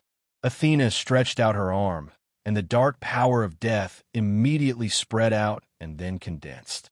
A huge death scythe appeared in her palm, and she held it and sneered with disdain. Well, don't always hold on to my dark history. It will reduce your charm. Seito shrugged. He teased. Athena ignored him and directly turned her wrist and waved the scythe, slashing at the female soldier. The female soldier's figure flashed, and she used spatial teleportation to escape from the blade of the scythe. But before she could stabilize herself, Athena's figure suddenly appeared beside her, and she waved the scythe again. The female soldier had no choice but to raise her hands and release a defensive barrier. Bang! The sharp blade of the scythe was blocked. But then, with a cracking sound, the defensive barrier instantly shattered, and the sharp wasp once again slashed at the female soldier below. But with the previous block, the female soldier had time to reactivate spatial teleportation, and once again escape from Athena's attack. Then the female soldier who reappeared opened her palm, and a strangely shaped long spear suddenly appeared in her palm under the accumulation of fine code. If there were characters in the bloodthirsty frenzy world at this time, they would find that this strangely shaped spear was very similar to the Type 7 assault demon subduing machine gun that could kill a true ancestor and had the ability to nullify magic power. The only difference between the two might be that this spear was a little longer than the real Type 7 assault demon subduing machine gun. This was the second new equipment developed by Seito, the demon subduing spear. Its principle was the same as the Type 7 assault demon subduing machine gun made by the Lion King, but with the addition of the star weapon attribute. Compared to the real Type 7 assault demon subduing machine gun, it was much more convenient to carry. Unfortunately, the spiritual core and some other energy are affected by the power of the nether-hungry wolf, Type 0 assault demon subduing machine gun, and can't nullify the power of the entire domain. Otherwise, the attributes of the nether-hungry wolf would be a good choice. Looking at the weapon in the female soldier's hand, Seito thought with regret. The son of the god of Bayan and the high god sword sorcerer is here to pray. Dawn of the demon subduing, divine wolf of the snow clouds, quickly use the power of the god of steel to help me destroy the evil gods and demons. A heroic and awe-inspiring female voice echoed from the armor and echoed. And under the influence of this obviously spiritual incantation, the front of the demon's subduing machine gun in the female soldier's hand lit up, and a diamond-shaped array of energy lines with 7 small circles as nodes appeared, imprinted on the surface of the gun, and then turned into a stream of light, enveloping the entire demon subduing machine gun. Then the female soldier raised the spear high and welcomed the death scythe that was coming down from Athena. Clang! The crisp sound of metal clashing could be heard in the air. But even so, the death scythe was not pierced through and returned to the power of death. Regarding this, Ito was relieved. After all, the death scythe was something that Athena condensed with the power of death, and in terms of specifications, it was considered a divine power, and not within the anti-magic range of the demon's subduing machine gun. Even if it was powered by the power of the pseudo-gods in the spiritual core, it was still lacking a little. After all, Athena was an ancient god, and her status and power had exceeded the upper limit of the pseudo-god's power that the spiritual core could provide, so it would be strange if she was restrained. I am the goddess of earth, Medusa, the master of the stone chamber of the Earth Queen. Therefore, accept the favor bestowed by me, and turn into a cold stone statue and return to the dust. Athena, whose scythe was blocked, had a cold expression as she announced loudly. As soon as she finished speaking, a powerful wave of divine power erupted from Athena's body.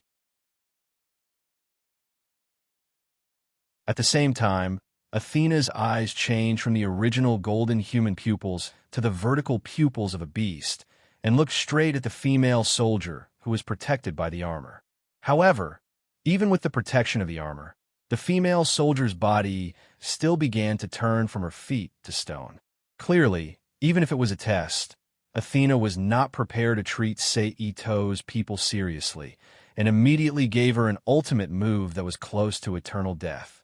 At the same time, the spiritual stripes on the female soldier's body lit up, and an even more powerful force burst out to slow down the spread of the petrification.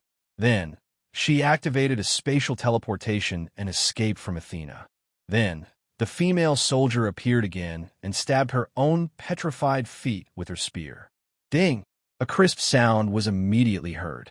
However, what was gratifying was that although the petrification effect was not completely removed, the petrification of the parts that came into contact with the anti-demon machine gun rapidly weakened. It made it look like there was only a layer of dust there and not the stone itself. Shadow, go into stealth. Become the claws and teeth that can tear through iron. Run. Athena, who did not use teleportation to chase after the female soldier, chanted the spiritual words again. In an instant, Athena's shadow lengthened and then divided into 3. They rose from the ground and turned into a long snake and rushed towards the female soldier who was trying hard to resist the petrification effect.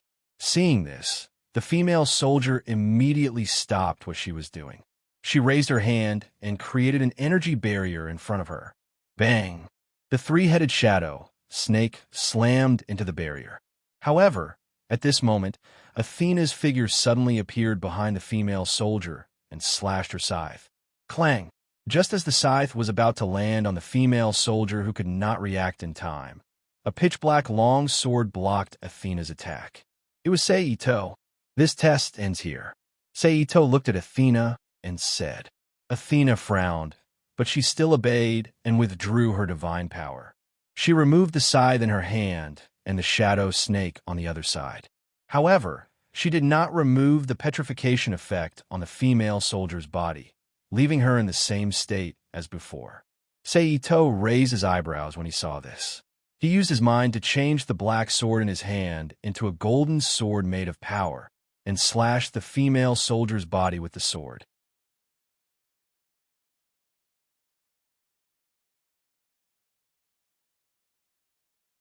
Chapter 1550. The moment the golden sword slashed down, the petrification effect on the female soldier's body was immediately dispelled, allowing her feet to return to their original state. Then, the female soldier disarmed herself and returned to her original state. She bowed to Ito and thanked him. Thank you, sir. How do you feel? Ito waved his hand, indicating that it was nothing, and asked. After activating the deification system, Sei Ito, who was afraid that the female soldier did not understand, immediately added a sentence. The so-called deification system referred to the improved spiritual center technology. Yes, I didn't feel anything at the beginning, but when it erupted later on, there was a thought in my heart urging me to kill this sir, as if this sir was my natural enemy. The female soldier lowered her head and pondered for a few seconds. Then, she cautiously glanced at Athena, who was silent at the side, and explained. You think you can kill me? Athena glanced at the female soldier and sneered disdainfully. Although it was just a simple glance, Athena's divine power was not something that the female soldier, who was only slightly stronger than an ordinary person, could withstand. The moment her gaze fell on the female soldier felt her body tighten. Her body trembled violently, and her knees wanted to kneel down uncontrollably. Sei Ito saw this and waved his hand, immediately sending the female soldier, who could not bear it, back to the large laboratory.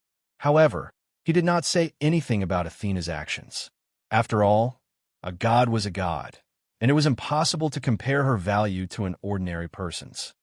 I've troubled you today. Sei Ito then turned to look at Athena and said politely, In the future, don't trouble me with such boring matters. Athena said calmly. Sei Ito looked at Athena, then suddenly reached out and grabbed her arm.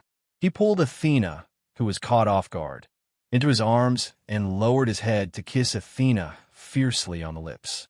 Of course, Sei Ito was secretly activating his authority as the Lord of Hell.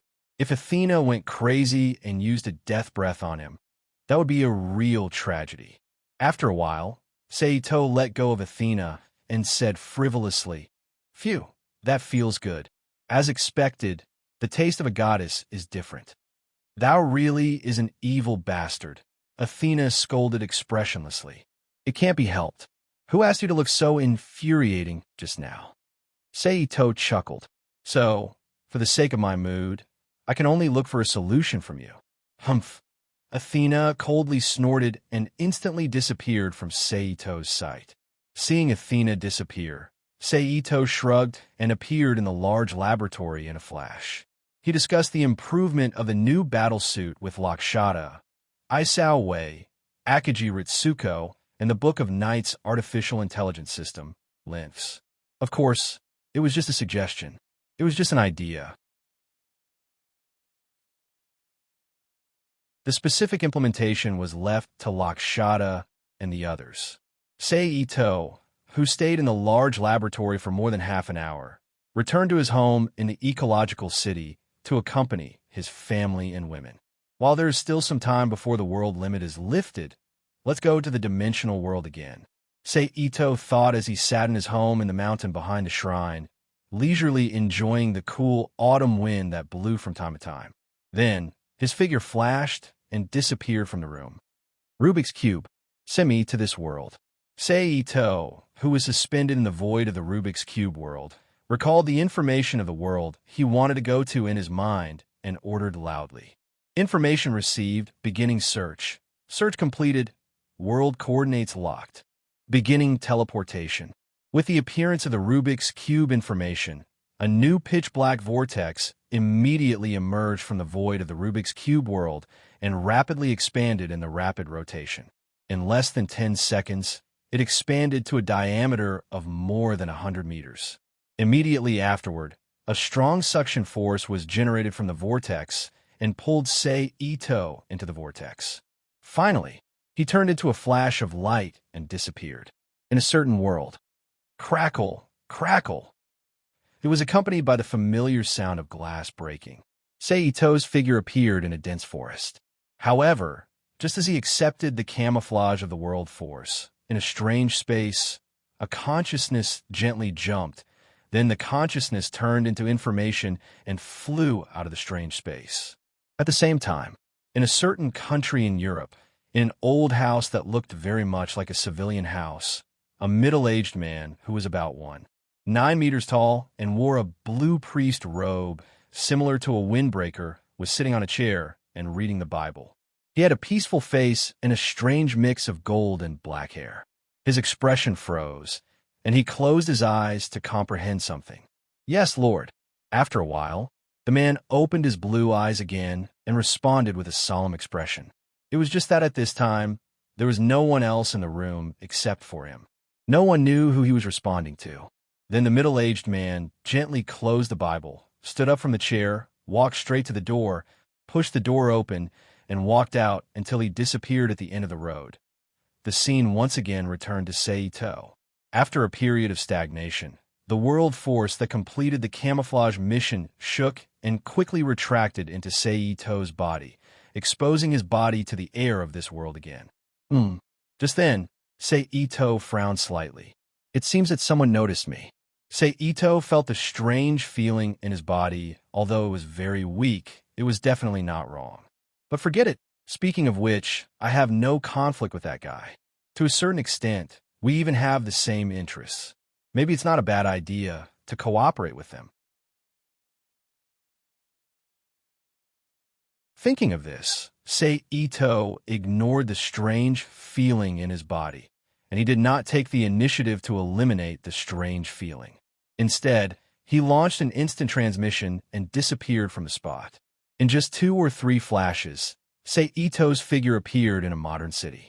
It's just that compared to the modernization of the cities in the main world, the cities in this world looked much more backward. I don't know if it's because I came at the beginning stage, or this city is so backward. Seito, who took in the state of the city, muttered in a low voice. Following that, he walked into the city. Soon, Seito met the first passerby. Well, he was lucky. It was a blonde woman who looked passable. Seito quickly walked to the woman's side. While the woman's face was filled with shock, he wrapped his arms around her waist. While controlling the woman's consciousness with his mind power, he walked to the side with her in his arms. During this process, no one noticed the abnormality between the two of them. After walking like this for 5 or 6 minutes, Seito suddenly released the arm around the woman's waist. With a turn of his feet, he disappeared from the woman's side. The woman who was left in the same place blinked her eyes and looked around in confusion. Then, she turned around and walked back along the original path with a puzzled expression. I didn't expect it to be 1994, and it's not long after the first King of Fighters tournament ended. I just don't know what the development of this world is. Is it a game or a manga? Is it a manga? Which version of the manga is it? Or is it a combination of all 3? Ito-sei thought to himself as he silently walked to the streets of a dilapidated city compared to the main world. It should be the kind that has all 3. After all the worlds I've been to in the past were like this. But if that's the case, the power system might be off the charts. The power of the universe, the power of regeneration, and so on. Seito suddenly felt a lot of pressure when he thought of the explosive battle value system in the Hong Kong manga. Forget it. I'll find someone to test it out and see what the power system of this world is like. Thinking of this, Seito began to think of candidates for the test. I'm currently in Europe. There don't seem to be any famous pugilists around here. I can find people in Brazil, America, Japan, Korea, China, Thailand, and a few other places. I've decided. I'll go to Korea and find Kim Jiapon. The reason why he chose him was very simple. Brazil, America, and Japan were relatively far from Europe. China's old man Geo was too well hidden. Moreover, if he had the power of the universe, his ability to see through people's hearts would be very difficult to guard against. As for Thailand, Dong Zhang seemed to be training with Andy and the others everywhere. After thinking about it, only Kim Jiapon from Korea was the best candidate. Moreover, this guy was very famous in Korea. Anyone could easily find out where his dojo was. Coupled with the fact that if he wanted to challenge the Korean dojo, he would have to challenge the Korean dojo. This unlucky kid was the inevitable choice. Since he had made up his mind, Seito did not hesitate. He immediately used his innate senses to pinpoint the location of Korea and teleported away. Oh, God! A passerby who happened to see Seito disappear instinctively exclaimed. About half an hour later, Seito appeared on the streets of Korea. Compared to the bustling Korea in the main world, Korea in this world was too shabby. If he did not know that he was in a city, Seito would have thought that he was in a rural Korea. Then Seito put away his emotions, reached out to stop a passerby, and asked, "Excuse me, where is Master Kim Japon's dojo?" Seito was speaking in Korean at this time. As for where he learned it, with the thousands of languages that came with becoming a god slayer, he could find a Korean in the Rubik's Cube world and learn it for a day. Follow this path and walk forward. The passerby who was stopped first looked at Seito in surprise, perhaps wondering why he did not know where Kim Japon's dojo was. Then, he kindly told him the route to the dojo. "Thank you." After a while, Seito, who had memorized the route, thanked the passerby and moved toward the dojo.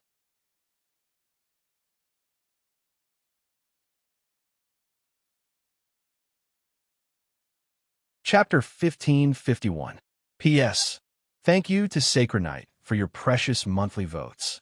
Thank you to NXCX and G1992 for your tips. Huh. This was a Taekwondo dojo that occupied a large area.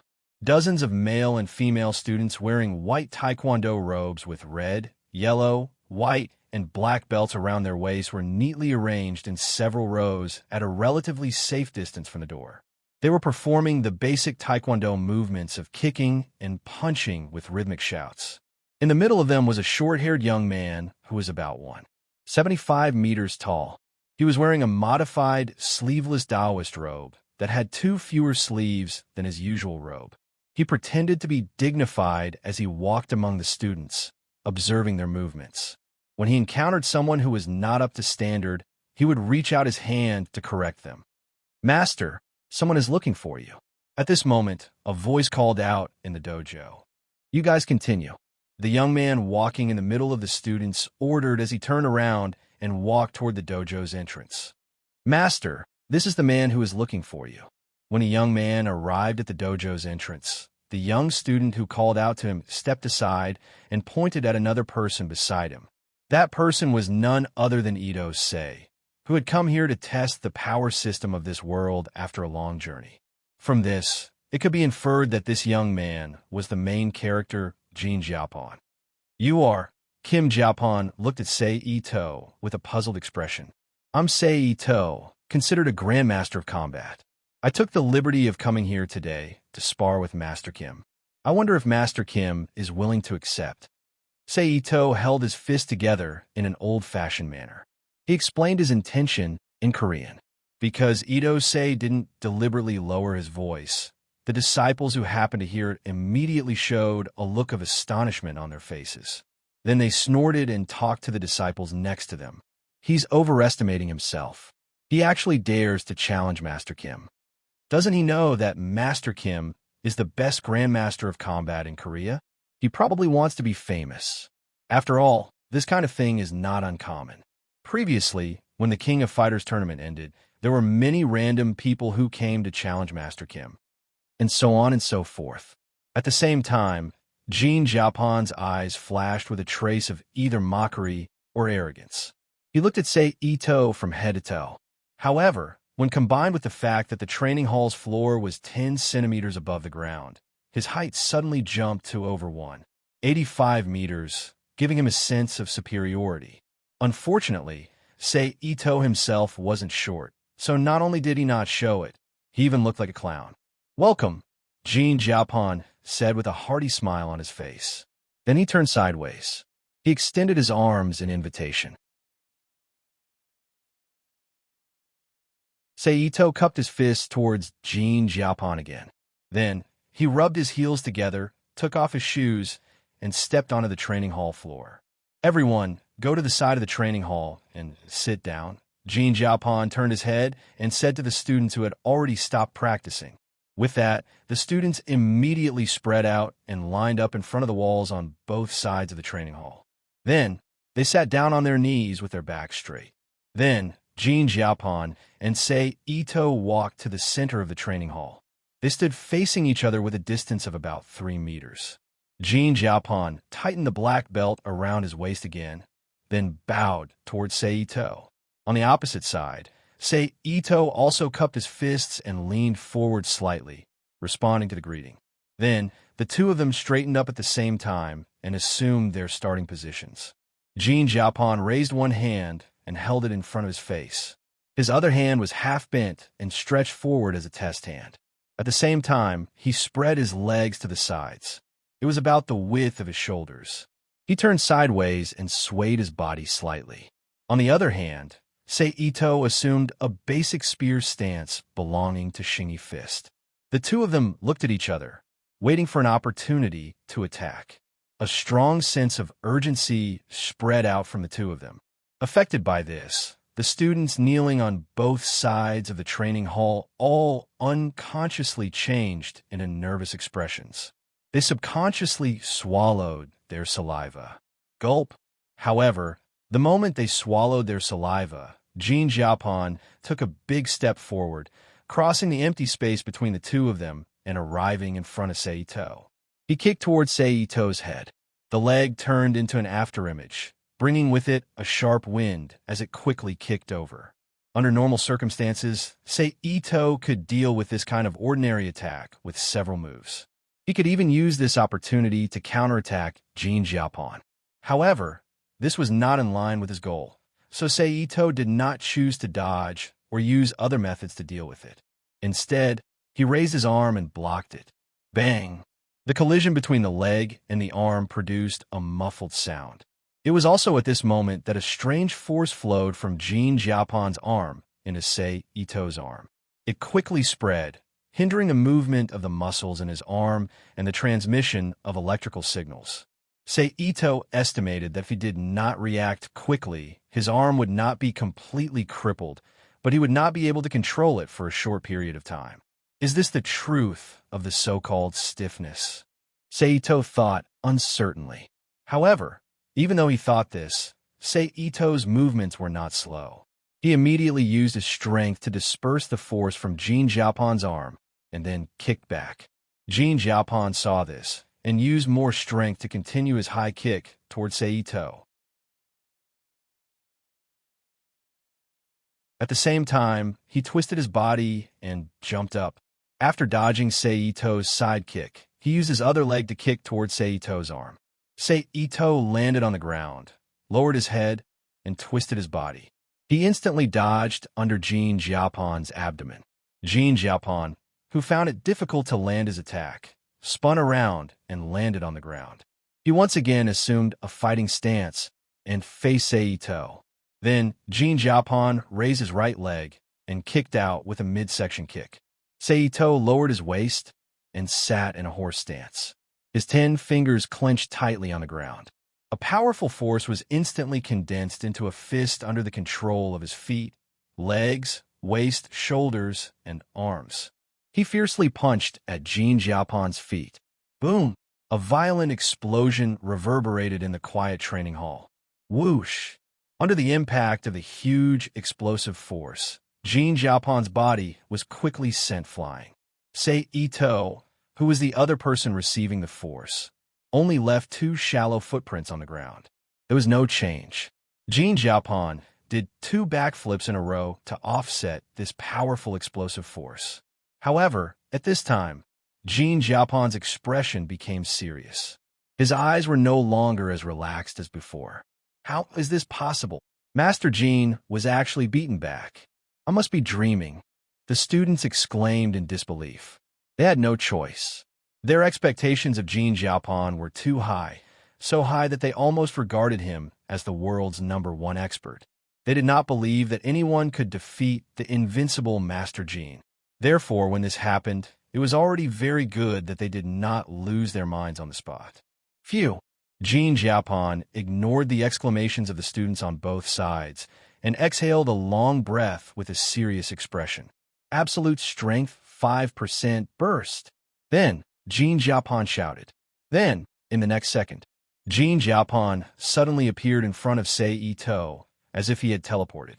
He quickly kicked at Sei Ito's neck. It was a sure kill move. Sei Ito narrowed his eyes. He did not dodge, nor did he block. He allowed Jin Jiapan's leg to hook his neck. Then he used the strength of his body to twist and throw Jin Jiapon to the ground. Boom! Amidst the muffled sound, the entire training hall shook. And in the midst of this tremor, Seito felt even more strange energy surging into his body. It froze his body and caused him to crash into the ground. As expected, this energy that can affect the movement of muscle tissue and the transmission of electronic nerve signals is the foundation of a grandmaster of combat. Seito was even more convinced as he felt the energy passing through his body. At the same time, Jin Jiapon, who had completely avoided the sure kill move, took a step back to express his goodwill. "Oh, Master Jin is the best. I knew it. How can this guy be Master Jin's opponent? Master Jin is the best." In an instant, once again, the students erupted into thunderous cheers. However, at this time, Seito, who the students thought would only get up after lying down for a while, got up easily. He casually patted his body twice, as if he was trying to get rid of the dust. Absolute strength. Seito raised his head and looked at Jin Jiapon, who was surprised. "That's right," Jin Jiapon admitted. "As expected, this world is an extension of the Hong Kong manga's strength attribute system."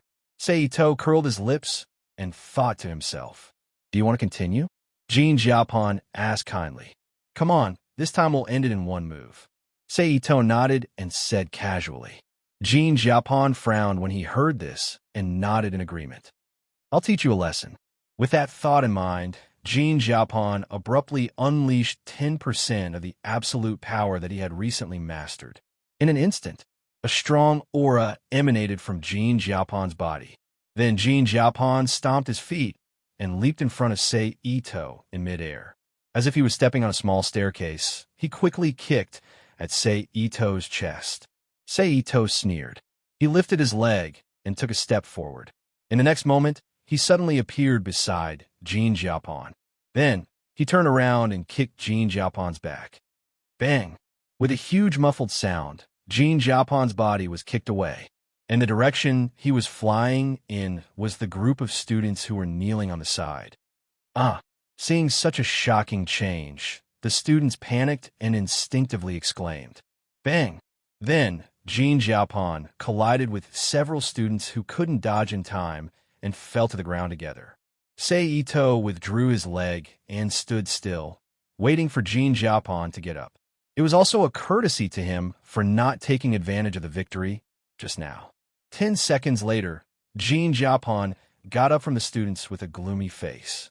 Then, he walked back to Seito and forced a smile. He said politely, "You're strong. I've lost this competition. Don't mention it. I just used a trick." Seito also pretended to be modest. "I've learned a lot from this competition.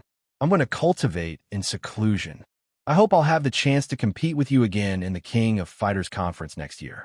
Jin Jiapon first said humbly, then stared into Seito's eyes. "The King of Fighters Conference. I'll participate." Seito nodded slightly and agreed. After that, Seito and Jin Jiapon chatted for a while more. Then, they bid farewell and left Jin Jiapon's Taekwondo dojo. Where should I go next? Seito pondered as he stood on the streets of Korea. Forget it. I'll go to Japan and meet the grandmasters of combat who live there. At the same time, I'll wait for someone who might come knocking on my door at any time. Thinking of this, Seito did not hesitate anymore. He immediately activated instant transmission and disappeared from the street. Korea and Japan were very close. They were only separated by a sea. Even if he took a normal means of transportation, a plane, it would only take 1 or 2 hours. Not to mention the exaggerated method of instant transmission. In less than 5 minutes, Seito appeared in Japan. Of course, the city was still Tokyo. After all, this was the place where grandmasters of combat were most likely to gather. However, since he had arrived in Tokyo, the first thing he had to solve was the problem of accommodation. Therefore, Seito simply found a well-known bank and used his hypnosis ability to control the bank staff who were just ordinary people. Then, he used them to apply for an unlimited bank card. As for the source of the money, it was the dead accounts that existed in the banking system. Therefore, in less than half an hour, Ito became a hidden rich man in the King of Fighters world.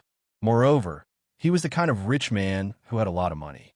Later, Ito Sei, who had money, left the bank and found a good intermediary.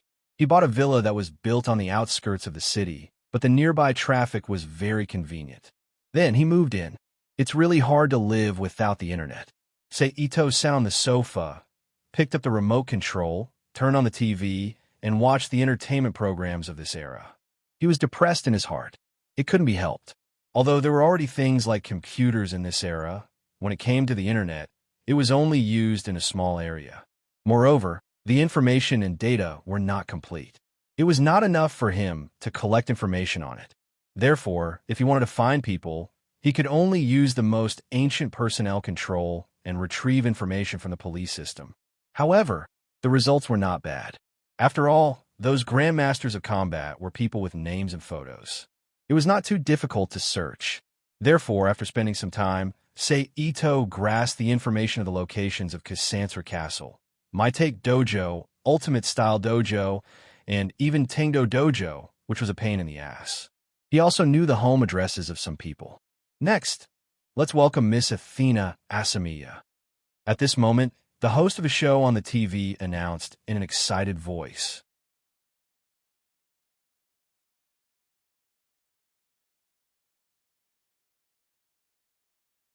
Chapter 1552. Athena debuted at this time. Ito looked at the youthful and lively Athena on TV and muttered to himself with some doubts. It's not his fault that he didn't know, because just like some people's home address, whether it's in the manga or the game, this information is only briefly mentioned or obscured. There is no way to know the specific information at all. So to a large extent, he still needs to investigate it himself. Well, it looks like I can start a music company. After all, it looks like I have to stay in this world for at least 3 or 4 years. It's too boring if I just eat and do nothing. What's more, I can also take this opportunity to get some guys under my nose. Ito rubbed his smooth chin with his fingers and thought. Yes, let's do that. Thinking of this, Ito temporarily put these thoughts aside and focused on watching the young Athena on TV. The next day was uneventful, and in a blink of an eye, it was the next day.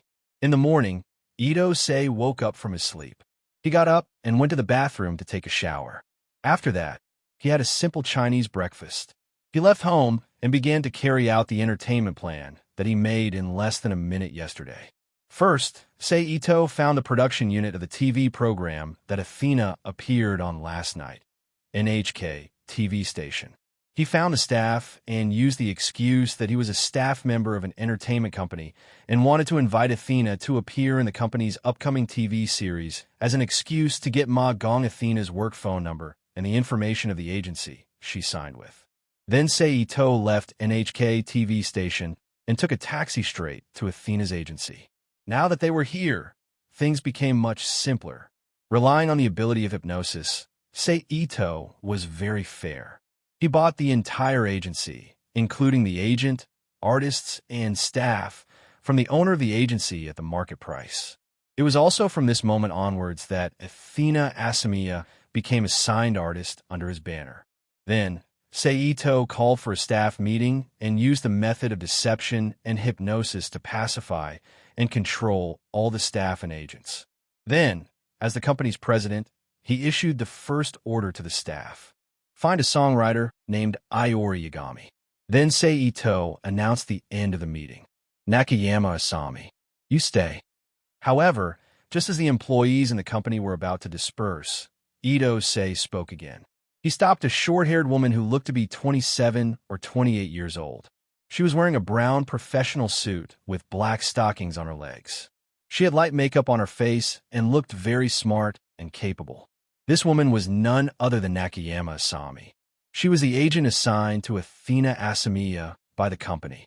After a minute or so, Nakayama Asami's his name. Nakayama, Athena Ma Gong is your artist, right? Ito asked knowingly. Yes, President. Nakayama Asami's face flashed with a touch of doubt as she nodded and admitted. Contact her and tell her that I want to see her. Say Ito nodded slightly and ordered. Okay. Nakayama Asami looked at Sei Ito with a strange expression. He agreed without hesitation. But it was also true that there were several artists in the company. But the new boss chose to summon Athena Ma Gong. This made people feel strange, and some dirty thoughts even appeared in their minds. For example, did the new boss take a fancy to Athena Ma Gong and want to sleep with her? Do you want to contact her now? Then Nakayama Asami asked. Let's do it now. Seito thought for a moment. He replied. Nakayama Asami nodded, and in front of Seito, she took out an old-fashioned mobile phone and dialed a number. I didn't expect that in 1994, mobile phones were already popularized in this world. In the China of the main world, this was still the era of mobile phones and pagers, right? Looking at the mobile phone in Nakayama Asami's hand, Seito said with some emotion. In the main world, although mobile phones were introduced in 1994, and even IBM released the first generation of touch phones, but it was not completely popularized. Because the price was too expensive. One cell phone cost more than 40,000 renminbi, which was about twice the price of a mobile phone. Moreover, the signal coverage was only limited to the active cities in the south. As for the other countries, it seemed that half of the sky was occupied by the rich. Hello. Is this Athena Ma Gong? Do you have time now? At this time, Nakayama Asami's voice sounded in the room. Sister Asami, I'm still in class. What's the matter? Athena Asami's voice was faintly heard from the phone. She deliberately lowered her voice. Hearing this, Nakayama Asami looked at Seito, who was looking at the company's information, and whispered, The president wants to see you. President? Athena Ma Gong was stunned. Yes, but it's not President Fujiyoshi, it's President Ito, who just bought the company today. He personally asked to see you. Nakayama Asami explained. Ah, Athena Ma Gong exclaimed. So if you have nothing to do, come over. Feeling that Athena Ma Gong should have understood the importance of this meeting, Nakayama Asami said again. I know, Sister Asami, I will ask the teacher for leave. On the phone, Athena Ma Gong hesitated for a moment, then replied. Okay, Nakayama Asami said, and hung up the phone. President, Athena Ma Gong has already asked the teacher for leave and will come over in a while. Nakayama Asami looked at Seito and reported. Well, you can go. Seito nodded and said without raising his head.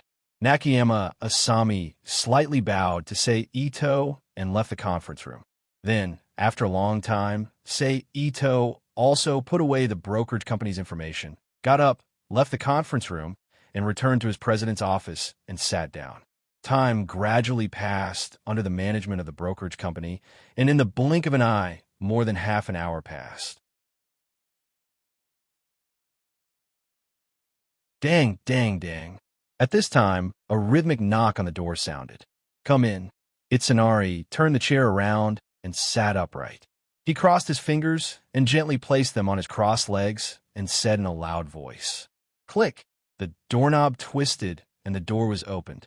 Then, Nakayama Asami and the girl behind her, wearing a blue and white short-sleeve sailor suit, a dark blue pleated skirt, and a red scarf gently tied the collar.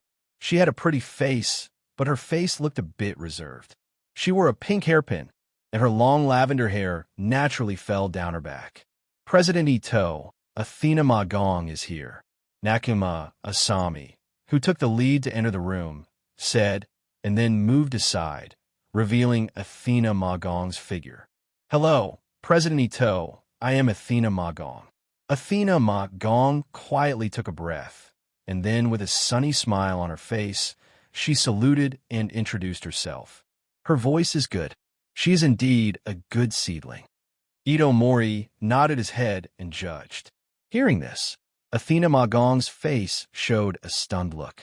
Athena, I'm going to let the company fully package you and make you the Asian queen. What do you think? Seito looked at Athena Ma Gong with a smile and asked. Athena Ma Gong turned to look at her agent, Nakayama Asami. The latter's face also showed a surprised look. She didn't understand why the new boss had such a big idea. Are you wondering why I chose you? Seito looked at the appearance of the two and chuckled. Yes, Athena Ma Gong honestly admitted, because the reason I bought this company is for you. Seito looked at Athena Ma Gong and said.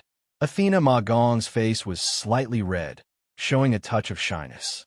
Seito ignored Athena Ma Gong and directly turned to Nakayama Asami and said, Nakayama, take Athena Ma Gong to revise the contract and make the contract as a top superstar. Yes. Nakayama Asami happily nodded and agreed. She was also happy to do so, although the ratio of her agency contract will be slightly changed, and her income will be slightly reduced in the short term. But with the company's resources to promote it, she believed that this gap will soon be made up, and she will make more money. This is not good. Athena Ma Gong, who was still a kind little girl, said somewhat at a loss, unlike her performance as a grandmaster of combat. There is nothing bad about it, it's decided. Seito announced strongly. Seeing this, Athena Ma Gong did not refute, and the first impression of Seito as the new president was left in her heart. Strange person. At this time, if Seito used his telepathic ability to hear her thoughts, he would certainly not know whether to laugh or cry. Then Seito chatted with Athena Ma Gong for a while, and asked about her study and life, to see if there was a need to make some adjustments. Then he asked Nakayama Asami for her and Athena Ma Gong's phone number, and drove them out. Then on the third day, which was the second day of entering the agency, Seito ordered the company to fully package and promote Athena Ma Gong. Then on the fourth day, Seito, who saw that the company was almost operating at full capacity, left Japan and flew to France. I didn't expect that no one has heard of the Hell Band. It seems that they haven't met and formed a team, or they're still in France, going through the initial run-in. On the plane, Seito secretly thought as he looked through the window at the clouds. I hope Charmy is famous enough in the French fashion industry. Otherwise, if I want to find them, I can only wait until 1995 when the Hell Band is famous in Japan. You're tuning in to the Warrior Lore YouTube channel. Don't forget to subscribe and join us on this journey to catch the most captivating stories.